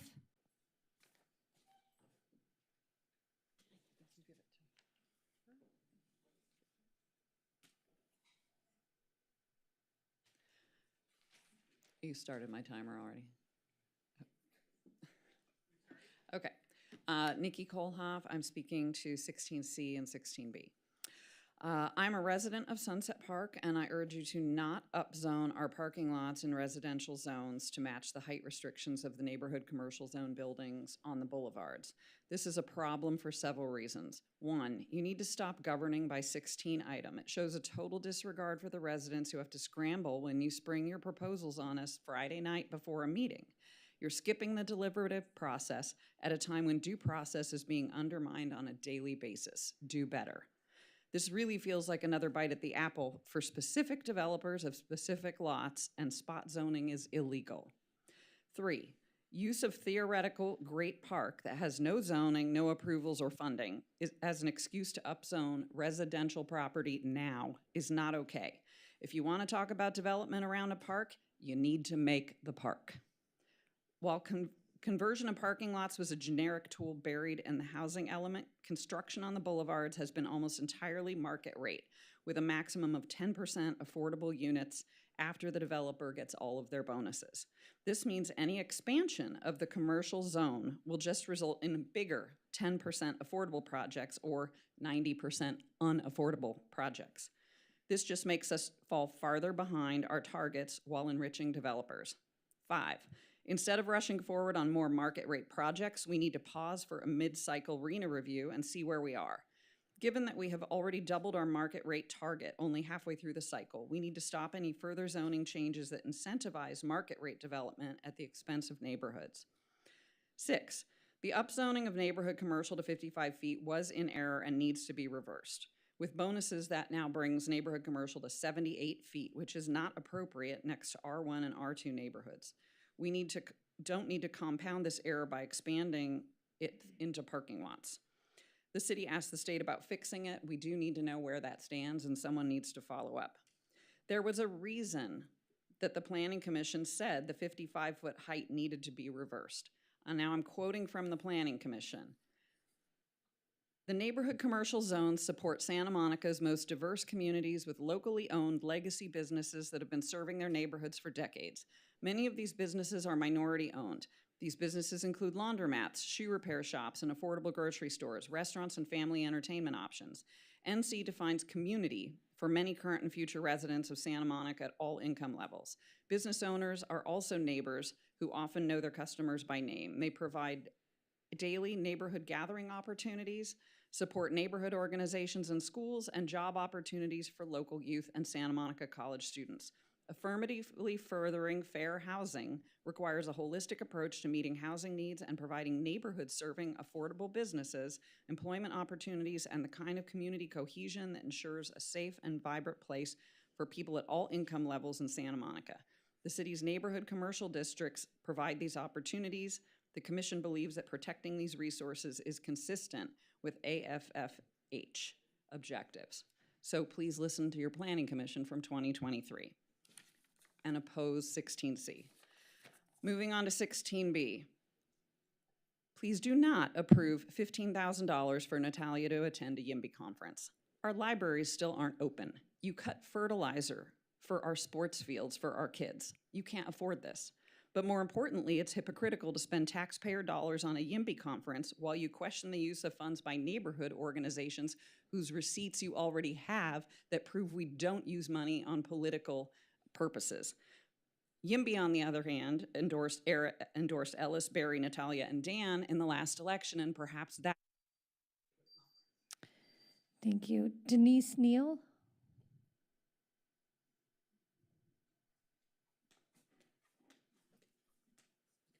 Thank you. I'm sorry. I was waiting for the other Denise, but she's spoken already, she said. Sorry. I have 4 points to comment on, and I have the time divided. So please help me monitor the time. I think it's 2121 on. Yes, yes. Okay, well, let's see. Why does it say 3 minutes on the timer? No, I signed up for multiple. I was told that I have 6 minutes, and I broke them up, and I have them written right here. I worked with Mitchell to put them on record in order. I signed up for, this is what actually went into the computer. 2 minutes on 11A, 1 minute on 11B, 2 minutes on 12A, and 1 minute on 12B. Well, that's the 12A and 12B we're going to hear after. So right now we're only speaking on, that's a public hearing. So you can speak on 11A and 11B, and then you'll come back and when we call the other item. Yes, Honorable Mayor. Thank you. Okay, I'm sorry. Good evening, Honorable Mayor Negrete, council members, and community at large. I'm Denise Neal, former Disabilities Commissioner of the City of Santa Monica. I'd like to know more about the city-wide equity plan because right now you're doing a good job on the land acknowledgement, and we have unprecedented opportunities coming up that would call for equity, economic justice, and inclusion in the preparation for FIFA World Cup, Super Bowl, the Olympics and Paralympics. So with those points in mind, I'd like to know if you could actually outline the plan, address all marginalized groups, but put special attention on Native American groups, the foundational Black Americans, many of which are Native American by heritage and by lineage. I'd like for you to actually look into those issues, and please also consider the restoration or the restorative justice and reparations for the families that lost their land. I'd like to know what plans we have to actually have dialogue locally, and I'd like to know if you can consider economic parity, environmental justice, restoration of lands to Native American and freedmen, foundational Black Americans, Native Americans that are also just not recognized by the federal government, small and great tribes. I'd like to know if we can have an all hands on deck, no tribe or person too small to be acknowledged and to be included in the participation and building up of an equitable future here in Santa Monica. I think it would be good for the city and its reputation. Also, as far as Ebony Beach Club, I'd like to know what the value of the beach is, the zoning, ownership, and whether you will be allowing them to develop the land.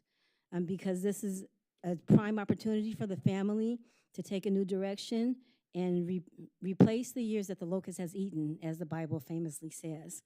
I'd like to know if you can right wrongs and give them a voice, and also even consider the land around the Civic Center and repurpose some of that, including some of the office space in the Rand building. Thank you. Thank you. Eve Lopez?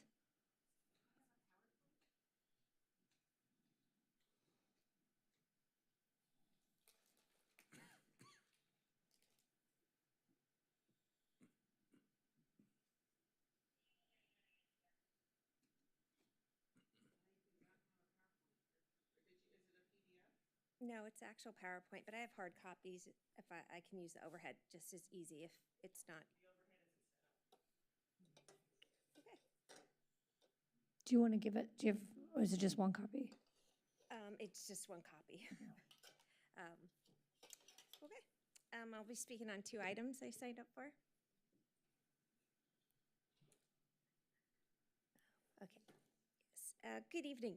My name is Eve Lopez. I'm a resident of Santa Monica and ironically also a member of California's Disaster Airlift Response Team who has been deployed this evening to assist with the tsunami warning. I'm based here in Santa Monica and I'm here tonight because I deeply care about public safety and about this city.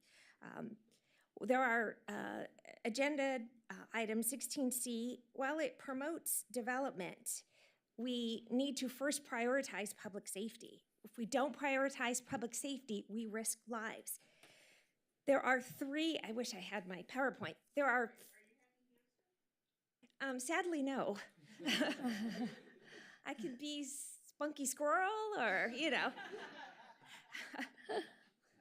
I received an acknowledgement, but I guess, all right, I don't want my time to waste. There were three government codes that I outlined in the PowerPoint materials, and those are specific to public safety as it relates to development. Government Code 65302, subsection 1.5, requires that we complete an emergency evacuation route capacity study. We didn't do that. It was required when we adopted our public safety element in February of this year. Similarly, there's a requirement that developments and hazards and in identified hazard areas must identify 2 emergency evacuation routes. We haven't done that. And thirdly, Government Code 65584.04 requires you, the city, you, our leaders, to provide SCAG with our emergency evacuation route capacity so that the RENA allotment number that we receive is safe. In other words, we can't house 10,000 units in a 1 mile square radius without jeopardizing the safety of the residents because as we learned from the Palisades, we won't make it out alive. I mean that literally. So my question to you leaders is why haven't you complied with the law?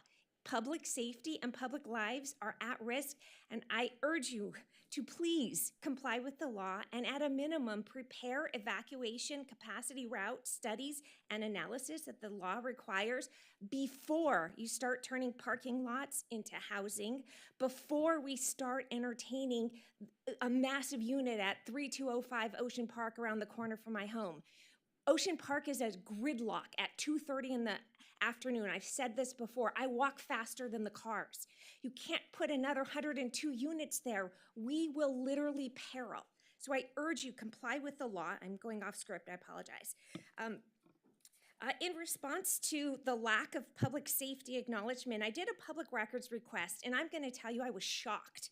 In response, A, it confirmed that no evacuation capacity analysis had been done, which is mandated by the law. 2, city staff admitted that they, quote, forgot to ask about updating routes, there's my PowerPoint. They forgot to ask about updating routes, and they're using emergency routes from 1995. That's just unacceptable. I have included 5 suggestions, which I won't have time to do, but I'll highlight the primary one. Please, and begging you, please, if we can go to the last, second to the last, yes, the one before. There are 5 suggestions. Please do the emergency evacuation study that's required.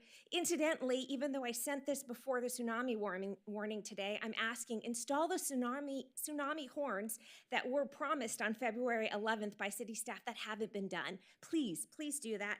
And don't pass emergency legislature, emergency ordinances until you do the planning study. Thank you. That closes public comment for that item. Now move on to item 11B, Ebony Beach Club.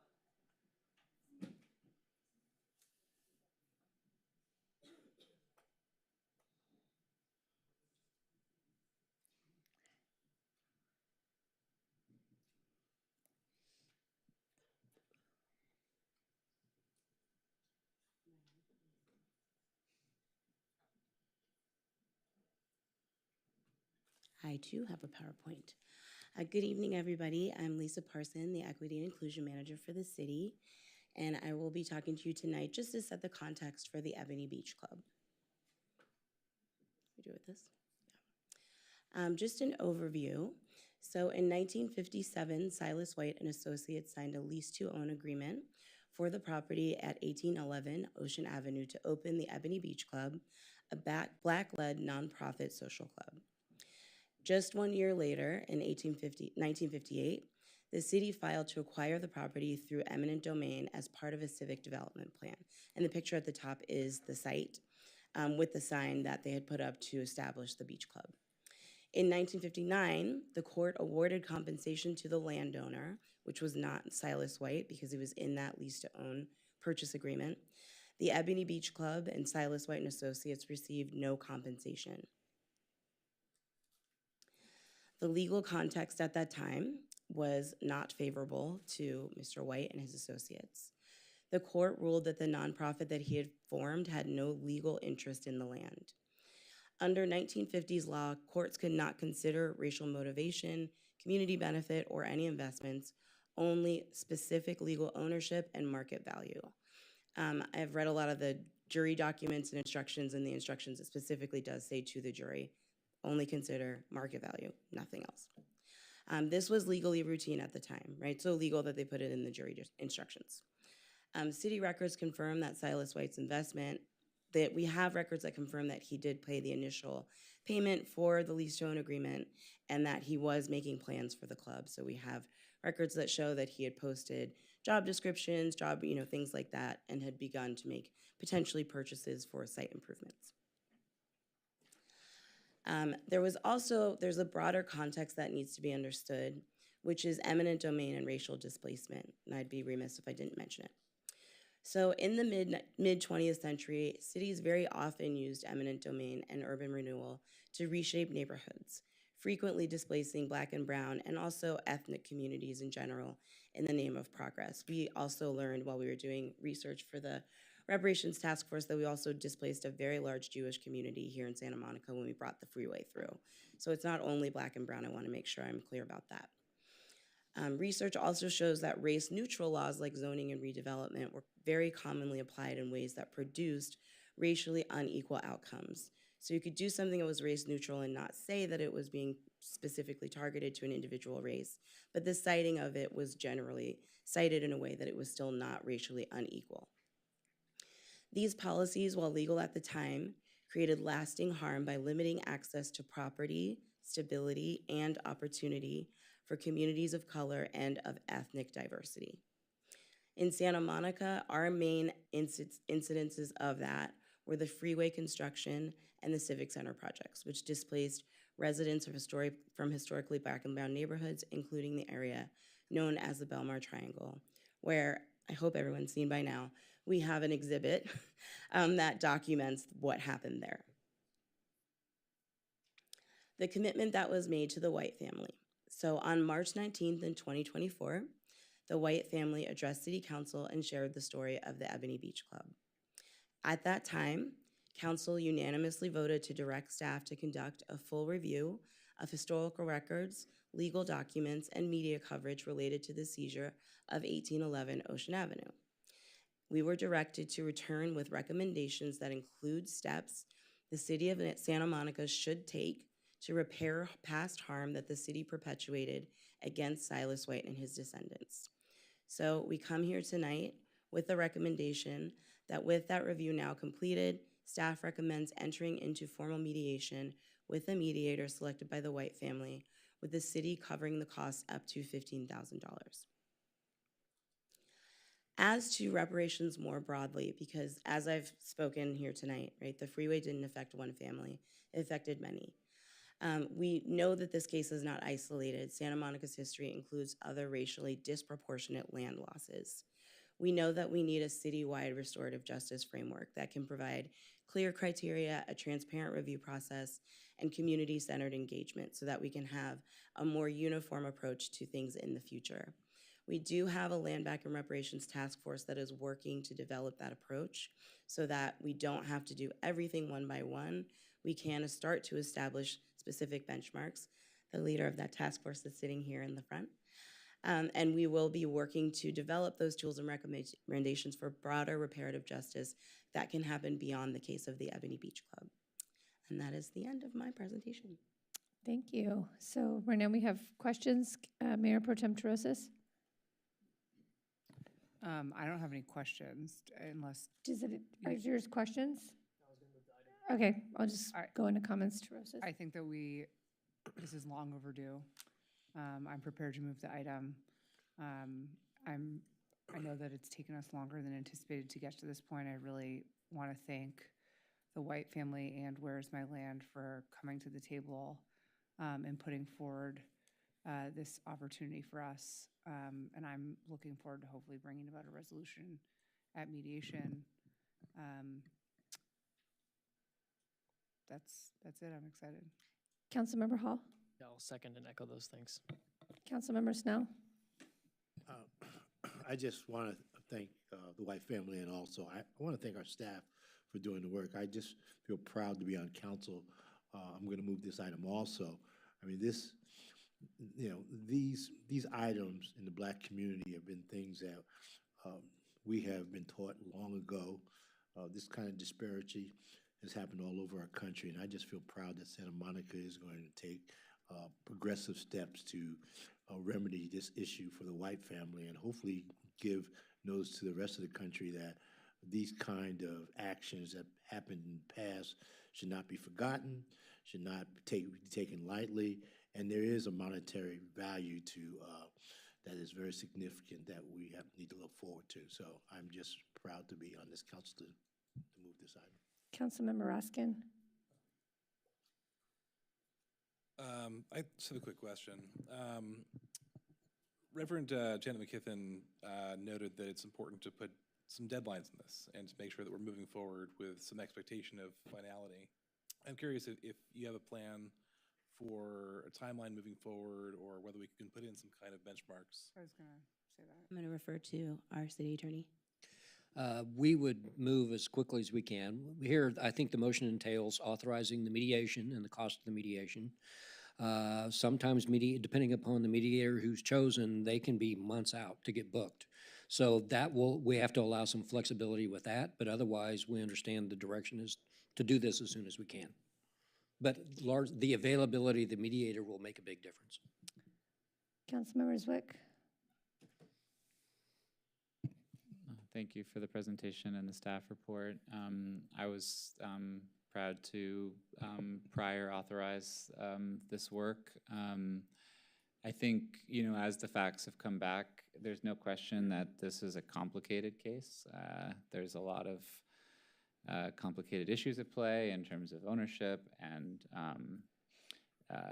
whether, various actions were legal or not, and what remedies we may have as a city. But one thing that's eminently clear to me was that there was harm done. And for that reason alone, I'm happy that we enter into mediation and see what is, what we can come to and what we as a city can legally do to right that harm, because that's the overarching goal here. So thank you. I was just going to say that we'll never know the generational wealth and benefit that could have been realized from this, and I think that's sadly something that's just unforeseen. I hope that when we make the motion to find a mediator that we can expedite that process. I hear you saying that there's a wait list, but we want to get somebody good, but we also don't want to just say, well, we got to wait 6 months and that's just how it is. So hopefully in the direction we can expedite the process, because we've been talking about this for a very long time. And I think we spend more time and money and effort talking about things and making plaques and signs and dedicating parks and spaces, while not really investing in current day moving forward. If we took away generational wealth in the past, the least we can do is invest in the future of that generational wealth in a meaningful way, whether that's future grants for starting up your own business, for first-time home buyers, or getting out of debt, or paying off college loans. So I hope that we think that through as we go forward, but happy to be here to finally be doing something about this. So thank you for all your work, and to the White family for being so patient and waiting way too long. Mayor Pro Tem Terosis. Sorry, I moved the item with a City Attorney Sloan, would it be reasonable to say that you make a good faith effort to schedule the mediation within the next 2 weeks? Sorry, schedule it for a future date, but within 2 weeks you will schedule the mediation? Yes, and the approach here is to allow the White family to choose the mediator. Right, I know. So I we first have understand. to do that, but yes, we will I'm do what we can. Very aware that these mediators get very booked. Very aware of that, so I want to be reasonable. Maybe they already that it have a could be mediator. while. However, I think we're here as a pretty unified council saying this needs to happen expeditiously. I hope that you all are hearing that. And so we want to try to reach a resolution on which mediator and get it scheduled, if possible, within the next 2 weeks. We will contact the family's lawyer tomorrow. Fantastic. So that was moved by Mayor Pro Tem Terosis. I'll second it. Seconded by Councilmember Snell. Or, I'm sorry, was that seconded by Councilmember Hall? But tripled and backed up by everybody. Moved by Mayor Pro Tem Terosis, seconded by Councilmember Hall. Do we need to make a roll call? Councilmember Zernatskaya? An enthusiastic yes. Councilmember Snell? Yes. Mayor Pro Tem Terosis? Enthusiastic, yes. Councilmember Raskin? Also enthusiastic, yes. Councilmember Hall? Yes. Councilmember Zwick? Yes. Mayor Negrete? Yes. Mine was enthusiastic too. Item 12A, public hearing and adoption of Finally. Item 12A, public hearing and adoption of resolution approving proposed civic center specific plan amendment and introduction for first reading to adopt the second amendment to the development agreement for RAND's existing institutional office building located at 1776 Main Street.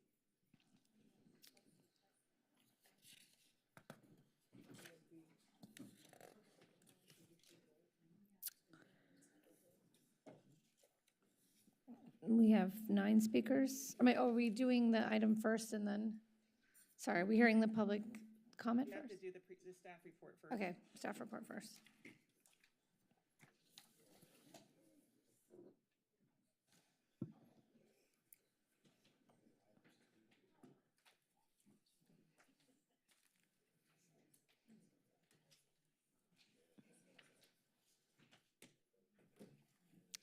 Just as you're getting set up, I've been getting lots of messages, and I just want to confirm that our emergency center is constantly updating us. Nothing has changed. The waves from the tsunami warning are expected to be around 1 foot about 1 a.m. And so right now they're clearing the beaches. So if anybody's got friends or family or children that are thinking about hanging out at the beach, it's closed. And we're asking that all folks stay out of the water until further notice. Did I catch everything? You have that right on, Madam Mayor. The latest forecasts are holding steady. Currently, the tsunami impact appears to be at 1 a.m. We'll see waves of less than 1 feet hit shores in LA County. Okay. We better get out of here by 1 a.m. Yeah.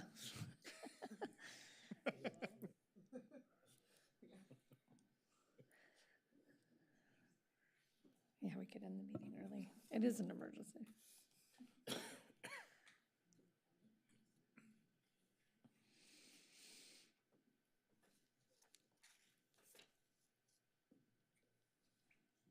feel like we should do a commercial. Are there boards and commissions looking for folks? I don't know. My brother-in-law sent me reports coming in from Hawaii. We have people surfing. Yeah, not. No, I'm kidding. It was a joke. We had bigger surf waves than us. I know. Yeah. But I will say that I'm also getting a lot of texts because I'm worried, yeah. Unless you're in Hawaii, that's where I'd be scared. Right. Don't be in Hawaii. But honestly, even if the waves were 8 feet tall, Yeah. we're My gonna daughter surfed bigger waves. just don't get in the undertow.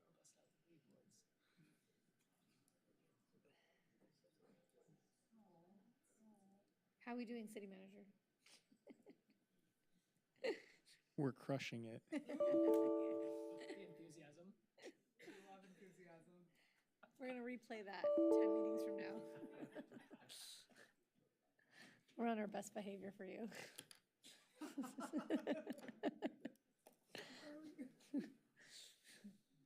Threw in a special meeting in there just to shake things up. Can I help you at all? Okay.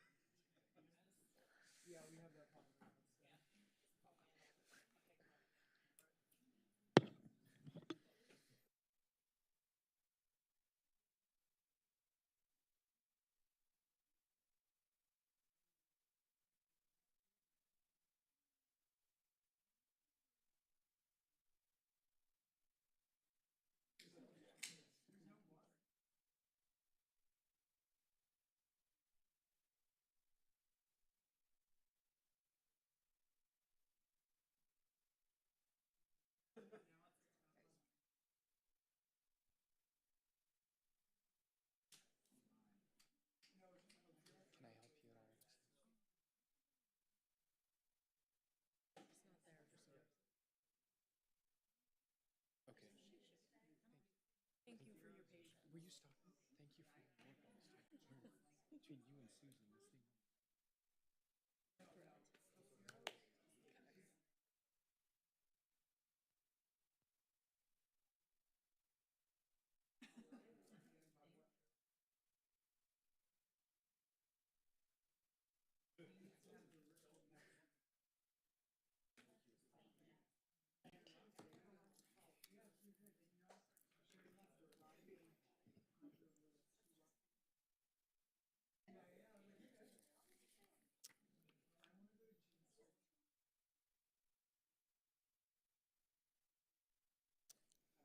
All right. Thank you for your Our patience. intermission is over. No problem. Thank you for your patience. Good evening, Mayor and Council members. Roxanne Tanamori, Deputy Director, Special Projects. On behalf of the city team who worked closely with RAND on this amendment, I am pleased to present and recommend approval of a second amendment to RAND Corporation's development agreement for its headquarter buildings I feel bad at because 1776 Main Street. Sorry, we were gonna waive the staff report and have questions, but I Oh, wanted to okay. see, because we discussed that earlier. Do you guys need a staff report? Oh, Well, that sorry. was the most important Okay. part. Is it required?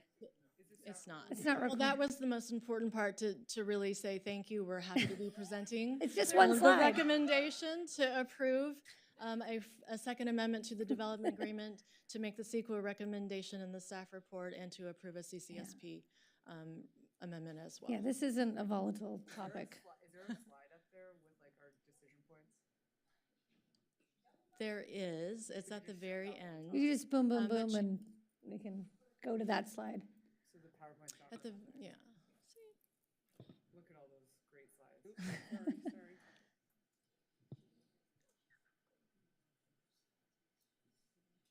That's it. Adaptive finding, okay. Does anyone want to make a motion? What we need is public We hearing. are. Oh, sorry. Gosh, We always do trying to have a speed. public, we do have the applicant team here as well, who's happy to present the rationale and the proposal as from their perspective. And then you're here for questions. Absolutely. All right. Do you want me to put up, do you want to put up the applicant's presentation, or are we just skipping to the? Yeah, on behalf of RAND, I am Jeremy Rawich, the Managing Director of Communications and External Affairs. Want to thank city staff for their work with us over the last couple of years. I think you're all pretty up to speed on the issue. We're available for any questions, and of course, hope you'll support the recommendation and the proposal. Mayor Pro Tem Teresis. Oh, are we having public comment? I was just getting in the queue. Oh, Yes. did you have any questions? So we Okay. have 9 speakers on this item. Okay. We should stop while they're ahead. All right, I'm going to call the speakers in order. Jerry Rubin, Pam O'Connor, Brad Ewing, Chris Baca, and Bill Parent. Thanks again. I remember speaking at the Planning Commission about this and supporting RAND, and I support it. I can't think of any two structures, venues, whatever you want to call them, and Rand Corporation and the Civic Auditorium right next to each other. And I could see the Rand Corporation having some great guest speakers there sometime in the future at the Civic Auditorium with all the other great things there, because we got to do everything we can to keep Rand right where they're at and to give them options to do whatever they feel they need to be able to do. And that is so important for our community. Some people were saying to me, Jerry, how could you support Rand Corporation? They look back at all the stuff that went on during the Vietnam War and everything. These are different times. Rand Corporation has come out with so much good stuff, dealing with the homeless, dealing with foreign policy, so many things that are going to be needed more and more as time goes on. I just can't think of anything that they would want to do to give them options that we shouldn't unanimously support. So thank you very, very much. Pam O'Connor. Hello again. I voted for the development agreement for Rand, and that was 20-some years ago. And by the way, at that point in time, no smartphones. And seriously, it was a different era of technology and a different way of how work got done. So Rand Research Institute, their model has changed over these 20-some years. And a 326,000 square foot building built to house 1,000 employees now has 225 employees. So what to do? Rand's proposal to sell lease a building helps them stay economically stable and continue their research. It's a good building that can serve an organization that has that number of employees and that can use that space. It still is a good, vital building. And it'll activate the Civic Center as well as provide $5.5 million to the city of Santa Monica. So I urge you to support the modifications of this development agreement and hope that Thank you. Thank you. Brad Ewing. I wanted to speak on 12A and 12B, so am I only giving 12A comment in this block? Yeah. City attorney's nodding, so okay. So I'll keep it short and sweet. So good evening, Honorable Mayor, Honorable Council. Welcome, City Manager Chi. Happy to have you on board. I'm Brad Ewing, co-chair of Santa Monica Ford, speaking in support of this item tonight. So we support amending the developer agreement. The 2,000 DA for the Rand site is forcing Rand to operate the Main Street headquarters at less than 20% capacity. That's not sustainable. In the 25 years since the DA was adopted, the working environments have changed drastically. Let's let Rand respond to these changes and amend the DA so the city can activate the space. Thank you for your time. Thank you. So I have Chris Baca, okay, Bill Parent, Denise Barron, or I don't know if that's Denise Barton. It's missing the T. And then Sherry Davis, Denise Neal, and Sangeeta Aluwalia.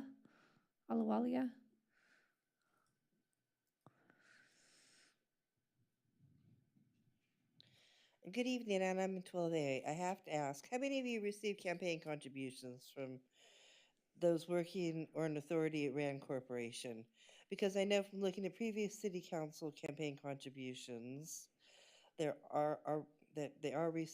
campaign contributions are received from people from Rand. And if council members did take campaign contributions from anyone at Rand Corporation, will you be excusing yourself due to the appearance of a conflict of interest? But what am I saying? By you increasing your campaign contribution limit to $1,200, you obviously want to pay to play. I also find it very disheartening that you would want to put the Civic Center under private control of an entity that has no experience in entertainment. For all these reasons, I do not think this action is in the best interest of the community at large, just like the RAND studies that echo your chanting of things like housing first, which has been found to not help the homeless. And again, you don't want to represent the public, you want to rule them. Thank you. Thank you. And it looks like everybody else has left the building. Sherry Davis, Denise Neal, and Sangeeta. All right, so that closes. Oh, sorry, Denise. You didn't jump up with enthusiasm. No, I was just waiting for the others. Okay, good evening again. I would like to say on 1A that Rand does amazing work. And I understand that in that whole zone, that the civic center across the street is in disrepair. I do have ideas for the zone, but you're focusing on the occupancy and I guess leasing the remaining units of the Rand Center, right? The the building. I'd like to know how many units are available and if some of those can be actually made available as part of the economic justice by maybe doing incubator space, nonprofit space, and small business space, small to mid-size and maybe micro business leases for those who were affected, specifically the African American community that used to reside in that zone. No equitable solutions have been made for the displaced community yet, so I'd like to know if some of those lease spaces can be allotted for that purpose. And I also like to know what major companies can use office space there to make up for the leases, market rate leases. I might like to know with whom I should speak to get that information. And I'd like to know if we're going to have community meetings to determine who gets to use the space, whether we can use it for educational purposes, and if a major nonprofit on a replication effort can also lease space or occupy space for its training and economic development programs. Thank you. Thank you. All right, so that closes the public comment. Yes. So now we'll have discussion. Mayor Pro Tem Terosas.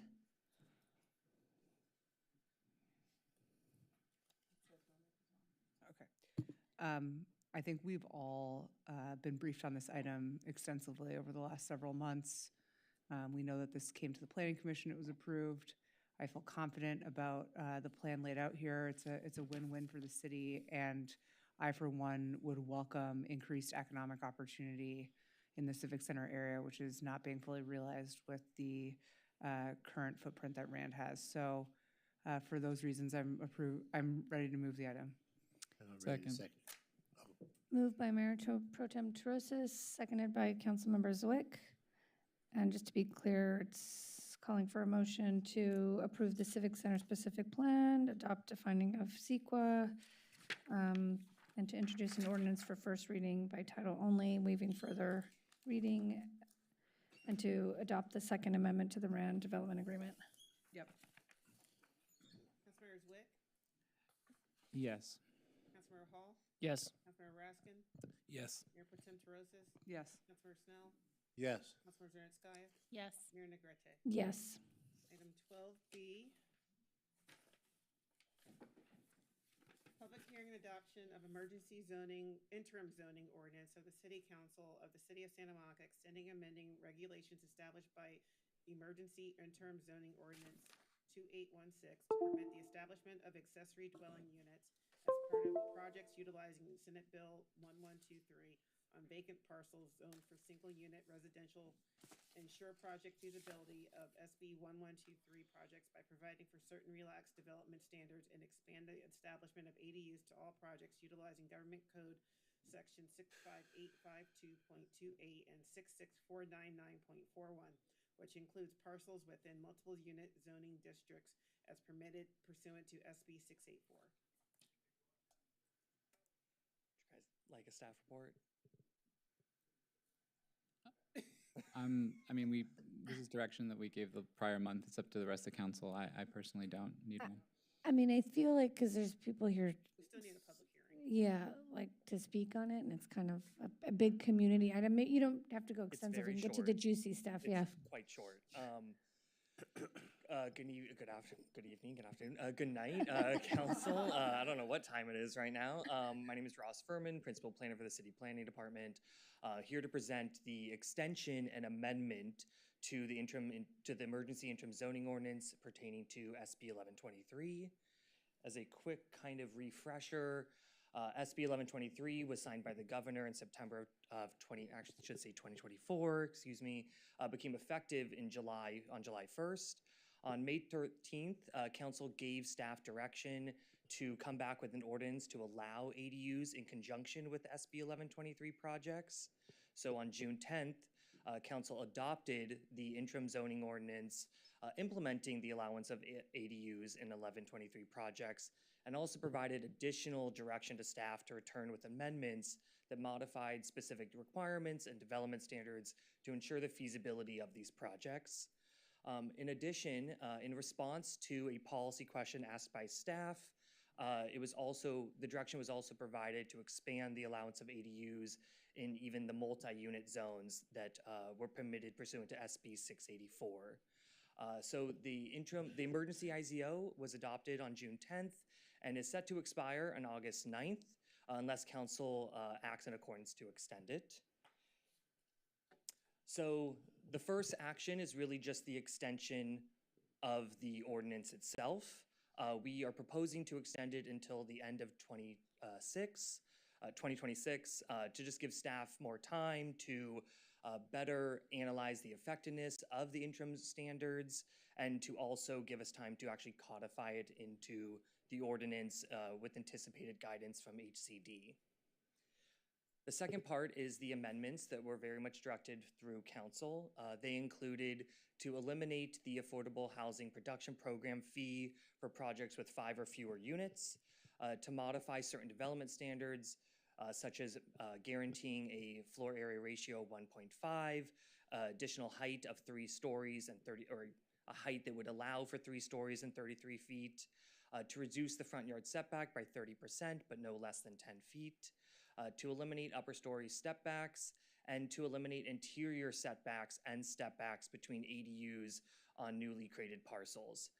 And then the additional amendment was to codify also the policy question that was asked to expand ADU allowance for the projects that would be subject to SB 684, which is really just the cousin to SB 1123, but just in the multifamily zones.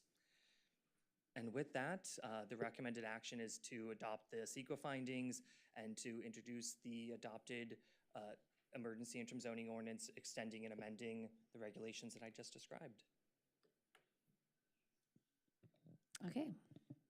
Told you it was quick. Yeah, that was good. So now can we go to public comment? Yeah, it looks like we have 14 speakers in the queue, but I think there might be a couple duplicatives in here. Okay. I'm going to call the first few names. Daniel Funk, Connor Webb, Pam O'Connor, Brad Ewing, and Aaron King. I have Daniel down twice. I'm only speaking once. Okay. How many minutes? Because you're down for 4 minutes and 2 minutes. Just 2 minutes. Okay. Unless you want to ask me questions. Good evening, Mayor and council members. I've lived in Santa Monica for over 40 years. Now, for the first time, the development changes led by the City Council scare me to the point where I feel it is necessary to come before you and have my voice heard. The catalyst for all of this is the proposed development, aided by SB 9 and other legislation, on one of the double lots on our street's southern side. There are a number of reasons why this is bad, but I know my time is short and I'm here about agenda item 12B, so let me just say the intent of SB 9 is solid. Starter homes in Santa Monica go for between $1.5 and $3 million. We all know this.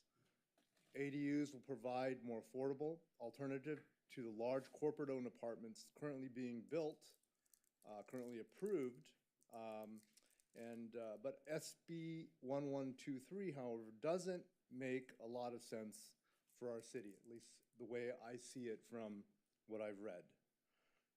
SB 1123, also named the Starter Home Revitalization Act, is ironic, the name, in its disconnect between intent and outcome in our very expensive city. First of all, SB 1123 is meant to easily revitalize abandoned lots, of which there are none in our city. And those that are vacant, the very few that are vacant, are owned by speculators and developers who have no interest in making affordable housing on those lots. Second, SB 1123's intent may be to lower costs through streamlining permits, etc. But in expensive Santa Monica, the building economics will not allow, will allow only for boutique properties, not affordable growth. Finally, SB 1123 is on tonight's agenda as an emergency. Thank you. Thank you. Oh, yeah. That's it? Well, you said you only wanted 2 minutes. Yeah. Okay, that's fine. Anyway, I asked you not to vote. Thank you. Connor Webb.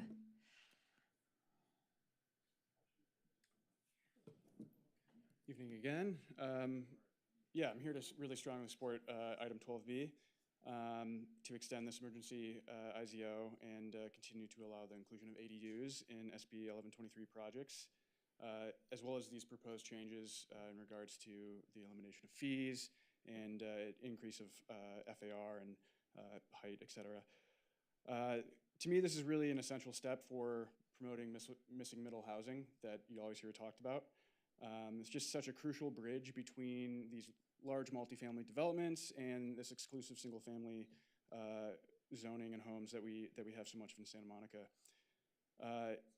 This type of housing is really important for what I think is maybe one of the most important things a city can do, and that's retain young families that would otherwise be priced out of the city. So, you know, whether that means, you know, as people grow their family, their housing needs change, whether that be children, dogs, you know, retired parents. And frankly, at the moment, those are the families that are forced to leave Santa Monica because they have no ability to find suitable housing here. As someone who's likely about to be starting a family, I worry about this all the time, about the feasibility of staying in Santa Monica. You know, I absolutely love this city. I care so deeply about it, but, you know, the prospect of not being able to stay here as a future physician and a partner who's already a physician, not being able to afford, you know, an exclusive single-family home in Santa Monica is pretty shocking. And, you know, we need to do something about that. So making SB 1123 projects feasible is one of the best ways to do that right now. So please, I support this, and I hope council will as well. Thank you. Pam O'Connor. Hi there. So in the 6 years since I've been on the city council, I can probably count on, I mean, it's probably in the single digits, the number of times I've come to the council in those 6 years. So why tonight? We're keeping tabs now. Why tonight? Why tonight is you had a fascinating beginning of the meeting, but and you have a new city manager. But the reason I am here is because you have some critical housing items on this agenda. So I'm here to ask for your support of item 12B, the interim zoning ordinance, to support the implementation of SB 1123 and SB 684. Local flexibility is needed to get qualifying projects built, to get things built here in Santa Monica. The proposals are practical, they're common sense steps to expand access to housing for people in Santa Monica. So I urge you to support item 12B, and this concludes my testimony for the evening. Thank you. Thank you. Brad Ewing, and then after Brad, I have Aaron King, Darlene Vogel, Benjamin Passino, and Denise Neal. Good evening, council. Back again. So I'm also speaking in support. So I think this is a prime opportunity to build desperately needed missing middle housing in Santa Monica. These reforms will allow for gentle density and facilitate inherently more affordable types of housing, especially in our city's most unaffordable neighborhoods that have a median cost of over $2 million to buy into today. There's incredible demand for starter homes, townhomes, condos, granny flats, 3+ bedroom homes, which we can build if we pass this ordinance.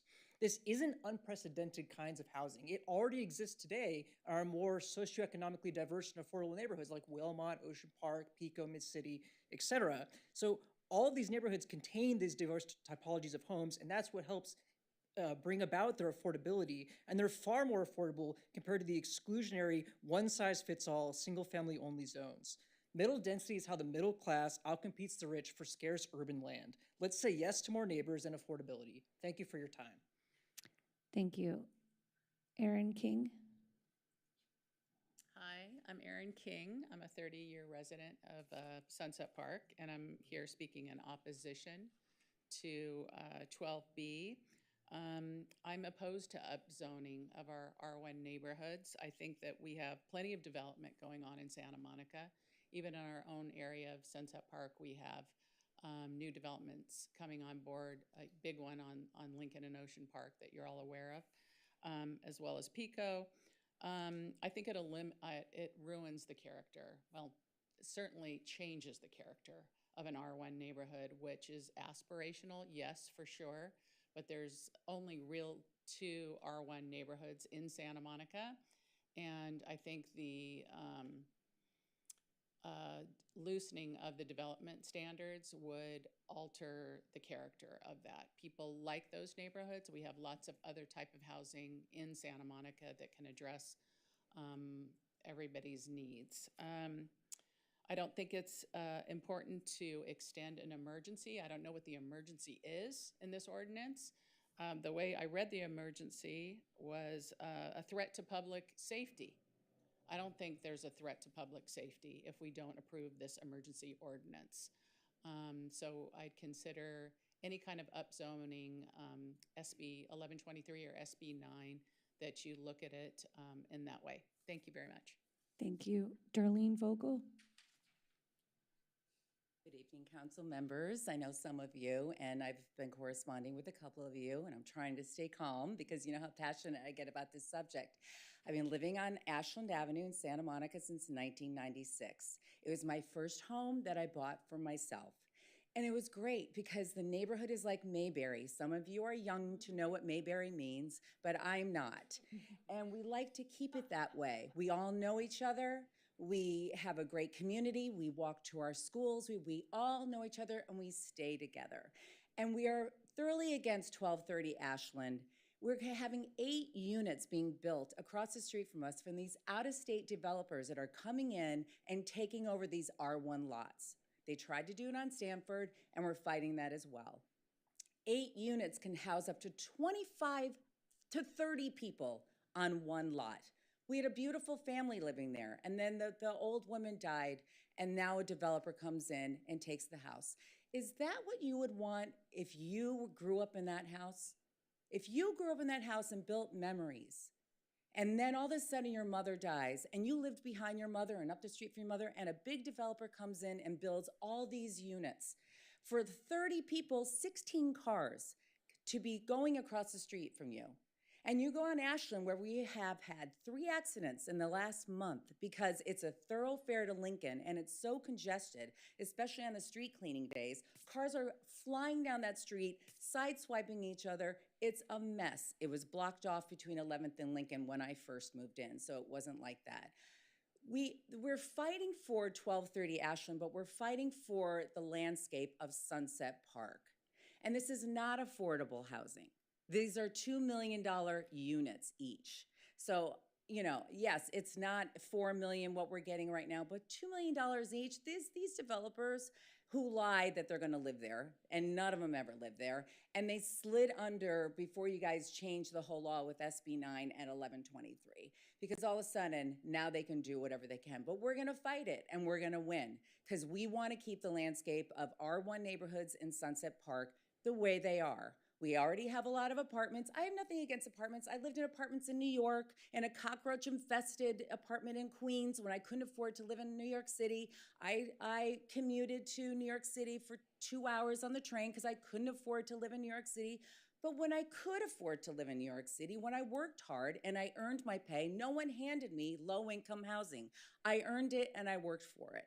And that's where I come from. I come from, you aspire to buy a single family home and you aspire to live in a neighborhood like Mayberry, because northern Montana isn't getting this. And I'm sure when you knocked on doors and you got your votes about housing and more housing, it wasn't the people that lived in these mansions and said, sure, I'll have a 6-unit apartment building live next to me. Sure, I'll have 8 condos built next to me. No. These people up north of Montana are gonna say no to this as well, because it's gonna affect them as well. So we're gonna fight too, because we've always been the stepbrothers to Santa Monica. And you know, we're also getting the Gelson's project. The project that's on the bottom of Ashland is still vacant. Then you have the Pico. You have so much development happening in Sunset Park. Why us? Why are you always picking on us? We love our community and we want to keep it that way. We want to know our neighbors. We want to all keep in touch. And we don't need any more affordable housing in Santa Monica. We really don't. I mean, if you can't afford to live in Santa Monica, then live where you can afford. Just like if I want to live in Manhattan Beach, I can't afford to live there. If I want to live in Bel Air, I can't afford to live there. When I bought my house, it was $365,000 for a 900 square foot house, which was very expensive Thank you. at the time. Benjamin Pacino. Mr. Pacino, you're signed up twice, once for 4 minutes, once for 2 minutes. How much time do you? Four would be great. Good evening, council. Welcome, City Manager Chai. I have written 120 pages on this topic as part of my master's. I'm just getting at UCLA, so happy to talk about this more. But a brief thing is, I live in an apartment building and I know my neighbors. That's one thing. I am a faith member in Santa Monica. I'm a Quaker here. Ocean Park is a great neighborhood with great tradition of missing middle housing. It's not getting built anymore because we don't allow it to happen. I think this is a huge step forward to allowing the feasibility of this traditional housing type to happen again without changing the character of the neighborhood in a way that things like the builder's remedy would do, right? So this enables us to align ourselves with the Housing Accountability Act while being true to Santa Monica and allowing architects to actually build buildings rather than the building envelope through slapping together a bunch of ADUs, which is the alternative that we're talking about. If we don't move forward with reasonable actions like I think 12B does, then we just get Frankenstein buildings full of ADUs, right? So the question is, we can't do much with the Architectural Review Board, right? You just kind of, if you go through so many public comments, you're approved. So what we can do is shape the market, right? So we can allow 3 stories to happen without step backs that enable things like townhouses to exist, right? So if you want builders to build things that we like, that work, these are incredible steps forward to making that progress. So I'll just end it there and say, please support this. It's a great step forward. Thank you, Denise Neal. And then after Ms. Neal, I have Matthias Fuchs Lynch, Heather Thomason, Joseph Cohen May, and Nikki Kohlhoff. Okay, I believe I have a minute for this, so I'm going to try to be very succinct. I'd like to know if the surplus land can be used for boxables as part of this. I don't know if that counts because it's highly possible that there will be a hotel strike during the Olympics, and you might want to put boxables on the surplus land just in case as a backup plan. And I also like to say for the ADUs, the regular homeless out on the street probably wouldn't be a good fit. The people you choose, if you're going to build them, should be vetted, and you should look for the hidden homeless who are actually functioning, because all they're missing is actual permanent housing, but you can't tell they're homeless by looking at them, and they need an app or some way to be able to find the housing they need so as to not jeopardize their jobs and their livelihoods and school enrollment. So please consider creating an app where actual functioning citizens can get that help, because they're not being prioritized right now. Thank you. Matthias?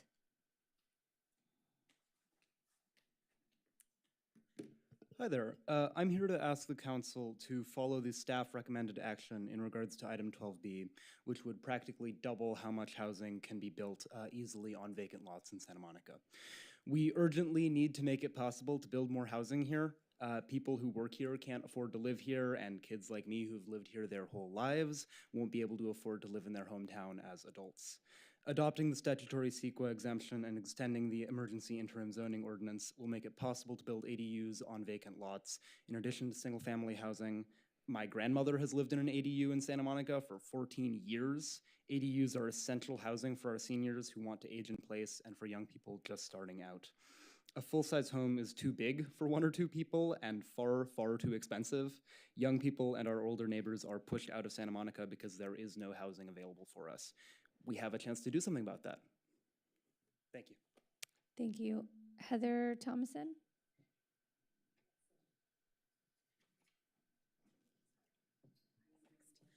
Hi again. I respectfully ask you all to oppose item 12B. Council has introduced an emergency ordinance connected to SB 1123.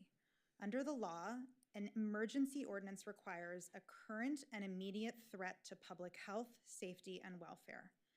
This is not an emergency. It is a fast-tracked measure that will not benefit the residents of Santa Monica. It will only benefit developers. Using emergency powers when no true emergency exists sets a dangerous precedent. It bypasses proper democratic processes to get what you want. What stops future councils from using constructed emergencies for things you oppose? This is the kind of tactic that has too much in common with some of the worst of what is going on in our federal government right now. And for what? This ordinance will do little to alleviate the cost of housing for Santa Monica. Unlike some legislation that might actually attempt to create affordable housing, this emergency ordinance includes no requirement for affordable housing for most 1123 projects. Indeed, it removes the fee required ordinarily. Please reject this emergency ordinance. Thank you. Thank you. Joseph Cohen-May. Hello, I'm Joseph Cohen-May, Director of the Los Angeles Housing Production Institute, new resident of Santa Monica. I will upfront say that I do have a bit of a conflict of interest in that I'm looking to put together a proof of concept pilot project using 1123, and this ordinance would be very helpful to make it feasible. But that also means that I have a real understanding of the costs and feasibility and what factors will affect that and make these projects feasible. Santa Monica needs more homeownership opportunities, and this is a great opportunity to be able to enable that. This is not going to be affordable housing, but this will enable more families to live in neighborhoods that they otherwise would have no chance of being able to afford. There are a lot more residents of Santa Monica and people in the LA region want to live in Santa Monica who can afford maybe a $1.5 million house than can afford a $6, $7, $8 million house. For projects to be feasible, 3 stories is really necessary, but I think some people get scared about 3 stories, but the increase in height is less than how tall I am over the height that's currently allowed. It's only a 5-foot increase in height. Also, I know reading through some comments from people were talking about the idea of like this enabling 20 units if you had 10 1123 units, each one had an ADU, but that's not physically really possible to do unless you had a massive, almost acre-wide site, which there aren't really. There's maybe like 2 or 3 lots in the entire city that could possibly fit that because you can only do 1-to-1 ADUs if you're doing fee simple lots with a separate townhome on each lot, and you need at least 1,200 square feet per each house.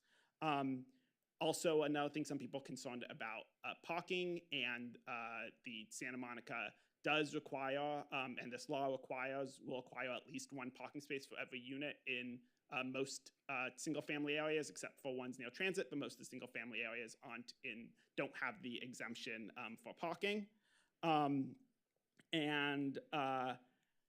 Lastly, on the AHPP component, I think that change is necessary to make these projects feasible, and that also is going to incentivize projects to stick to 5 units and be smaller rather than larger 10-unit projects, which would require having 2 on-site affordable, and that would also potentially, with the way AHPP is written, that would potentially allow them to qualify for waivers, which could allow for much larger projects. So I think that the exemption to HPP for the 5 or fewer unit projects is a good way to incentivize actual neighborhood scale projects.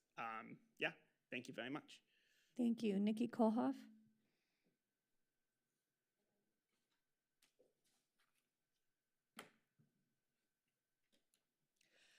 Good evening again. Nikki Kohlhoff, resident of Sunset Park. I'm not sure which act of yours tonight is more Trumpy. Removing the board of Downtown Santa Monica, Inc. to install your team so they can choose the CEO, or calling a fake emergency to gift development rights to investors. First, we do not have a housing supply emergency. On the contrary, we have overproduced our RHNA market rate numbers, more than doubling our assigned target already, and we are only halfway through the cycle. We need to halt zoning changes that incentivize more market rate development because we are not required to build more under RHNA. Second, it's really disingenuous of staff to portray this as implementation of SB 1123, when much of what it does is not part of SB 1123 and is just more developer benefits being added at the expense of neighborhoods, like allowing up to 20 units on a single R1 lot, allowing 3-story multifamily buildings in R1 neighborhoods, eliminating affordable housing fees for projects with 10 or fewer housing units, and extending a faux emergency to a year and a half. There are no affordability requirements, and you are eliminating affordable housing fees. This obviously is not generating affordable units. You are just creating market rate units and mostly rental units, not home ownership opportunities, by demolishing homes that are owned. Third, we need a mid-cycle RHNA review.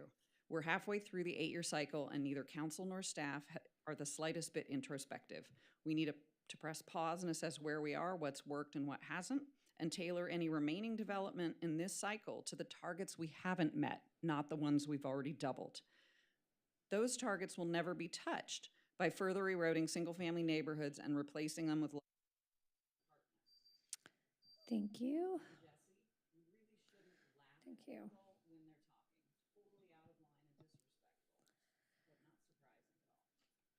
Okay, so that closes public comment. And now we're going into discussion. Mayor Pro Tem Trosis. I actually have a couple questions that I neglected to ask.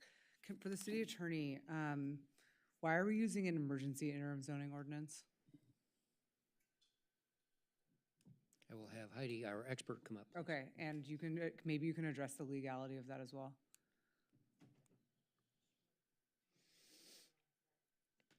So it's up to council discretion if you believe there are adequate findings in the record for the emergency. It was proposed as an emergency ordinance based on council direction from May 13th in order to implement it before July 1. There are additional findings in the record related to the overall housing crisis and the need to meet this missing middle housing need that council adopted on June 10th, and they would be carried over to tonight should council choose to adopt them. And is the plan to move forward with a permanent ordinance? Yes. Yep. Yes. Great. And then, thank you. I have a question for Roxanne, or not Roxanne. I don't. It wasn't you. It was Ross that did this one. So sorry. So sorry. Are we planning on collecting data to determine whether these changes are leading to actual construction of new units? We definitely could. I mean, we haven't had an 1123 project yet, so I think we would very much track the applications and how many units are getting built, and are people utilizing more FAR, more height to achieve the feasibility of these projects. So we definitely could track them, as staff would be very interested to see if these changes are helping. Yeah, so I think obviously there are many people around the state who have this, data-backed hypothesis, and I think it would behoove us to monitor and report back to council if we are to pass this tonight, what kind of impacts this is truly having on our intended outcome here. That's it. Thanks. Councilmember Zwick. Thank you. It's late, so I'll try to keep my comments brief.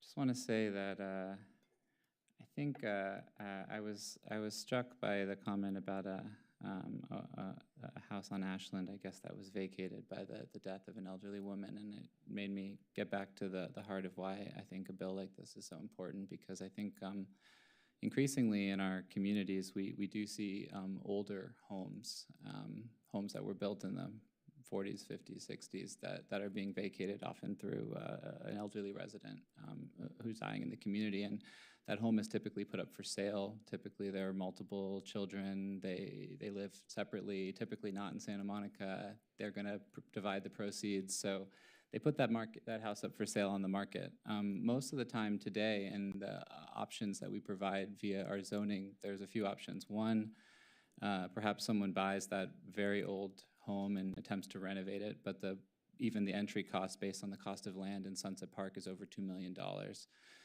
That's not including all the renovations and other things that, of course, it would need. The more common option that you're seeing a lot, both in Sunset Park and north of Montana, is that that home is scraped. And in place of a modest 1,200 or 1,300 square foot home, the new owner builds a 4,000 to 5,000 square foot mansion. And that's what we're seeing increasingly, because that's the only thing our zoning code allows. The point of an ordinance like this is so that that home could potentially be transformed into, say, 4 or 5 homes, each around fairly modest, 1,500 or so square feet, nonetheless room enough for 3 bedrooms that could house a future family. Each one of those families would probably pay somewhere between 1.5 and a little, maybe $1.75 million for a chance to live in a new home in Santa Monica, in a good school district, in one of the best places in LA County, where currently their only option would be to spend over $4 million, and they just simply can't do that. So yes, if my mom, I guess, were to vacate a home, I would actually find it to be a great blessing if it would be able to make way for up to 4 to 5 or even 6 new families who want to live in that community and partake in it the same way that I was able to when I grew up in it. And as a homeowner in Sunset Park, I say that this would very much enrich my community, one that currently right now has declining enrollment in its public schools throughout Santa Monica because of this lack of young families. Excuse me. You can't go back and forth from the... Excuse me. Yeah. There's one other thing I just want to add.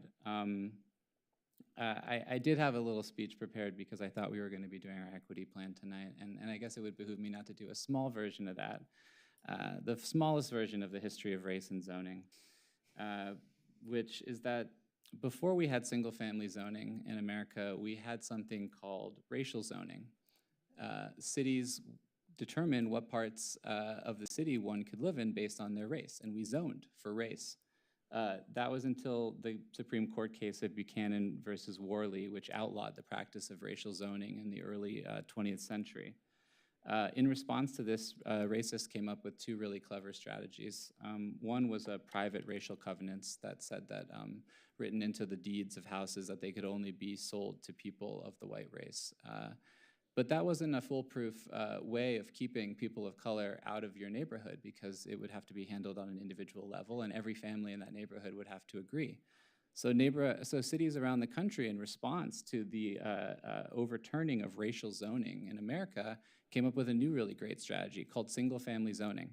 Previously hadn't existed in America, but it was a really clever way to come up with what was apparently a race-neutral way to keep poor people and people of color out of your neighborhoods, by determining that if you wanted to live in that neighborhood, you had to buy at least 5,000 or sometimes 10,000 square feet of land, making it prohibitively expensive for most people who were considered undesirable. I think someone said, I've lived in apartments and otherwise, but those people shouldn't get to live here. I think that was said tonight. That's exactly why single-family zoning was created, to exclude people of color.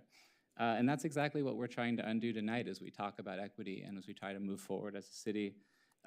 Coincidentally, single-family zoning was also later challenged in the Supreme Court. And the Supreme Court at the time ruled in the favor of single-family zoning. And in the majority opinion, the justices compared the dwellers of apartments to cockroaches, and said that it would be a justifiable health hazard to forbid apartments from single-family zoning, because the dwellers of apartments were akin to cockroaches infesting a neighborhood. I don't believe the dwellers of condos and townhomes are cockroaches. I believe that we should be undoing the racist legacy that we all are attempting to do, and I believe that we should be making room for more families in our lovely city. So that's why I support this item, and I'd be happy to move it. Councilmember Raskin. Thank you, and thank you to our planning team for the work on this item. First, just a point of clarification, we have a pretty robust housing production dashboard on our website, and if folks need help finding it, I'm sure our staff can help direct you to it. It's got some really great data about the specific projects that are being proposed, where they're being proposed, progress towards our RENA goals, et cetera. Yeah, I mean, I suspect that this vote is going to go the same way it did last time.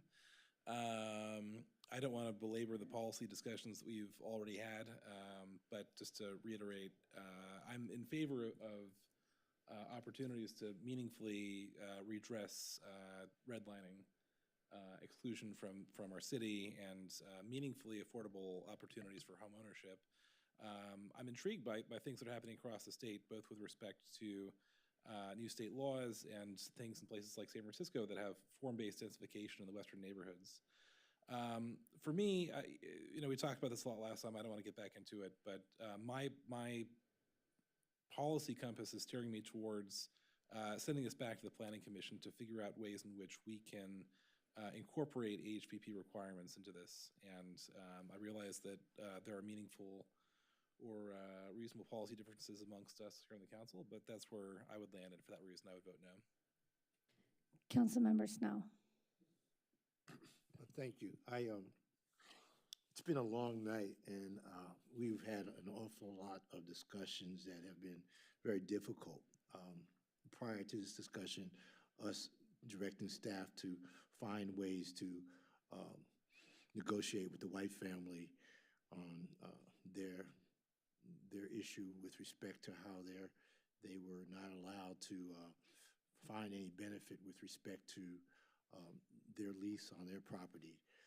But I thought I would, obviously this item I supported before and asked council to bring back, but what Councilman Swick said this evening clearly, and I guess I'm one of the older council members on this, was exactly what Mayberry was all about.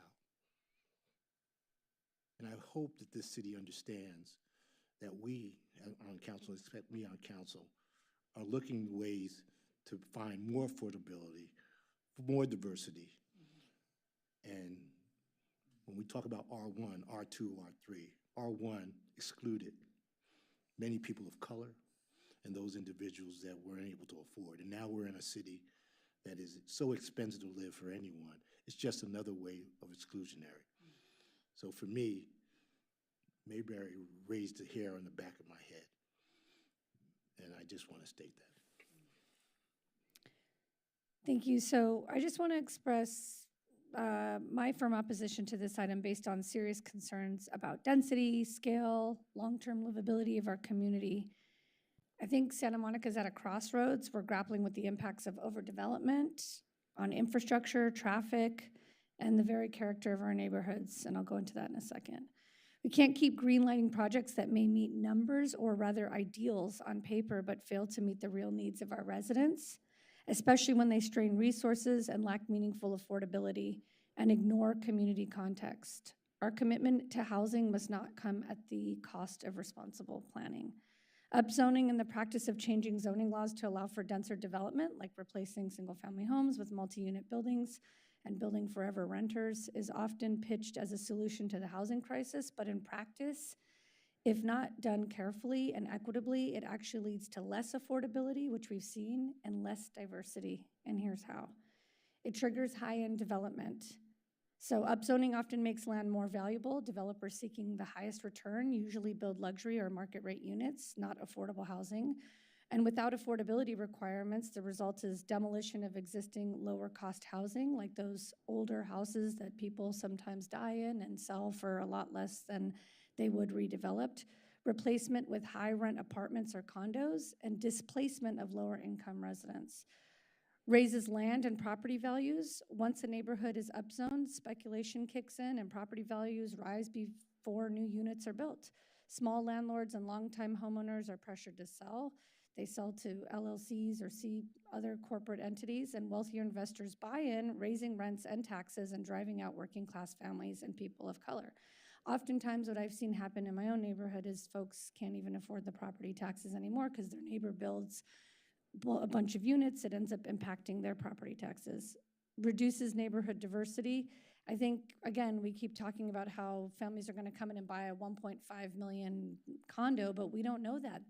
Unless we put in those restrictions, which we can't, and we're not doing here, we don't know that that's what's going to happen. But what we've seen, which is actually fact and on paper and proof, is that that's not what's happening. These units are going up, and they're much more expensive than we're talking about here. Gentrification accelerates without safeguards like rent control, anti-displacement protections, and requirements for deeply affordable units, this is none of that. It doesn't guarantee affordability unless, it's just a change in what can be built without inclusionary zoning policies, subsidized affordable housing mandates, or tenant protections and anti-displacement. It can worsen inequality and not solve it. There's other things that can work, but what we're doing is just creating an opportunity for developers who are not residents moving into a family. Like all these cute stories about how families are going to come sprinkle in and have an opportunity to be a homeowner is not what we've seen happen. We've seen corporations come in and line their pockets with an opportunity to invest. So, again, I feel making this an emergency is just going above and beyond and kind of placating to folks who want to overdevelop, because some of you up here believe in this supply and demand theory when we all know the demand to live in Santa Monica by the beach is always going to be there. And no matter how much supply you build, it will continue to be expensive. And our city has actually become, in my opinion, less socioeconomically diverse than it was before. More ADUs, streamlined development mean more people, but not more infrastructure. Traffic congestion, water and sewer capacity, emergency services, school capacity. Growth without investment in these systems is not sustainable. There's environmental and coastal impacts. Fast-tracking development can increase stormwater runoff in the bay, reduce open space and tree canopy, strain our already vulnerable coastal ecosystem. We never talk about those things. We just keep talking about the ability to build, but not building up our infrastructure. And we have to ensure that development aligns with Santa Monica's climate and coastal resilience goals. So those are my comments. I think skipping the process and labeling this as an emergency bypasses community engagement and standard review. SB 1123 was passed months ago. There's no true emergency, just poor planning. The city should not set a precedent of invoking emergency powers for non-urgent compliance. Those are my comments. Council Member Zernitskaya. Thank you. So it has been shown through many, many studies that building more housing in ways that do not displace existing residents, and also including tenant protections and anti-displacement measures, does help lower prices, and where it doesn't immediately lower prices of new homes or of homes in general, it does decrease the rate at which they increase.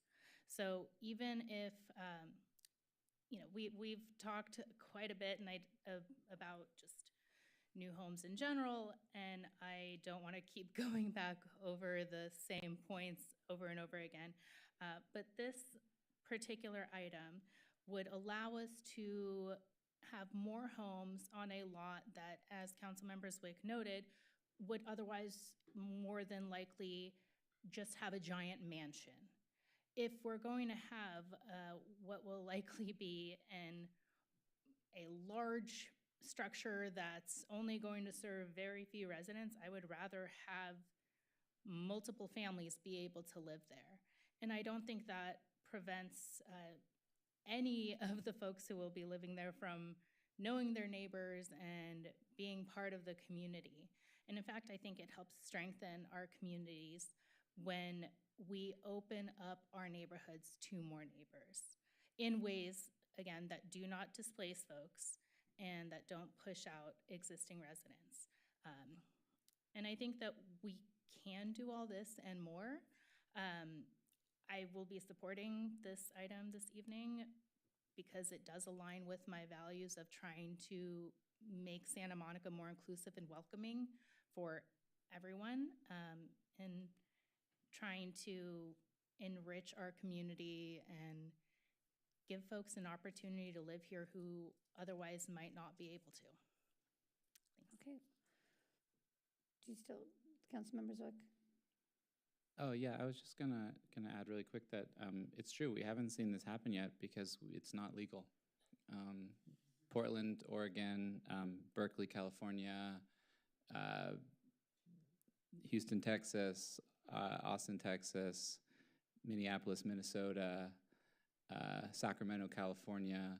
These are all jurisdictions that have moved ahead of us and have legalized similar small lot ordinances, and they've seen townhomes and they've seen greater affordability. And I'm just excited to be able to have Santa Monica join the ranks of those places. And with that, I'd like to move the item as recommended. Second. Moved by Councilmember Zwick, seconded by Councilmember Zernitskaya. Sorry, what was that? I know I was calling the roll, but my mic wasn't on.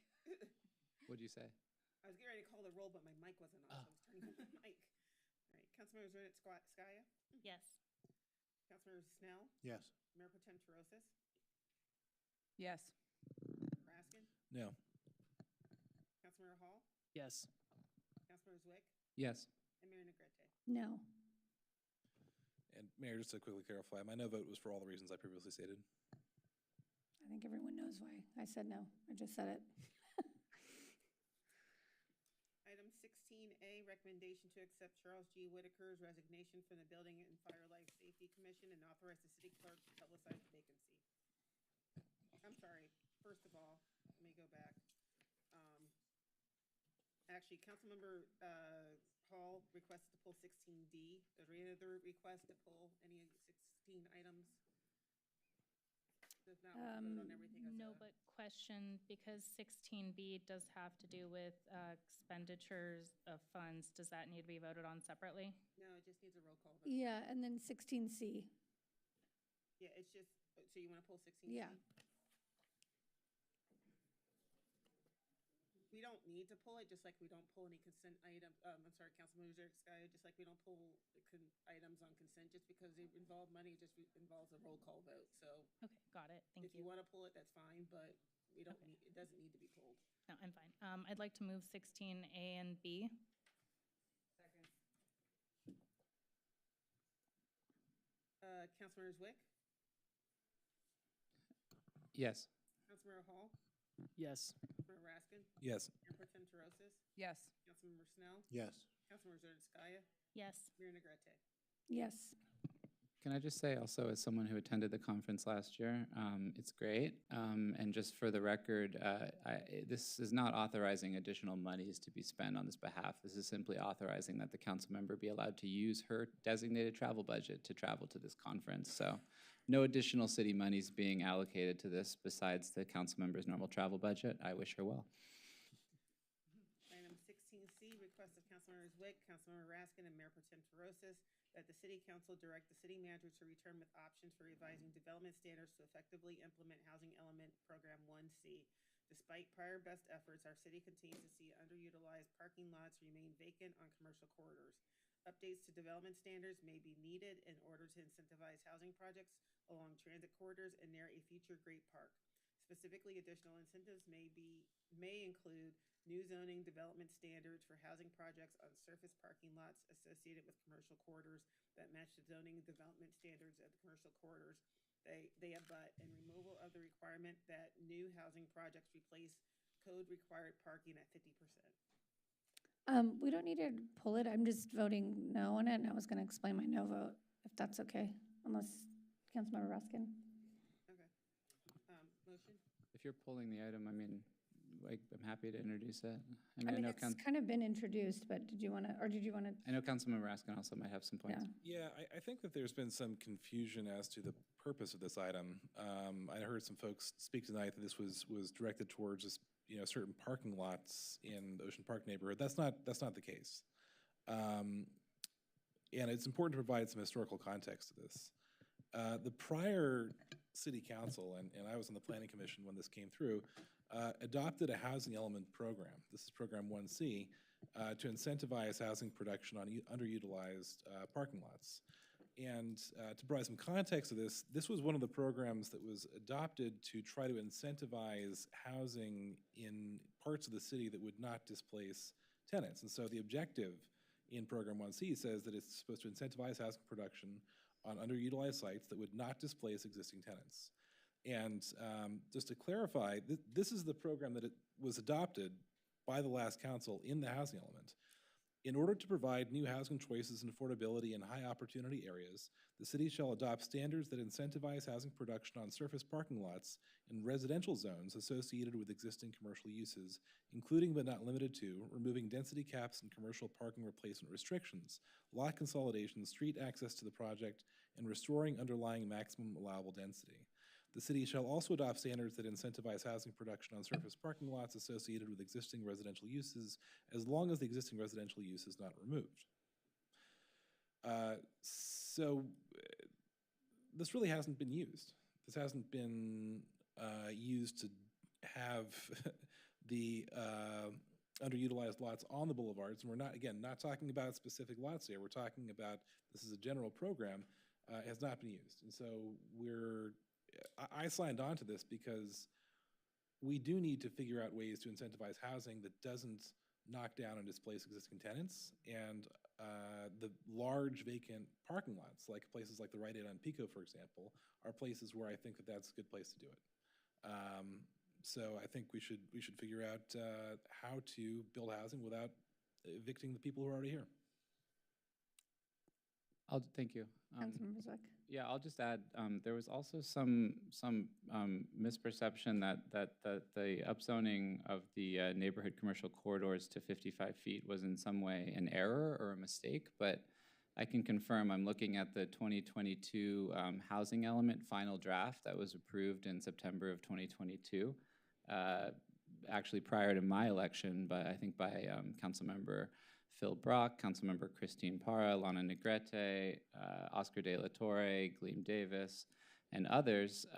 It lists for every zoning district the current height in FAR and the proposed height in FAR that would go with the rezoning.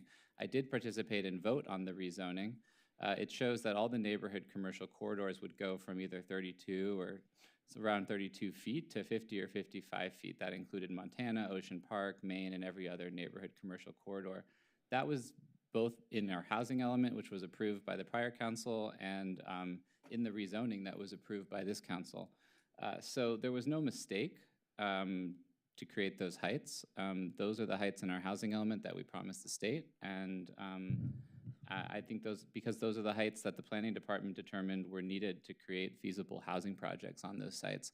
The reason why we created higher heights on our neighborhood commercial streets is that we, at the time, refused to allow for greater density in our residential zones, and this was our way of showing the state that we were affirmatively furthering fair housing in those areas. So that's why we did it, and it was no mistake.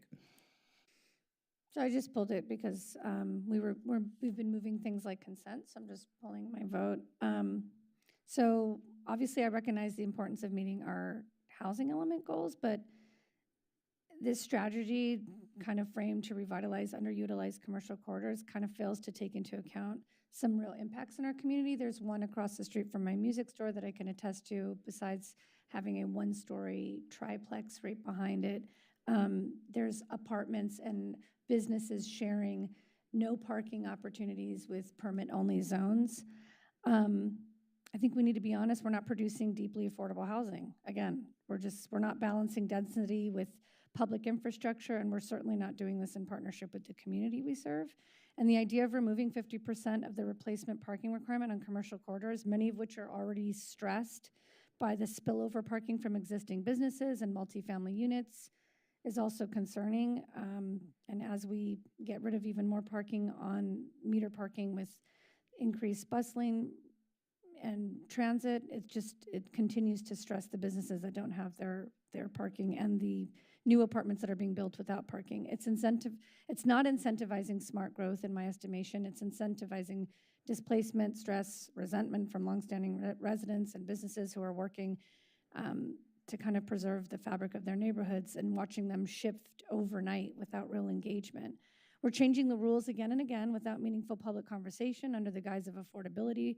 And what we're getting is just more expensive housing and less public trust.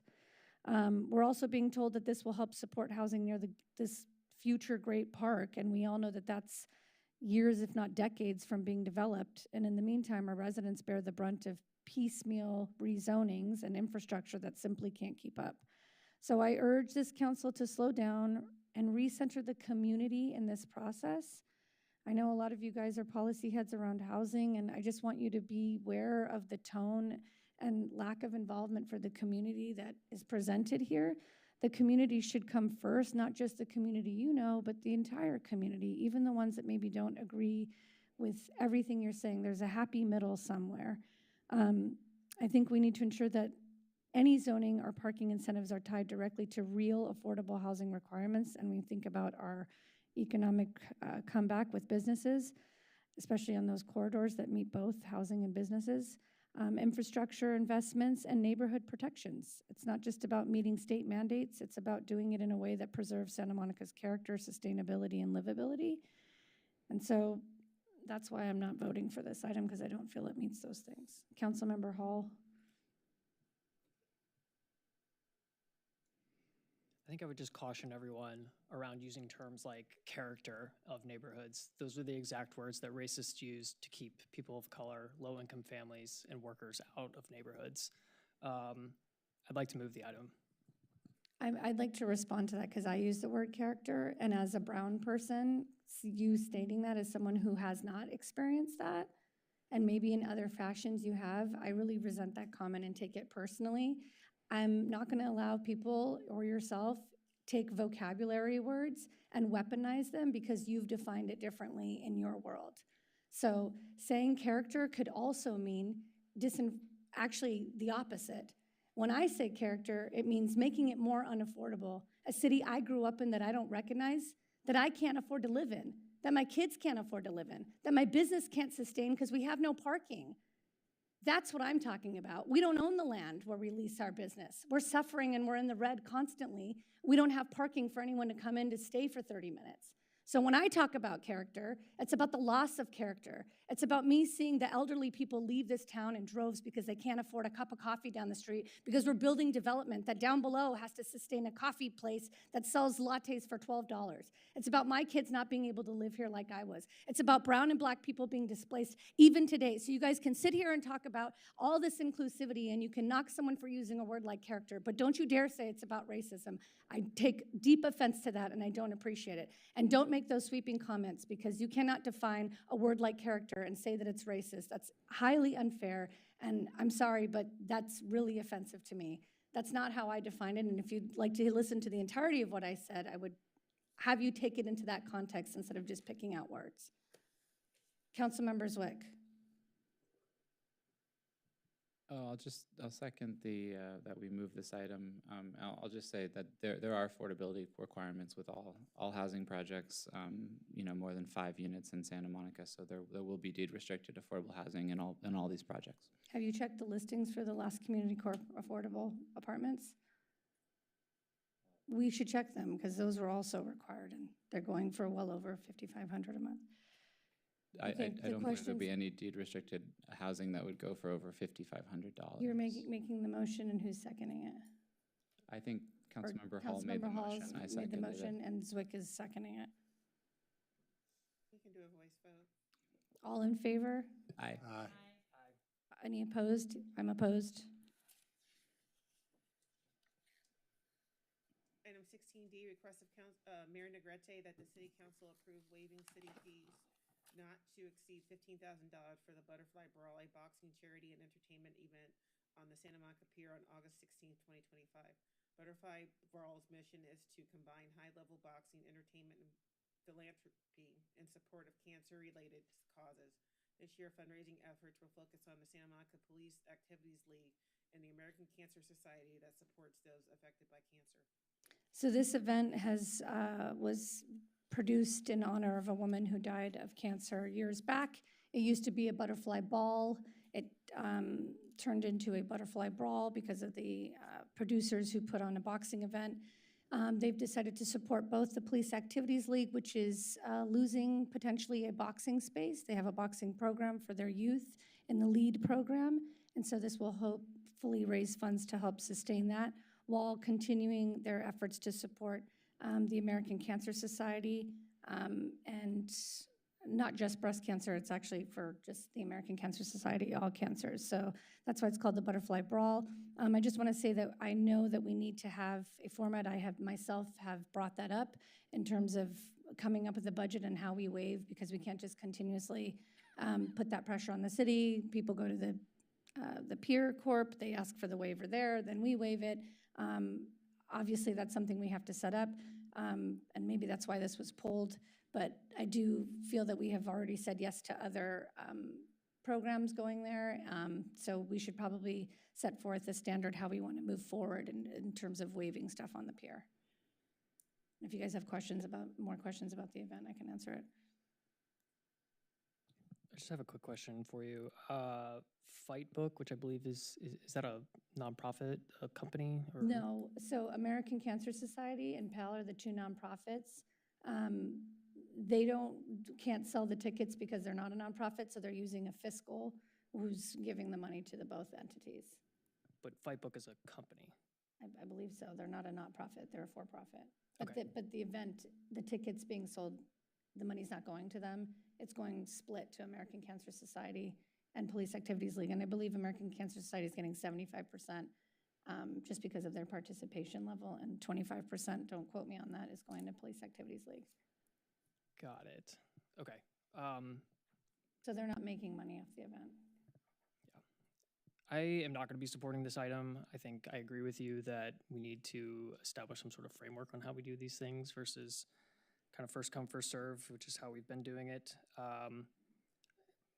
I get that these are going to great causes, but it feels like we are publicly subsidizing a private company making a donation. I hear you. I do think it's also an event that's hopefully going to bring folks to the pier, which I know we're trying to bring, events to Santa Monica. I hear you. That was part of the struggle. They do have a fiscal sponsor, I guess, working with them, so that's technically the 501c3, but.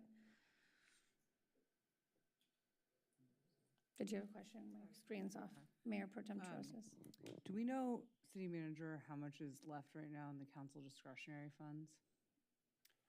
I don't know off the top of my head. We can definitely check and report back. Well, I think it just reset, right? Right, so I feel like, when is this again? August 16th. I would prefer for us to have a process where we're using some of our discretionary money for these things, because I've now been approached by several folks saying that the city is losing money when we do this. And so that just concerns me, because it seems like there's been an uptick, just generally speaking, in these fee waivers. So I guess I would want to know if we could instead put our discretionary money to it rather than the city just like losing money. This was also supposed to be on earlier and got moved, so obviously now they're going to have the event, and it would have to, I would assume, be canceled. Any other questions? Oh, Councilmember Zwick.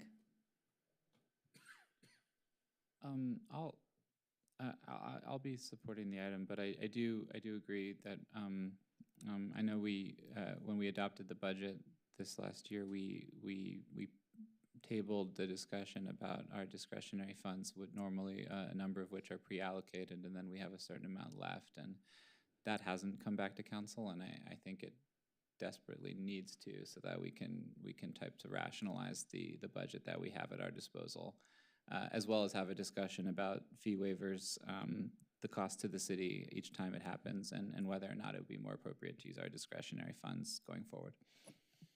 Councilmember Zernitskaya. So I just had a quick question. I mean, this event sounds great, and I love the charities that it's supporting.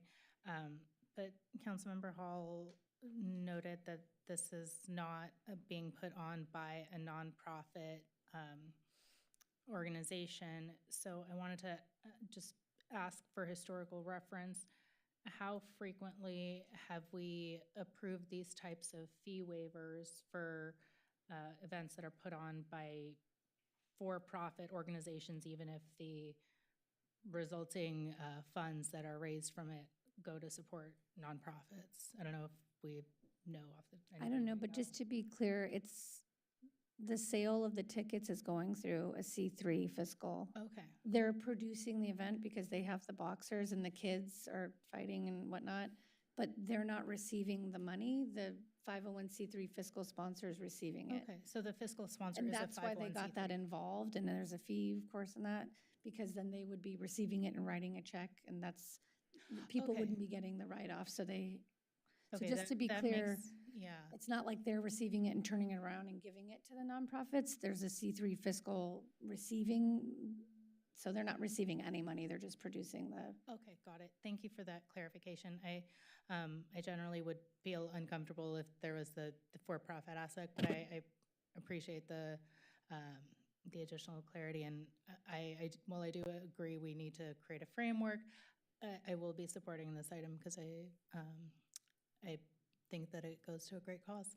I agree, because I know there's more events coming up, including Making Strides in October, so I hope we do come up with something, because these are great events, and I've brought it up myself, because we get asked all the time, and it's hard to balance, you know, what event should get a waiver, because they should all get waivers, but then we won't make any money in the city. So hopefully this event results in people spending lots of money in the city, but thank you for asking the clarifying question, because I understand what you're saying. Yes, it's not like they're receiving the money.